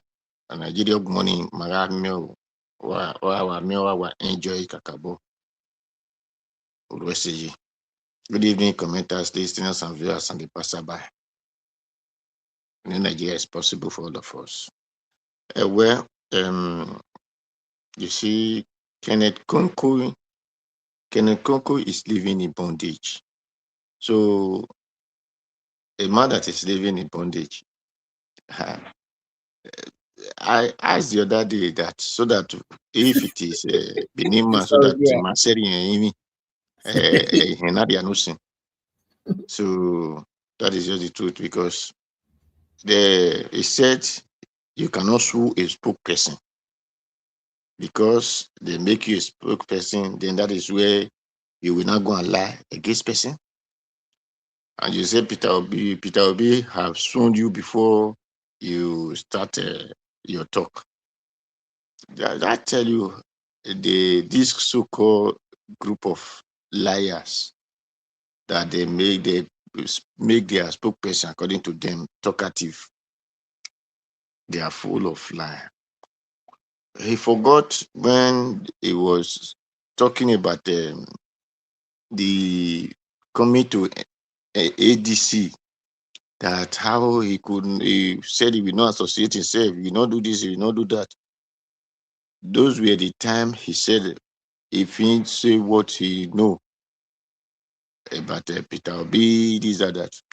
And I enable Peter Obi to say, okay, if so, you need to tell Nigerians those things that you know, because Nigeria, they are eager to know more about Peter Obi, especially those who don't want good thing, like living in bondage, living in bondage.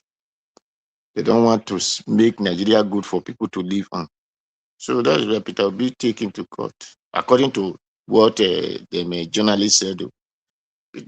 Peter Obi sue him, and the other time he says it was laughable that they know where he stay in Abuja. All of them were the one in ADC together. Why they not take what they said they went to Enugu where he is not even staying. So he has said those things. What we are expecting him to talk those things that he know about Peter Obi. Whether they sue you, they don't sue you. Peter Obi, since Peter Obi have put it to you as a challenge, you come out and say those things, you know. And he want to say something. He said Peter Obi is classless. Oh, yes. Peter Obi is no longer in any primary school, secondary school, or university. So which class is he looking for that Peter Obi should stay? Peter Obi is not above those class that he call class, because Peter Obi is not the light that people need to emulate, because the attitude or character of Peter Obi is what they used to build all this kind of Europe that people are talking about. Oh, Europe developed, China. That kind of character is what they used to build it. The people said, I will not eat people's money. I don't have longer truth. The one I have, I am sufficient with it. That is how Europe become a good country today. I can use Italy example.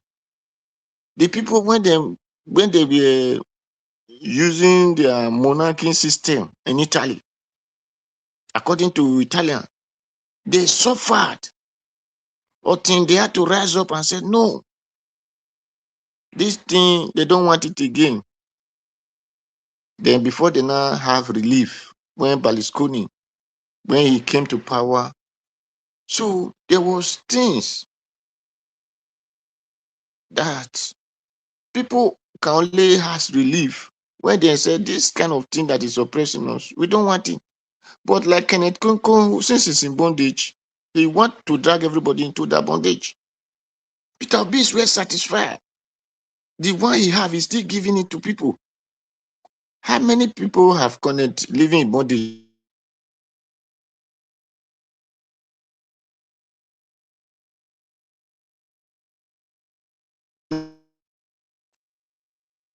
It's not even a shame. It is, he will have going to be doing MC in the club now, so that they will know that is his job. Since he's a spokesperson, that is the work of MC. And he called himself a lawyer. It's not even a shame that he's not a MC, a speaker.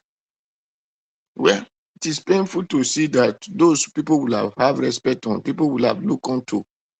They are the one who tell you that they doesn't have capacity for you to look onto. It's just the truth. So Kenneth Okonkwo is a fake and falso living in bondage, and he will still remain in bondage because the person he's supporting will never become the Nigeria president. The people who start importing generator to the country, who start selling Nigeria things in the name of privatization, and who is still ready to sell the last one. So he can never become a Nigeria president, except Peter Obi, which we will not eat our money. He will never eat our money. Instead of him eating it, he will save for us. He's not going to be using our name to go and borrow money to come and be buying canoe or ship or yacht to say they want to go and be president of fish, or buy aeroplane to be a president of bears in the air. Because if really Tinubu were concerned about people, those money used to buy yacht, what you call it, if he used it to buy a bus, Kele Dilichuku, if he used it to buy it, at least he will buy more than, he will buy up to 30. If what am I talking about? Let's just say 30. We will buy up to 30, or even if it is 36. Then let them put it and start using it to make reform for Nigeria government. So you cannot go and borrow money in the name of Nigeria. If we know that thing cannot refund money, because if that ship you bought now, you will still be paying for the where he parked. Where he parked, you will still be paying. But if you buy bus, people will enter that bus and they will pay. Then they will be returning revenue to government. Then you so that you can go and pay the where you borrowed that money from. So Peter Obi is the man. Then I used to see when people will be talking about this Southeast, using Biafra to see it, using war because of war. Let me advise my Igbo brothers and sisters. If anybody said there was a coup, tell them yes, it was a Nigeria coup. because the people they say he did coup, they were Nigerians and they were Nigeria army. So because we have Moritala coup, nobody call it Ansa coup or Fulani coup or whatever. We have a Buhari coup, nobody call it any name. So why the one that happened in Agui Ronsin time, it was not Igbo coup. Agui Ronsin was not in Nigeria military. So you people should be proud and say, yes, there was a coup, but it was Nigeria military, it was Nigeria coup. It was never Igbo coup. If they say it was Igbo man, ask them, was it not a Nigeria military man? So it is very simple. We don't need to come and be saying, Peter Obi come and talk on it to debunk it. No. Just tell people, even if it is Okibaloye that asks you, tell him it was a Nigeria coup. Because all the people that did it were Nigeria military people. So that is my advice to anybody, whether you are Igbo, you are not Igbo, if they said it, tell them that. Because it is not only that coup that take place. Even against Babangida, there was coup. Will you not call it Benin coup or Niger Delta coup? It was coup. So Nigeria make coup, they make coup. And even if they say war, it was Nigeria war. They did not go and fight in Cameroon. They did not go and fight in Niger. It was Nigeria. So it was Nigeria war. People should begin to put things in the right perspective, the way it's supposed to be. Then that is my advice on that. And I thank God for that. One of our brother that talk about the flyover, the Peter Obi will win one hand, and it's a PDP man. I love that man. You see, everybody is letting you to know that Peter Obi is the man of the day. He said if they vote, whether they like it or not, he said whether they like it or not, before INEC release the result, then we release the result to the world to see. Before 12 o'clock, Peter Obi will win. So everybody know that Peter Obi is the focus. So that is just the truth. And let all of us make sure. And that is why we need to be advising our people. They should go and do PVC and make sure they collect their PVC to come and vote. It is their right. So that is it. Thank you, Mr. Jawas. Thank you very much. Thank you very much, Mr. Dua. God bless you, sir. I appreciate you. Mr. Elvis. Thank you. No, sir, let me finish with people. Pause what you wanted to say, please. Let me just finish with everybody on the panel. Thank you, sir. I think everybody on the panel have given. Okay, now, people that came in late are going to be categorized on the final submission, which is Black Panther and Oga F. Emmanuel. If Oga Chris is also part of it. I never talk. I don't send message to you. You send message for the past. No, to the chat. I mean to the chat. To the chat. Yes, and now you say you're not available for the past 78 years now. No, I don't see reply. Say I don't come back. I write for chat. Okay, Oga Chris, you'll talk to us now. Nigeria Watch. I don't call my name. No, you call my name. Well, I go call your name. I go call your name. May I call your name? I know you do something. You do something bad here. You do something bad here. What I do? Let me correct you. When Pamsa was before Pamsa spoke, I was in the channel. Something the network took me out. Don't say I came. I didn't come late. I didn't come late. That one I did defend. Do I know you before? Yes, I don't know before, but you know me by my name. Yeah, I don't know you. I don't know your name. So don't say I came late. You must give my 8 minutes. Black Panther. So now you want to correct it? You want to correct it? Not mine now. Mr. Elvis is fond of that thing. He's fond of that thing. When he knows say, if you want us go house, if you want us go house, guy, let me talk a beg. I have my right. He go give you your time. I beg. Sit down, Jare. Okay. Let's do it like this. Now, no say Mr. Pansa day here. Minister, I want to give so for now like. We're going to let Mr. Pansa use all of them. No, you go let us use our 8 minutes for the talk. If not, I will disturb all of them. You go use all of the data finish. So I'm going to give 1 hour, only 1 hour. This 1 hour includes every final submission and people will never speak, which is Mr. Chris go get full time minutes, you know. But now I Thank you. Go and sleep, my friend. What did they talk, sir? What did they talk? What type of biasness they talk here, sir? Mr. You say you don't Jonathan, return to you are becoming Mr. Okonkwo now. Mr. Jonathan wanted to say something just now. Let him You only quickly get say to me, something Black Panther. You only get to me, sir. before Oga Chris continue. But all is inside that 1 hour. It started now. Oga, Mr. Jonathan, No, Mr. Elvis, you are becoming Mahmoud Yakub, right? Definitely, he had become. He had become. But if you don't click on, if you don't click, Which one be no pick come? I was here early. Don't tell me I no pick come. I was here early. Oga Pansat quick come. Alabo quick come. Which Oga Pansat quick come? I came when he was making his speech. Mr. Elvis, don't mind him. What are you talking? No man, he go carry Olaga for comment section. How can you tell me I came late when the third man, the number 3 was speaking? I was here. You say I came late. What are you talking about? No day inside this 1 hour. Oh, but this one inside this 1 hour. Leave am make it cause. Now in the cause commotion because you want run go house. Now in the cause commotion. If you don't want look, who's not bring one run go house? If you don't tire. Allow us to move on now. If they take the hours, they come out to. Now me no me the cause am. Now in the cause am. You go sit down for comment section. Forget to comment. I know they sit down for comment section. Black Panther, if you want 4 minutes, don't go and sit down in the comment section like the chief of the place. I need to sit down there because not be all finger equal. Take 2 minutes, may they go out. Take your 2 minutes, may they go out. Mr. Elvis, make you give us 2 hours. Make we hash all these things out today. If you can. You no go agree. That man no go agree. Like. I beg.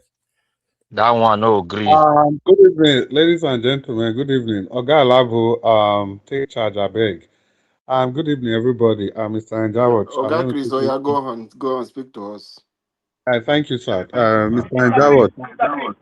Can you allow Jonathan to say what he wants to say earlier? Yeah, exactly. Oga Jonathan. Oga Jonathan, you wanted to say something? But Jonathan don't they eat rice. Leave him when he come, he will come back. Okay. So once again, let me say good evening to everybody. Mr. Njawat, thank you very much. Yeah, I have to thank you again, like we do every day, for being able to do this every day. And despite all the struggles and all the challenges, thank you so much. Mommy Diaspora, thank you so much. We appreciate you. May the good Lord continue to bless you, and happy and Friday to you, the first day of the weekend. Please, everybody, permit me to stand on existing protocol so that we just get into the discussion. We are pressed for time. Be that as it may, make I welcome Oga Pansat here. I think he's about the only new person here. So, Ola, good evening. Thank you. See, you see, for me, the last 1 hour, 30 minutes, I've been away from the panel, but from the beginning, there was this interview, the man that they interviewed. I think he spoke with the former Speaker of the House of Representatives. You know, something struck me in that interview, and it's just about the kind of things I've been preaching here.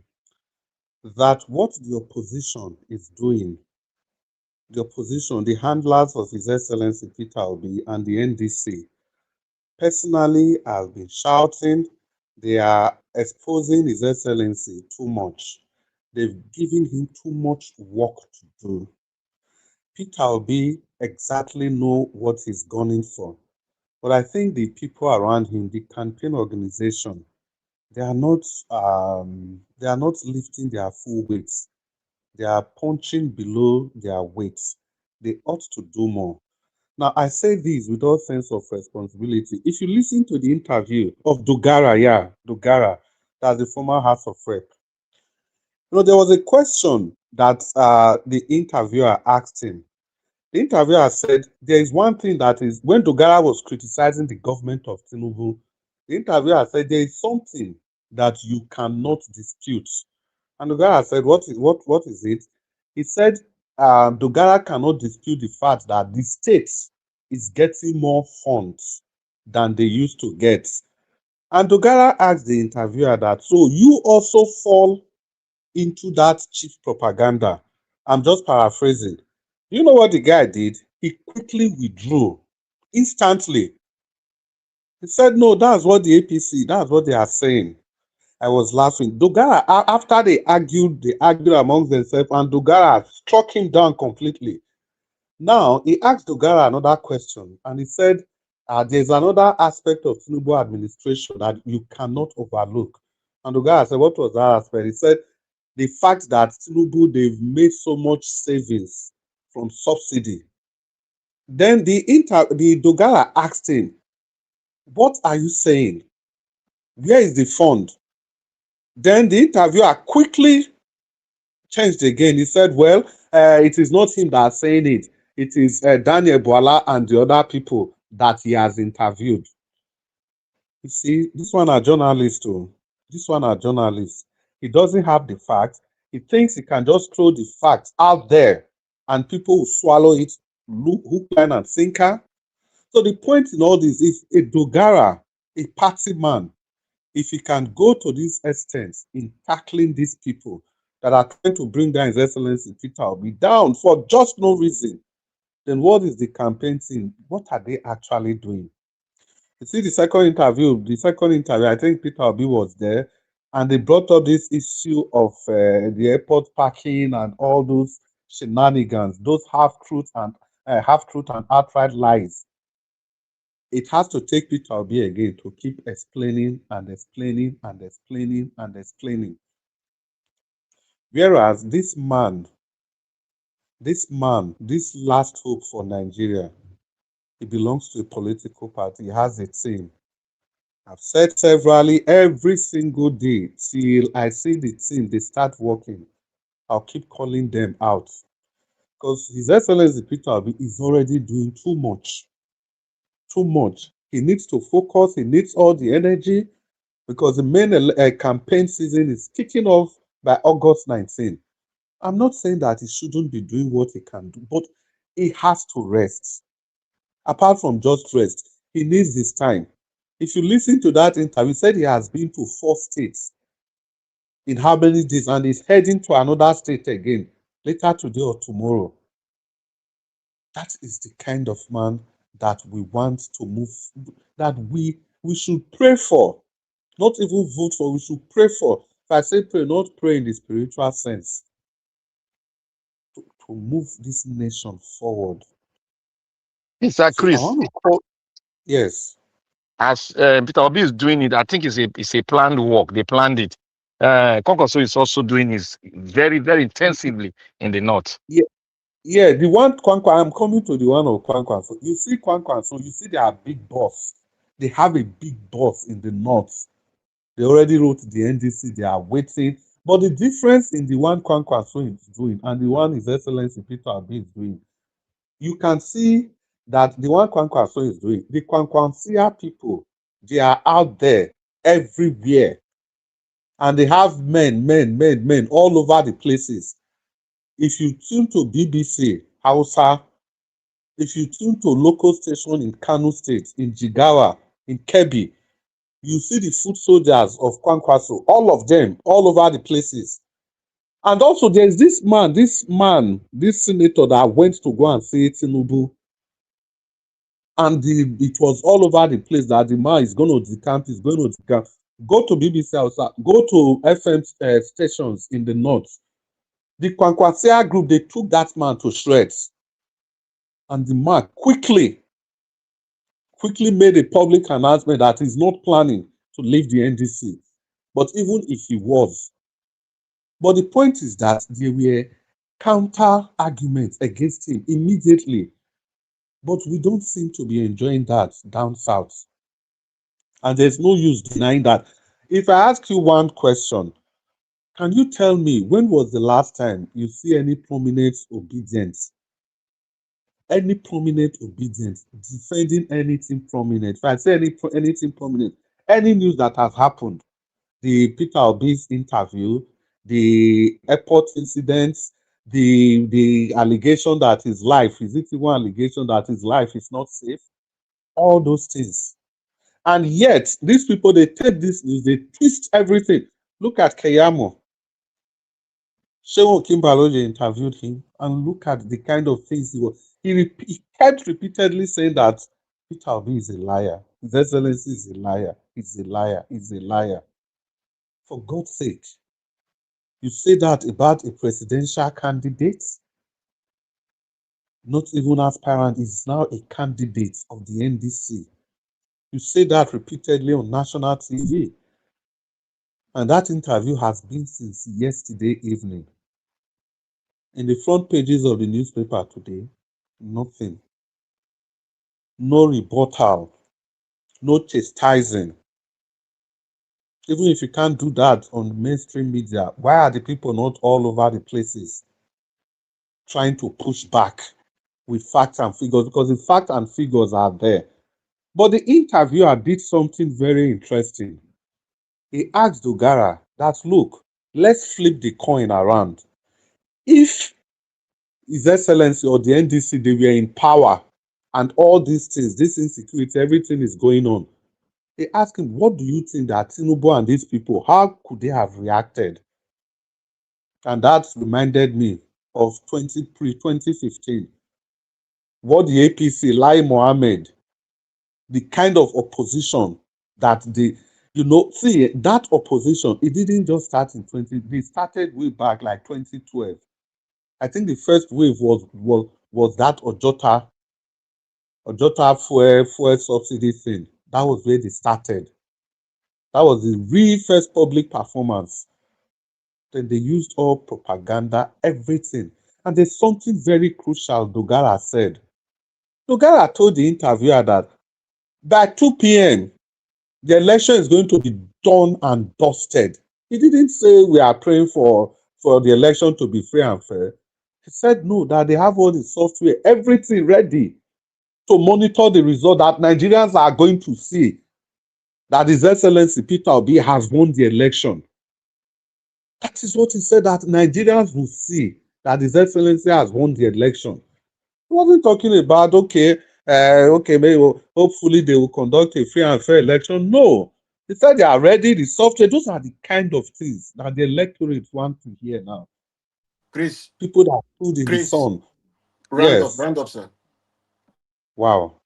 People that stood in the sun 4 years ago, they are willing to do it again.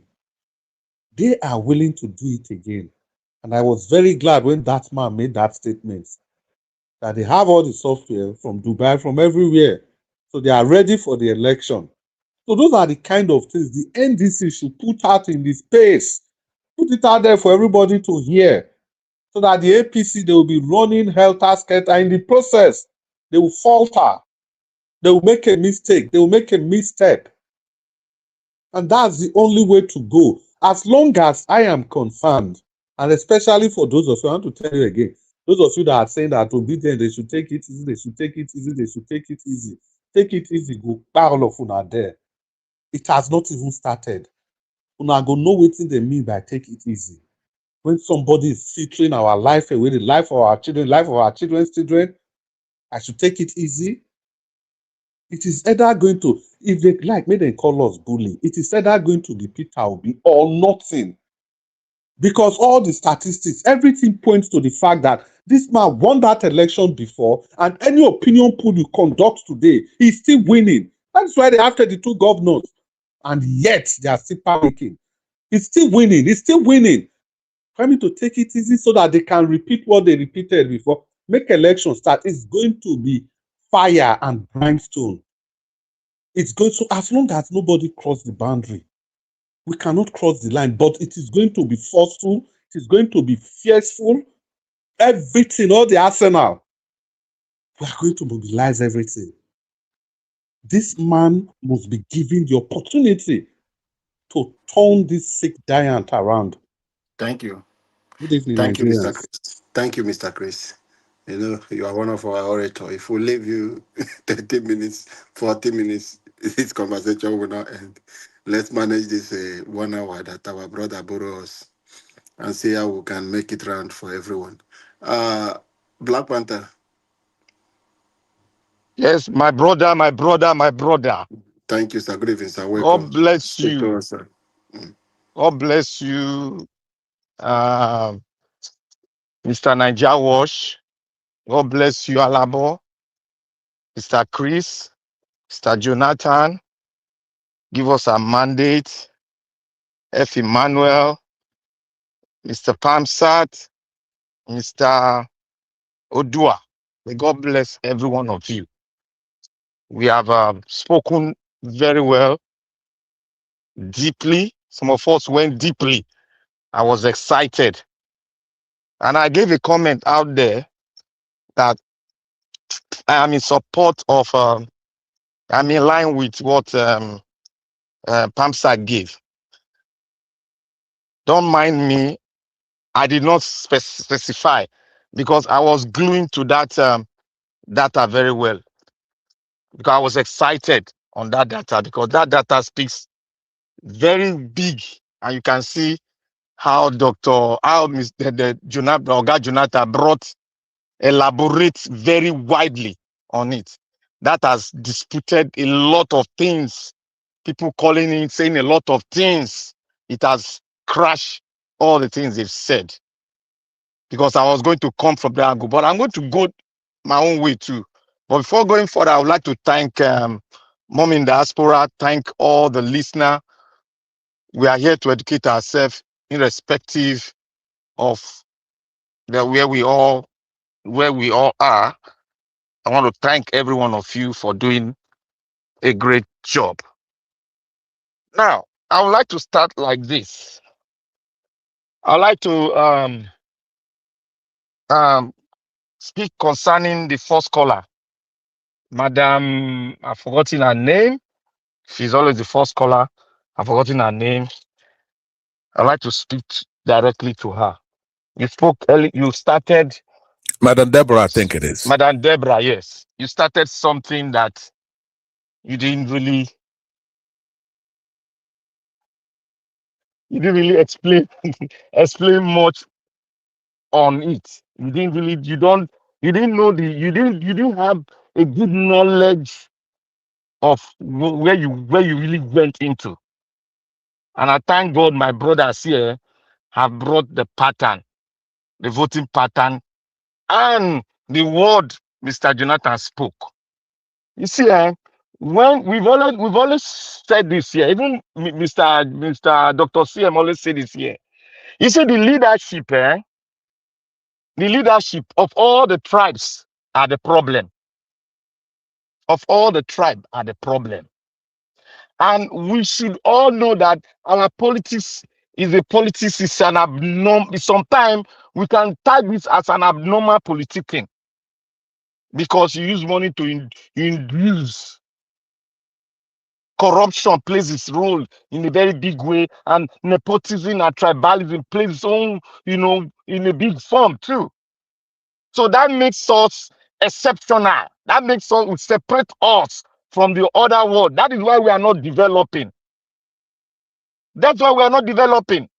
Because what this kind of politicking brings, it brings illiterates, which we have seen to be in the aims of affair. How can you now say, Madam, you came here, you said, oh, the Igbos, you concentrated on the Igbos. You forgot that other tribes, the same thing.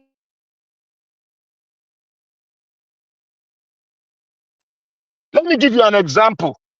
Akitola did the same thing to Awolowo. This same thing, Akitola did the worst.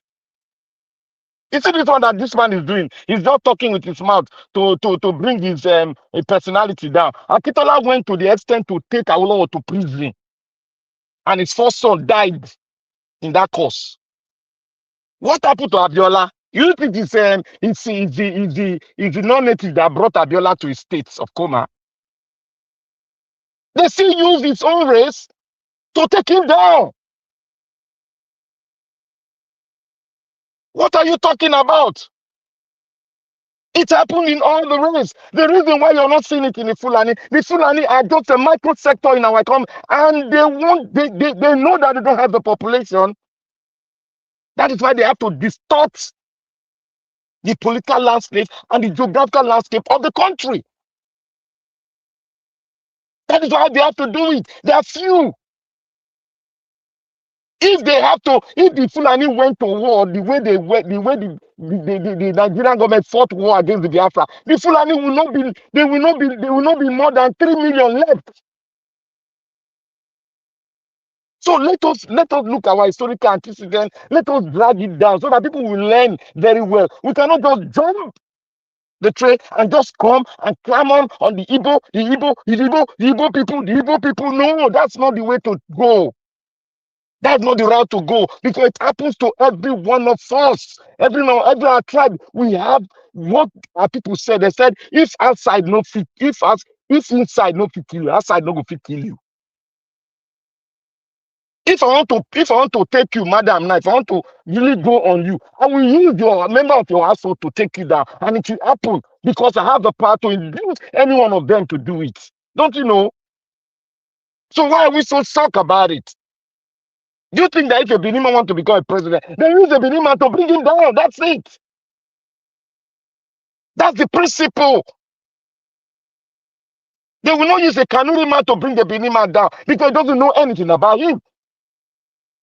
It happens. There was even a Judas in the 12 disciples of Jesus Christ who thought about it, that one of his disciples would bring him down. Even the most loyal of it, the first Pope, Peter, brought him down, denied him.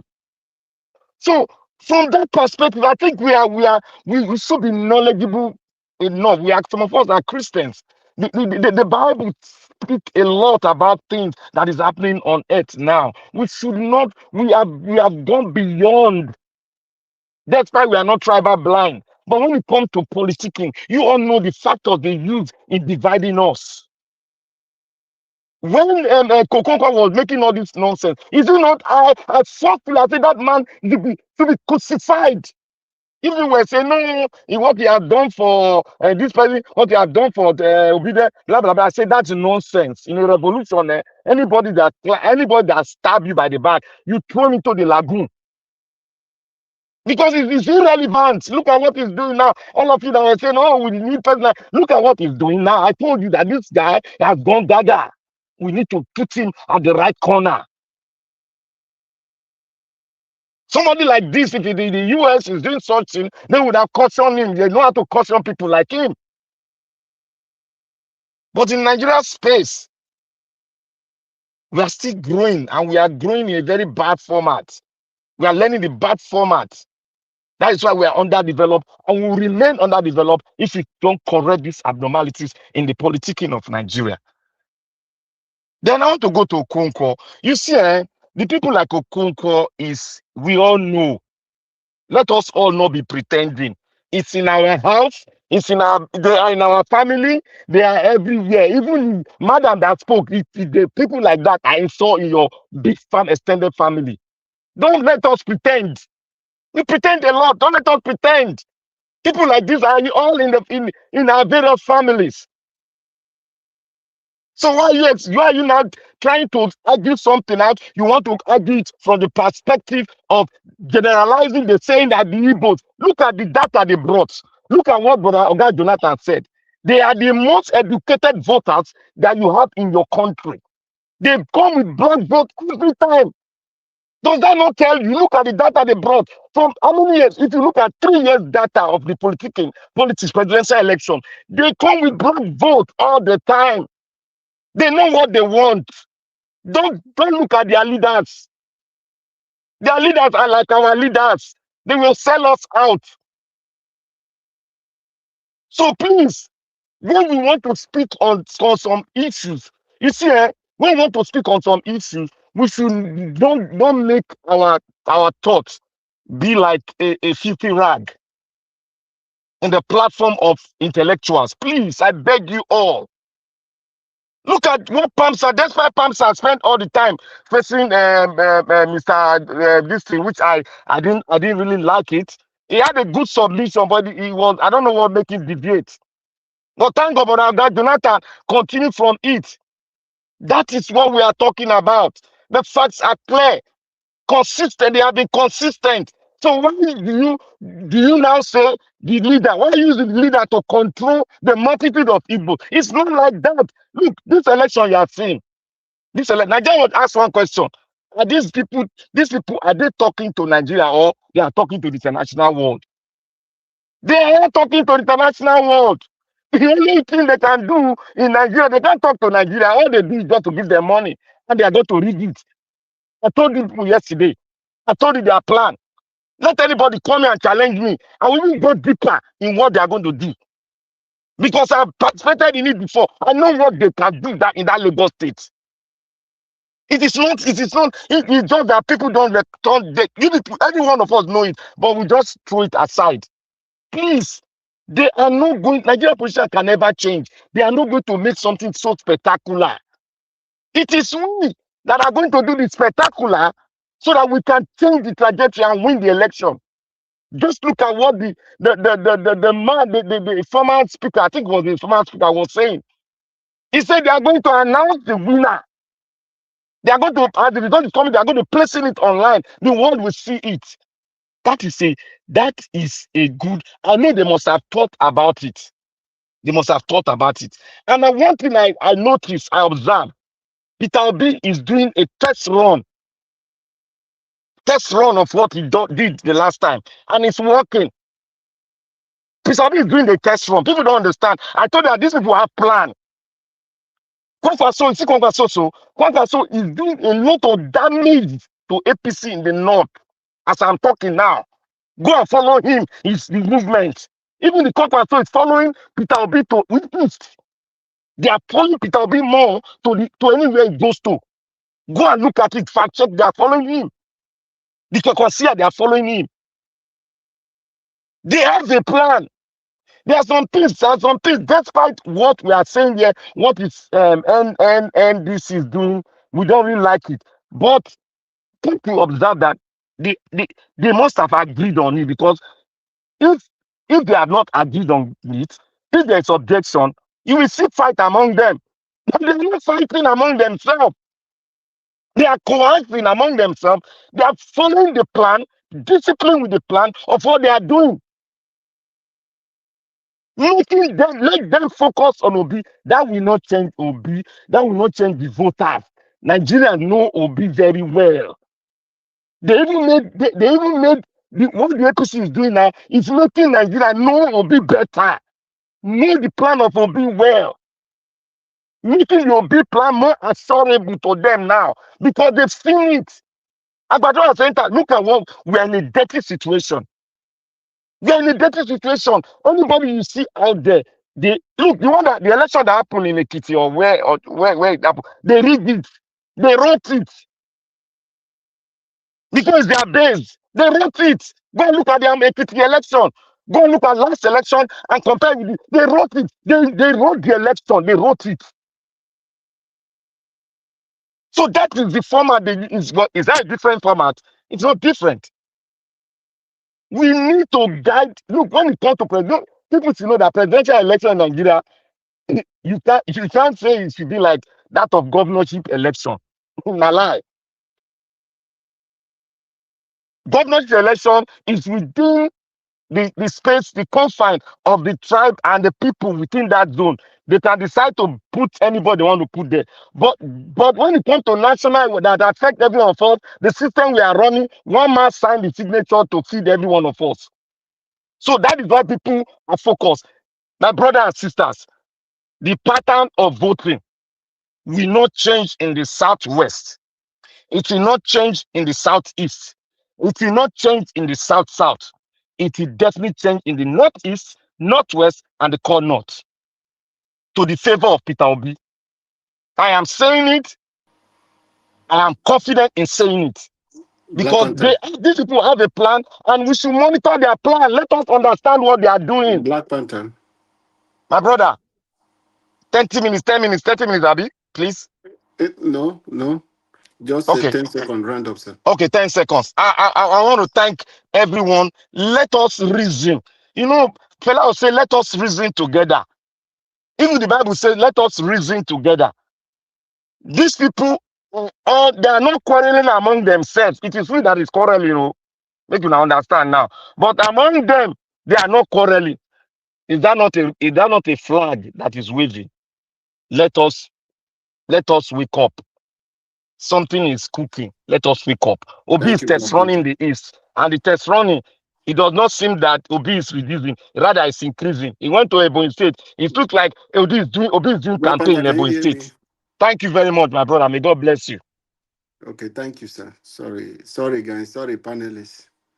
I went to use toilet. I thought somebody could just call his attention. If you leave Black Panther, he will talk. He will not tire. Thank you, sir, for that wonderful submission. Sincere apologies to all the panelists.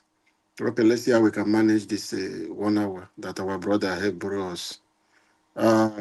My brother, what is your plan for years week and Simfubara? Thank you, my brother F. Emmanuel. Alabo, Speak to us, sir. I greet you. How far are you there? Good evening, my brother. God bless you. Wicked don't buy River State. My Hope you are well. brother, if this thing you just asked me now is the same thing my wife was asking me, I think 3 days ago, when she listened to Fubara. He said, come and see your friend. Come and see your friend. Look at what he's saying. Now, why will he fight a fight he knows he's not going to win and checking out? So she was asking me whether I've called him. I said, how will I go to? Do I even have the mind to call that kind of person? Where am I going to start? It's just a shame. The guy forced my hand big time. Anyway, that's not the discourse of today. Let's make him just face in life. He just have a few months to go. He will check out of that office. Then another person will come in. Anyway, I want to start from. I greet you, everyone in the panel. Mr. Pansach, welcome back again to the forum. Good to have you again. Then Green, okay, our Dream Nation, are you okay? Mr. Odua. Thank you, sir. Well done, sir. Mr. Odua, I greet you. Don't worry. By the time I become a senator, I'll make sure that Egbila cement come back to life. I guarantee you that. It's my promise. Write it down. Today is 31st July, 2026. Okay? By the time I become a senator, even though I'm a Rivers man, I guarantee you Egbila cement in Edo State is going to come back to life. Mark it somewhere. Then Mr. Jonathan Egbo, I greet you, sir. Then Chris Dublin, I'm loyal as usual. The Panther, the Dallas man. I greet you. Where's You see why women get power? Who say women? See now your in-laws say first they talk. You never tell us what you go do for Rivers people. No, my brother, I still love my wife, so I need to sort her out first. So anything that has to do with that, I'll sort them out so that I can live longer. So it's very important. No, my Alabo. You will not do negativity now. Don't do negativity. You go see how your wife will chat for you. So Alabo, you have to be very, very careful, especially the person that gives you food and gives you water to drink. You have to be very careful. You have to secure that because part. Because our mandate now, you don't carry and go in those states too. It is well. So don't worry, it is well. So I want to start with Kenneth Okonkwo. I'm starting from the bottom up. Kenneth Okonkwo, it's obvious that Kenneth Okonkwo didn't make anything reasonable in his life during his good days in Nollywood. That what is telling me right now.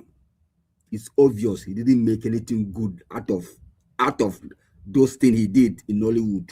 Because if he did, he wouldn't be looking for crumbs. He will reduce himself to become a sycophant in the hands of politicians. So the second chance he has right now in life to make it in life is this politicking by turning himself as the second Daniel Bwala. These are two lawyers. When I was growing up, I know when you talk about lawyer, the first thing that comes to your mind is integrity. Somebody that speaks the truth without bias. Somebody that you can look up to. When you just hear also is a barrister or is a lawyer, forget it. That is where you can see justice. But what do we see today? People that will talk in 3, 4, 5 sides of their mouth. They say A in the morning. Before you get to midday, afternoon, they are saying something else. Before you get to evening, they are saying something else. Before you get to night, they are still saying something else. And all in denial of all they have said. They are all liars. So initially I was thinking that liar Muhammad was the greatest liar we have in Nigeria. Little did I know that the time will come that the kind of Boalas and the concourse will emerge in our country. So fortunate. But it's okay. It is what it is. Let me go back to the major problem that beset our country. I listened keenly to our president. This man has no shame, even at his old age. He said hunger has been existed before he was born. Yes, I agree with him to an extent. It's true. Right from the days of John the Baptist, right from the days of the children of Israel in Egypt, there has been hunger. There must be hunger. Has been suffering. I understand that. He said he doesn't have control over the population of the state, of the country. Okay, I understand that. Yet he was still the one that say, "Now statistics will go chop." When Peter Obi was doling out statistics, facts from Indonesia, from Bangladesh, from India, he said, "Now statistics will go chop." No wonder he couldn't put himself together to know the population of the country he governs. He's ashamed. The third one, say INEC has been neutral in their dealings. That is a blatant lie. Who appointed the INEC chairman? Is he not the one? Is he not the one? Why is he trying to project himself as a saint? Was he not the one that appointed INEC chairman? What is he trying to tell us? What a shame. Number 5, he said he inherited assets and liabilities from the previous government. Yes, of course. We agree with that. But you say you are capable. So you are equal to the tax. You say you asked for the job. Okay, now that you have asked for the job, get it done. Now you're giving excuses. What a shame. He said again, number 6, he talked about the opposition. He said he's not going to give them rope, that they will rope his neck. He said he will wrestle them and he won't give them red carpet. Imagine a president making a statement instead of him to project himself and tell himself the truth that I need to work hard so that my scorecard can speak for me in second term. Rather, he is garnering energy, power to grab it again and to snatch it again and to run away with it again. Because he knows one thing that is constant, which is the truth. He knows that Peter Obi won the election 2023. He knows. Even his blood knew. His lungs knew. His intestine knew. His brain knew. It was clear that Peter Obi won the election in 2023. That is why this guy has decided to fight through, to mess up every opposition in order to come for second term. I was thinking he called himself a Democrat. Usually when somebody is employed in an organization, you work for 6 months. The next thing they do, they'll do appraisal.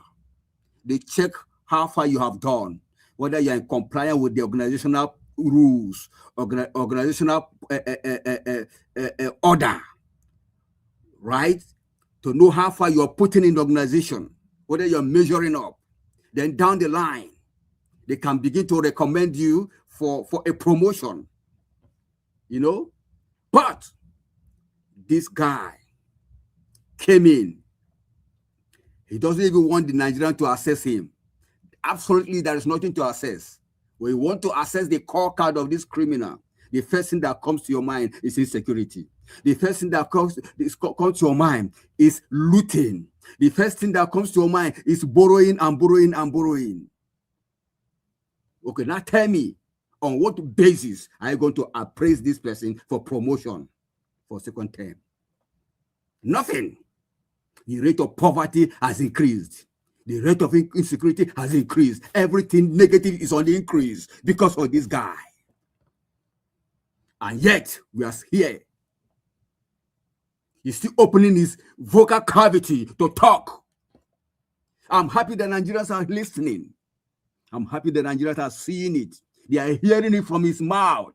The same man that say, by all means necessary, if I do not give you electricity, do not vote for me. That is the truth. That was his say. That was exactly what he said. Nigerians, it's up to you. The battle is between the government and the Nigerian people. Round up, sir. 2027 election is between the people and the government, not APC, not PDP, not NDC, not ADC, not any party. It's going to be between the government, the criminals, and the survival of the state, of the people. Finally, Nigerian people. No, don't worry. Your second submission. Thank you, sir. Don't worry. We will come to you on the second one. Okay. That final one, so that you will not take us. Okay, I rest my case. Thank just you, reserve that one. Write them down. Write them down. We'll come back to you, sir. Okay, thank you, sir, for that wonderful submission. We strongly believe Nigerians are listening to you. Okay, let's go around our second submission now. We're going to do 3 minutes. We'll start with Mr. Pansat. Give us our mandate. It's no longer here. Mr. Pansat. Yes, sir. 3 minutes, sir. Thank you very much. I appreciate that. Everybody on this panel has spoken very well. And Nigerians should be very proud. And actually, that's mostly what Nigerians are made of. We fight over little things. So sometimes somebody come in and they want to clear out the brushes, just clear out the stuff that bring us divisions, confusion, arguing over little things. Nigeria is a mighty great nation. We've been big before, but we could date it from 2015. We lost our footing, and it was planned and orchestrated by the same corporates who are there now. So because there's no conflict on the panel right now, I believe that all of us are on the same page. I was very proud of Mr. Jonathan Kingsley's contribution to augment what I was saying. And then obviously Black Panther and others. That's why I'm redundant when I come here. I only come in when there's actually a distraction and we want to battle that distraction. We're on the same page. This election is going to be different. 2027 is not going to be 2023. Those people who distract us try to make it as if we're stationary. We're not stationary. The progressives in the country who are largely in the opposition, there's a little bit of confusion for right now, but it's going to gel together. Things are going to come together at some point. That's what happens in every polity, even here in the United States. Those who try to compare general elections with what's been happening with gubernatorial state elections, it's not the same thing. Not at all, because even the mechanisms are not the same. In a general election, you do have third parties coming into focus and do their job. For example, the international election observers, they come in. And they come in even part of their core responsibilities include pre-election monitoring. They're long-term observers. They analyze the host nations' legal frameworks, tracking candidate registration, campaign equity, media access, political freedoms, weeks before that voting begins. They have election day supervision. They're deployed across polling stations to observe the opening procedures, secrecy of the ballot, voter accessibility, and security of vote casting itself. They also do post-election auditing. They do reporting and reform the organizations that compiled their data. Now, what happened in 2023 is that Peter Obi himself, because of past activities when he was governor, he was impeached, he went to the court. When Nigeria had a semblance of justice, they were able to restore his mandate. So he couldn't leapfrog that process. He believed in that process, at least give them a chance to obey the Constitution, do the right thing. So they didn't. So now, when you're dealing with someone like Peter Obi, that's what you have to understand, that doing due process, now he knows that he cannot rely on the courts, right? So we know that. So they're not stupid. That you have to know, when we look at the party, opposition parties, we keep looking at Peter Obi. It's not only Peter Obi that's in that opposition. There are a lot of smart Nigerians. For example, hopefully our soon-to-be Attorney General, Dele Farotimi. People like that are in the party. They don't make noise. They don't waver day to day. They have a large platform. Yesterday I tried to point at some of his virtues, his moral goodness, right? Righteousness, morality, goodness, his character and strength, integrity, his honor, his rectitude. You saw him fighting the judiciary at some point. He condemned them, and he actually resigned as a practicing lawyer because he couldn't stand it. So he has a good quality and got strong points. It's an asset. He is, to me, an obedient that I can rely on. I don't have to know the intricate workings of the Peter Obi organization or whatever they're doing. I watch indirectly. If somebody like Dele Farotimi comes out and says, hey, look, I'm out, I'm going to be out. You have people like that in that Labour Party. Even the last vice presidential candidate that year, Ahmed, is a good person, strong personality, who wanted to fight. Mr. After that Pansat. election. Yes, sir. Mr. Pansat. Yes, sir. 10 seconds, sir. Oh, really? Well, boy, time goes so fast. Unbelievable. But I was going to elucidate some of those virtues. And You're already 5 minutes. You're already 5 minutes into it. Okay, no problem. You're already 5 minutes. I was waiting for you to land. Okay, let me conclude in a couple of sentences. I would say, no matter what we argue about here, at some point we have to clear the brushes and then begin. There are 3 things that I will propose next time that I have a chance to speak, which will be Nigerian press, the international observers, and the Nigerian people. With all those 3 and the suggestions I'm going to make, it's going to be impossible for Tinubu to rig the election. He cannot. Everything he was bequeathed. Thank you very much. Thank you. Thank you, Mr. Pansat. We'll wait for that time. Thank you, Mr. Pansat. Thank you again. All right. Thank you, sir, for that submission. Okay, let's quickly go to my brother, Egbo Jonathan, before we come to Chris. Egbo Jonathan, are you there? Okay, Egbo Jonathan is busy. Okay, Chris. Chris, I pleaded with you to hold your thought. Please break it out now. Yeah. Thank you very much, Oga Alabo. Basically, that's one thing with being patient on the platform, because eventually that thing you want to say, maybe some other people they will say it, may not be exactly the way you want to say it, but it is still the same picture that is being painted by everybody. And that picture is that the goal for 2027 is so simple. The task is so simple. And that task is that we must do everything to ensure that this election is not rigged. You can notice what I've said. I didn't say that we must do everything to ensure that Peter Obi is voted in as the next president. Because that aspect, I believe that is settled. A lot of people across the 36 states of the Federation They know that, excuse me, this is the right man for the job. Everybody is aware of that. But what's the task before us is to prevent the election from being rigged. And we cannot achieve that task by being simple, by following the rules and regulations laid down by the current criminals in power. We must tell them it's a force. It is something they have to do. The election will be free and fair.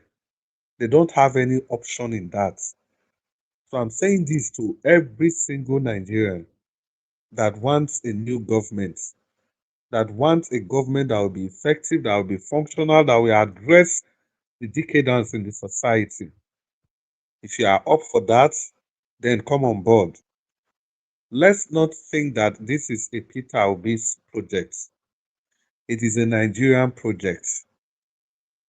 And all hands must be on deck to make sure that this project comes to life.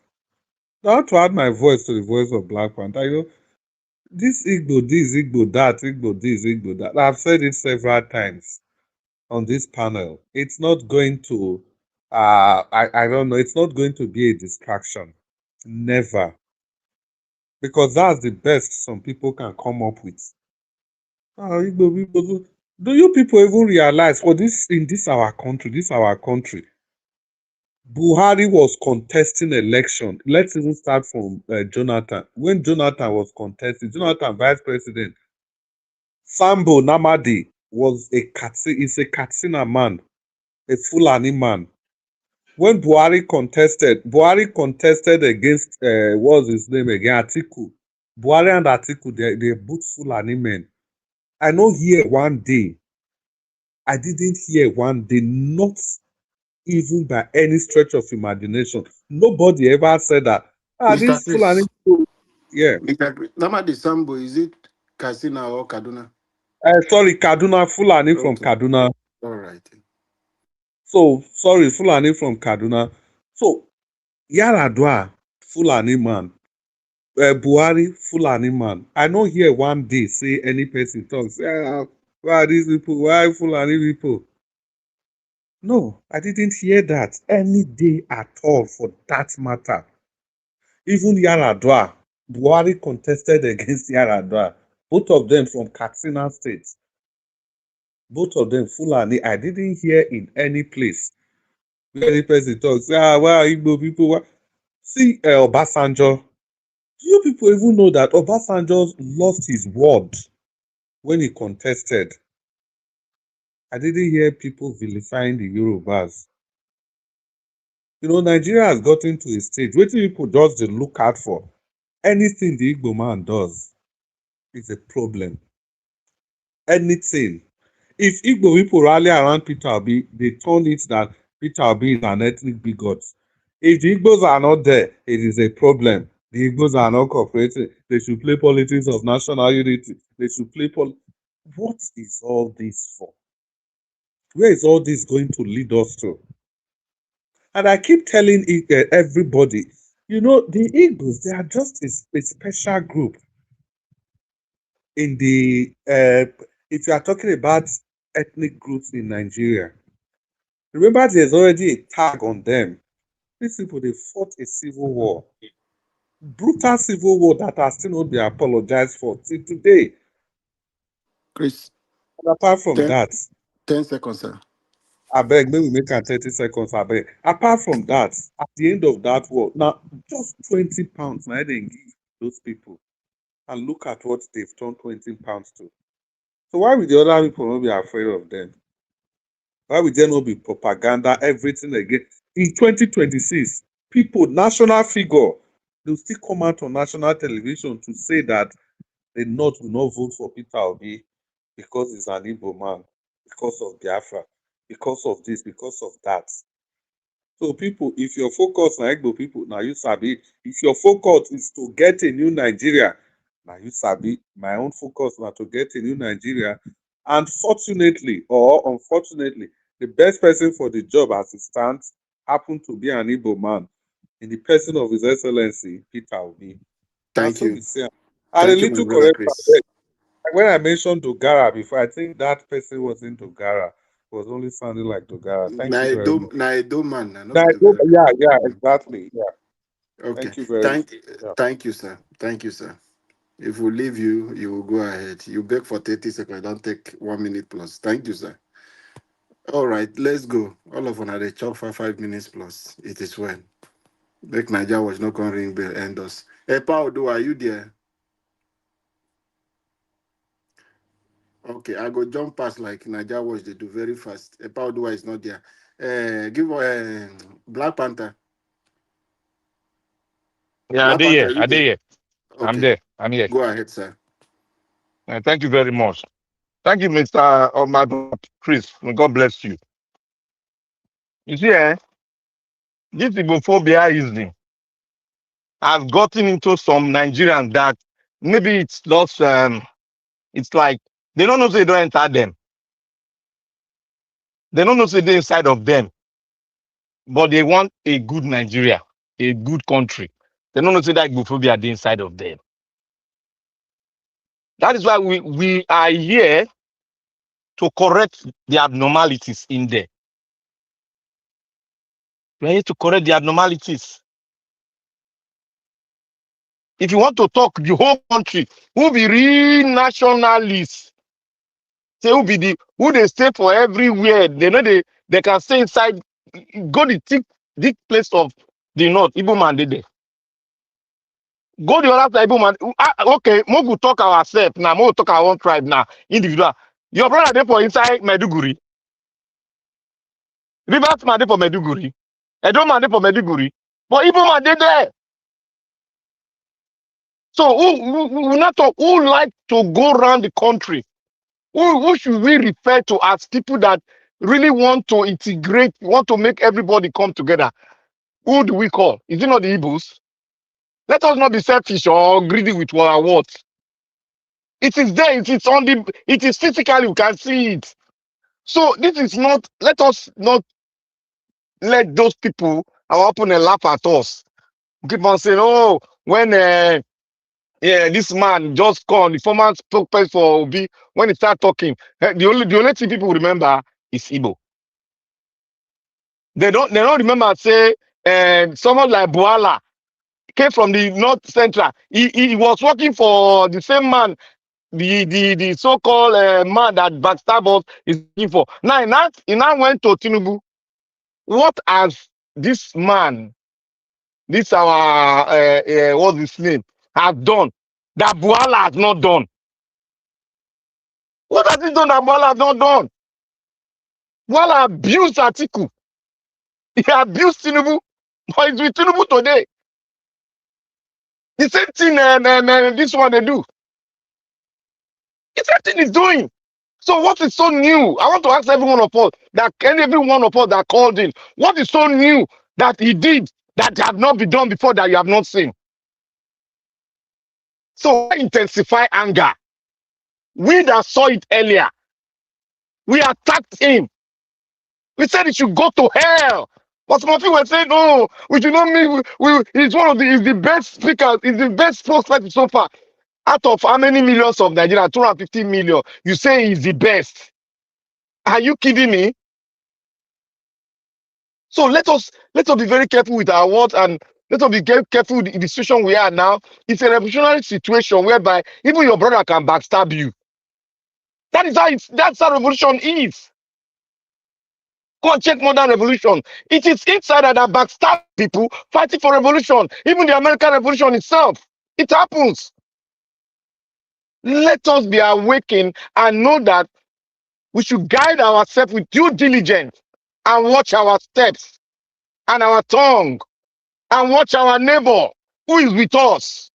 Tomorrow he can come and backstab me. I don't care, because I know anybody that is normal in the Nigerian politics will be corrupt. The abnormality, we are the abnormal, we are not corrupt. That is why they are afraid of Peter Obi, because Peter Obi is an abnormal politician. They have not seen the type of him before. They thought he was filled with corruption, but they didn't find anything wanting in him. 10 seconds, sir. So my brothers and sisters, a man that you don't find anything that is wrong with him, Why did you crucify him? If you crucify him, what is different between you and Judas? I rest my case. May God bless Nigeria Watch, bless the family of Nigeria Watch. May God bless every one of us. Let's keep on speaking the word. And let's not be very milky. Let us be obedient. They be terrorists. We will be against you because we are fighting for the truth. Obedient. Let us be very voracious now. Voracious. Eat them raw. Thank you very much. Thank you, Black Panther. God bless you for the wonderful submission. Mr. F. Emmanuel, are you there while we are waiting for Mr. Odua and Oga Jonathan? Yeah, so let me just, Nigerians, let me just give you a little scenario so that you get, probably, you understand this better. Nigerians and the Nigerian people are the coach of our country. First of all, our previous match of 90 minutes, 45 minutes first half, another 45 minutes second half, by the APC, we lost the match. What do I mean by that? 8 years, first tenure, synonymous to 45 minutes play. The Nigerian people shouted, chanted, "Say Baba, say Baba." And eventually when the Baba came on board, his first statement was, "I am for nobody and I am for everybody." What a statement. I am for nobody and I am for everybody. That was one powerful statement Baba Buhari made on the very inaugural day. Then he went to the match, first tenor. He messed up. Yet the people of Nigeria didn't see the signs. They still went ahead and played the same team in the same match. And they were beating blue-black. Nothing to write home about. The same APC ran for 2 tenors consecutively. And now again, we assemble the same team for 3rd tenor. As long as I'm concerned, Tinubu is running 3rd tenor of APC government. And now he's clamoring to run the 4th tenor. Nigerians, if you are the coach of our country, are you going to feature this lineup of players, knowing fully the past results of Buhari? Now Buhari has gone to rest. Please, let's not make this same mistake. If really we are coach, if really we are patriotic to our country. Nepotism was the order of the day. Corruption was the order of the day. Insecurity was the order of the day. Bad economy was the order of the day. The guy was busy printing naira as if money pass water. And at the end of the day, they came again with Buhari, renew hope. What hope? Was there hope before? Was there hope before? There was no hope. They came with their lies that renew hope. And now the man is giving us all kinds of excuses. Please, Nigerians, if you are to be the coach of that country, you will not repeat the same lineup of players in this game. And who are these players? APC. APC are the players. 10 seconds, my brother. Finally, with Okonkwo and Obi, a new Nigeria is concoursually possible. With Okonkwo and Obi, I repeat, a new Nigeria is concoursually possible. I rest my case. Thank you. Thank you, my brother, for that wonderful message. And it's very clear. Thank you, Mr. F. Emmanuel, and God bless you for adding your voice. Naija Watch, calm down. He's not the last person. Odua never talk. Oga Jonathan never talk. I never talk. 3 people are still remaining. Egbon Jonathan, are you there? I dey count am o, make it quick. Mr. Odua don sleep, Mr. Jonathan don sleep. So make you talk more round up. Oh, we lost you, Mr. Naija Watch. You just cut come out. All right then. Mr. Odu, are you there? Oga Jonathan, are you there? Okay, And thank you. the names when called Thank you very those much. 1 9 year. You never call my And name. give us a mandate. Don't come back. So we have 4 persons remaining. Give us a mandate. Okay, we'll come back. Mr. Odua, please speak to us about it. Give us a mandate. Mute Okay, yourself, thank sir. you very much. Well, as I was saying, on the for the spokesperson of and according to NDC to speak for Peter Obi, it's good if someone are still really tackling whenever they are trying to be casting stone on him, lying whatever they want to lie, they will just lie against one man. If really person is still coming out to debunk those things, the way they are doing it, it's also good. It's encouraging. For that. Then that is for that. Well, anyway, thank you. That's what I wanted to say. Thank you, Mr. Njawas. Thank you very much. Thank you, Labo.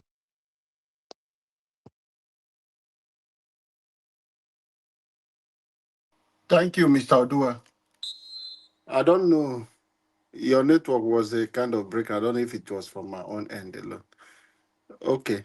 Mr. Jonathan, about Jonathan, are you there? Okay. Give us a mandate. Speak to us, sir.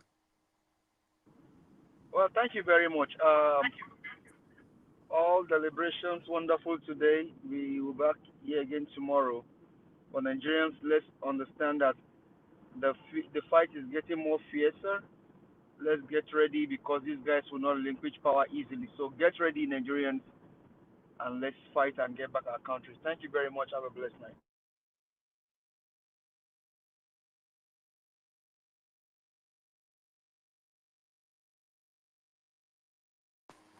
Thank you. Give us a mandate. That was a very short one. Thank you, sir, for that wonderful submission. For the last time, Egbo Jonathan, are you there? Egbo Jonathan, don't they eat pepper soup and rice and they will do? You talk now, talk. Just talk your own, make you just round up. All right. Good evening. Thank you, everyone, for that wonderful submission. It's just a quick one. I understand. These are things we need to look at. For Alabo, yes, we sir. wait there now. You forgive us their minutes. Make I talk my own first. You don't see. You don't see Oduga. Please, Oduga. They please ring get bell. some reservoir. You know, Oduga. that They ring Organa bell. that was Make I running bell. finish my own. Organa that was running bell. It's okay. Oh. Him don't ring bell. You never hear him. Make I just do my Yeah, I own. say don't ring bell. Talk and finish with the list, sir. Okay. Voila. All right. So what I'm saying is that it's generally to Nigerians that for us to understand that Peter Obi is coming to be the president of Nigeria. But as our system, as our country is, there is no way you can erase this tribalism, your tribe, where you come from.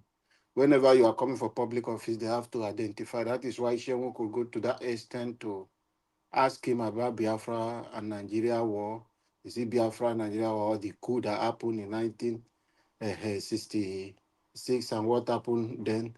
So all those kind of things, because somebody must come dig deep to come to you and ask you question, which are the same thing we are looking forward for Chenwu to ask those 2 strangers, according to our history article, He's from Cameroon. Tinubu, we don't know if it is Benin Republic or which place. We are not sure. Nobody know where he come from. So these are two people that is remaining. We expect him to ask them question and their origin so that he can ask them question where they come from. We expect him to extend that to them also when he wants to have interview, if at all they will attend. Then for us, some of us feel disappointed with Alex Soti. You people don't understand that Alex is a human being and he has ambition. These are people, he has come, he has tested popularity, he has tested power. He ran under the shoulder of Peter Obi. He has been contesting, they keep bringing him out. He don't even come out second. They put him on fourth or third. But with Peter Obi, Alex Oti managed to succeed. He's doing well, there is no doubt about that.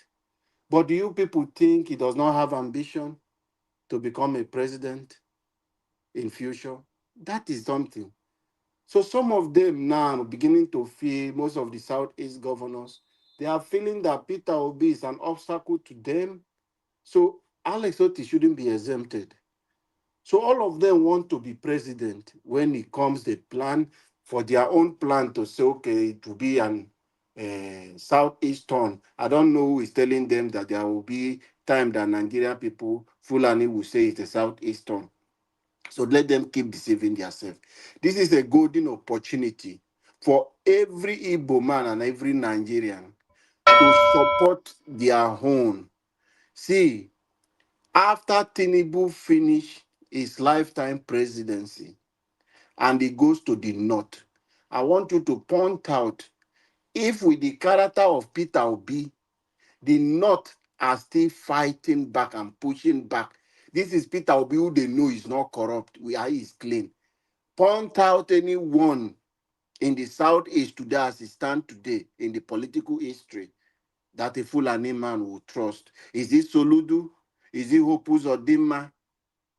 I want you guys to think, is it Rocha Sokorocha? Who will a Fulani man trust to come and be the president? Let me not go further. But I want everyone from that region, from South to have a rethink and see this a golden opportunity for us to bring Peter Obi and make sure we return him come 2027. This is our time, and we shall not miss it. Thank you, Mr. Niger Watch. A new Nigeria is coming, and that new Nigeria is possible. Thank you, Niger Watch, for what you have done. And everyone, please, before you leave, help us to share, help us to like. Thank you. All right. Thank you, my brother. Thank you, my people. I'm back. Don't play your game, Taya. Yes, so Braxy, say hello. Hello. Hello, Paxton. What's up, my people? I agree to that. Una do well. I listen to everyone. Yes. What time is it now in the UK? Wow, it's almost 1 o'clock for UK already. You know the kids, they're on holiday now, so they're on holiday till September. Mr. Najawash. Yes, sir. Mr. Najawash. Yes, sir. Sorry, sir. Happy New Month to you. Thank you, sir, and God bless you. Happy New Month to everyone. Thank you. Thank you so much. Happy New Month to every one of you. Me, I never remember say we don't enter the August. This August will be a wonderful month for all of us, celebrating month, happiness, good health, all life in Jesus' name. Amen. Amen. Amen. Amen and amen. Now do well, my people. Thank you very much, Mr. Jonathan, Mr. Alabo. Give us a mandate, Black Panther, Mr. Pansat. Thank you, Oga F. Emmanuel, Mr. Oduwa. Thank you, my people. Oga Chris, thank you. I appreciate you all, my people, and God will bless you. I thank every one of you that called in today. Thank you, Madam Debbie. Thank you, Madam Amy. Thank you, Mr. Joseph OG, and many others. Thank you so much. And those of you that super chatted the platform as well, I want to say we are grateful. Thank you so much. I will echo your name again. Oga Kevi, thank you very much for the super chats again. You said you've been with me for a while. Even the solar contribution you contributed to ATC, these are the people I didn't know, but you were there supporting. May God bless you. I'm very, very grateful. God bless you, sir. Thank you very much, Madam Peggy Mode. Thank you, ma, for all that you do. I'm always grateful. Thank you, Adewale. Thank you, Sangi Amede, Mike Hogan, Emaro, Stephanie Ojek, and Mr. Joseph Forgy. And mother, for mommy diaspora. Thank you very much, mommy. I appreciate you. Thanks for all that you do for us here daily. Thank you, my brother. Abu Azi, I appreciate you. Thanks for all that you do. I appreciate you always. Uh, Thank you, Mother Peggy Modi, Mother Regina, Mother Stella Masaredo. Thank you, Love Maduka, Madam Emmy. Thank you, my people. Divine Cross.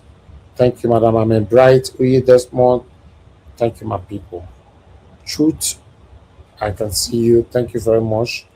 I'm seeing some new names now. I'm very, very happy, my people. Some of you are coming out and commenting. It's good. Let's be hearing from you. Be part of the movement. God bless you all.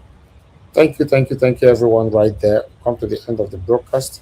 But I'd like to quickly say this. Oga Pansat is not here anymore, but I'd like to address to Oga Pansat that when you are fighting and be transparent with the platform, you have to be able to bring and handle every kind of criticism. We cannot just be focusing on the positive side of people's submissions on Arise and China's about Peter Obi and bring it here. Election doesn't work like that. Politics doesn't work like that. When any opposition go and criticize our principles, our duty to bring it here, break it, and then they are aware as well. They watch you. They know that there's a platform that normally break it down for them. So I know right from time you have always wished that yes, the headline should be positive all the time, Peter Obi, or the presentation here, what we showcase should be positive about it. Doesn't work like that. That was not how I was taught. Yes, of course, I'm supporting Peter Obi. You cannot tell me how I will support him by or question how I'm supporting him by what I present. No, you bring it here. That mama talked about Peter Obi the other day. We brought it here, and everybody counter and eat her raw. That's how it should be. You cannot stop not bringing it here, and other platforms still sharing it everywhere. So what's the need then? So it doesn't work like that, sir. And then as for the Igbos, nobody generalized today. I don't know where my brother Ikeshuku came from. Why is it that people always generalize? Nobody generalized today. Madam Debbie was saying some of the Igbo, and she was focusing on the political satanic elites. She did not, from her beginning to the beginning of her speech to the end, she did not generalize. Even after you wrote that thing, I went to go through her submission again. She didn't mention any generalization. So yeah, it's just that some of you have problem. You get headache. You want to fall from skyscraper to die, as long as Igbo name is mentioned. Because if not that, I don't know where you people see the word generalization. They only talk about that you have satanic people who are sitting as comfortably criticizing Peter Obi, which is unfair. And question were thrown to you. Have you seen Yoruba Man City down comfortably destroying their own, or Hausa Man City comfortably destroying their own? Why are you doing this? An advice. And if you cannot take advice, then you just shut up your mouth rather than you come here and say, oh, we don't take that here. I'm not a biased person, but when I criticize A, then let me criticize A comfortably. When I criticize B, let me also do it. When I criticize my own, let me also do it. If you yourself have problem, whenever yours is mentioned and you want to jump into the lagoon, it's your business. It's not my business. So you should always have that in mind. And you can't stop that. Your own will always be mentioned. That's one thing you must know. You can never stop that forever, ever. So if I were you, just shut up your mouth. Just like my own ethnic group coming out to say, no, they mention a don't name, no, they do this one. I'll tell them to shut up because you can't stop it. You don't have the power to stop it. So that's what I wanted to say on that particular area. Because if you guys want to be carrying headache on that particular area all the time, me, I don't want to be part of the headache, and you can't stop it. Like me telling Pastor just now that you cannot tell me the headline what we carry. No, I studied journalism, film and media in one of the best universities in the world. So you cannot tell me how I will put in my headline and all that. You were not my professor who taught me in school or how to do this job. I know what I'm doing, and I'm very good in my job. So listen, when we present stuff here, if you want to counter it, that's not a problem. If you want to say no, the information was not right, that's not a problem. Like Mr. Passer were coming with statistics today. I love all his statistics. That was a wonderful thing. I like that. Bring statistics in, and people still counter the statistic here anyway. But I don't mind. When people have statistics, I don't have problem. In that area of Mr. Passer, I supported you on that.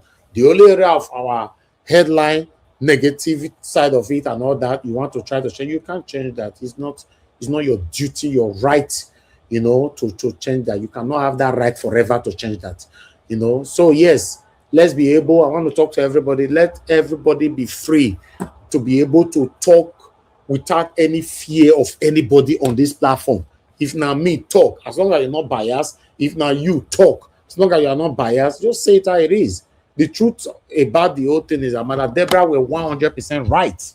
Not even 99.9%. She was 100% right. Today, she talked about the Igbo now, specifically criticizing the satanic political elite in Igbo land. Now, you people want to jump, some of you want to jump inside the lagoon. This is the same Mother Deborah that call it to this show every day. Everybody know her. She's fair. She's transparent. She fear nobody. Even me, myself, she have criticized me here. But you reach your own now, you say no, you want to jump on a movie train. It's very unfortunate that some of you have put yourself in a circle that you continue to disgrace yourself in a public space whenever your name is mentioned. It's very unfortunate, to be honest. It's very unfortunate. People don't already know you put, they don't know that put, and which is not a good thing, And the individual, the selected few that is doing this thing, people know you. Whenever your comment drop, they already know that know who is talking. So someone like me can never ever be intimidated. My presentation here is not biased. I present everything here how I want. Today I criticize my Edo brother Alex here heavily. If na Igbo man criticize like that, some of you don't jump inside the lagoon. Some of you don't jump on the movie train. Say you want die. God, take my life. I want to die. I want to die. I want to die. One day God will come answer that your prayer, make you die because you don't like truth. That's all I can say here. Yes, because if you want a better Nigeria, you must be able to criticize everybody. Just imagine my principal become a president tomorrow, and the way we criticize Obaseki after supporting Obaseki, we did that to Peter Obi. You will see some people who tie rope on a mango tree. They will put their neck, say, I must die today. And that rope, you go see, and because Peter Obi must become the president of this country, Nigeria, by the special grace of Almighty God. Then when criticism come calling him out to do the right thing, or we are not satisfied, we are becoming greedy over our demand, not to say that die, you go see and die. Ladies and gentlemen, good night. Bye for now.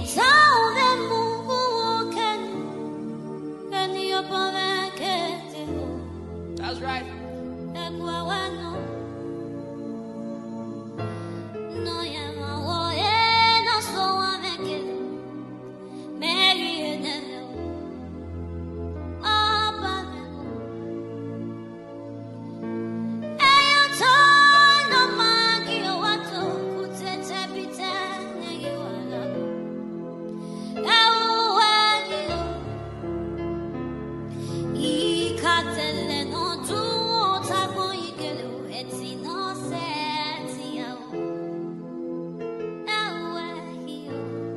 Yes.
water.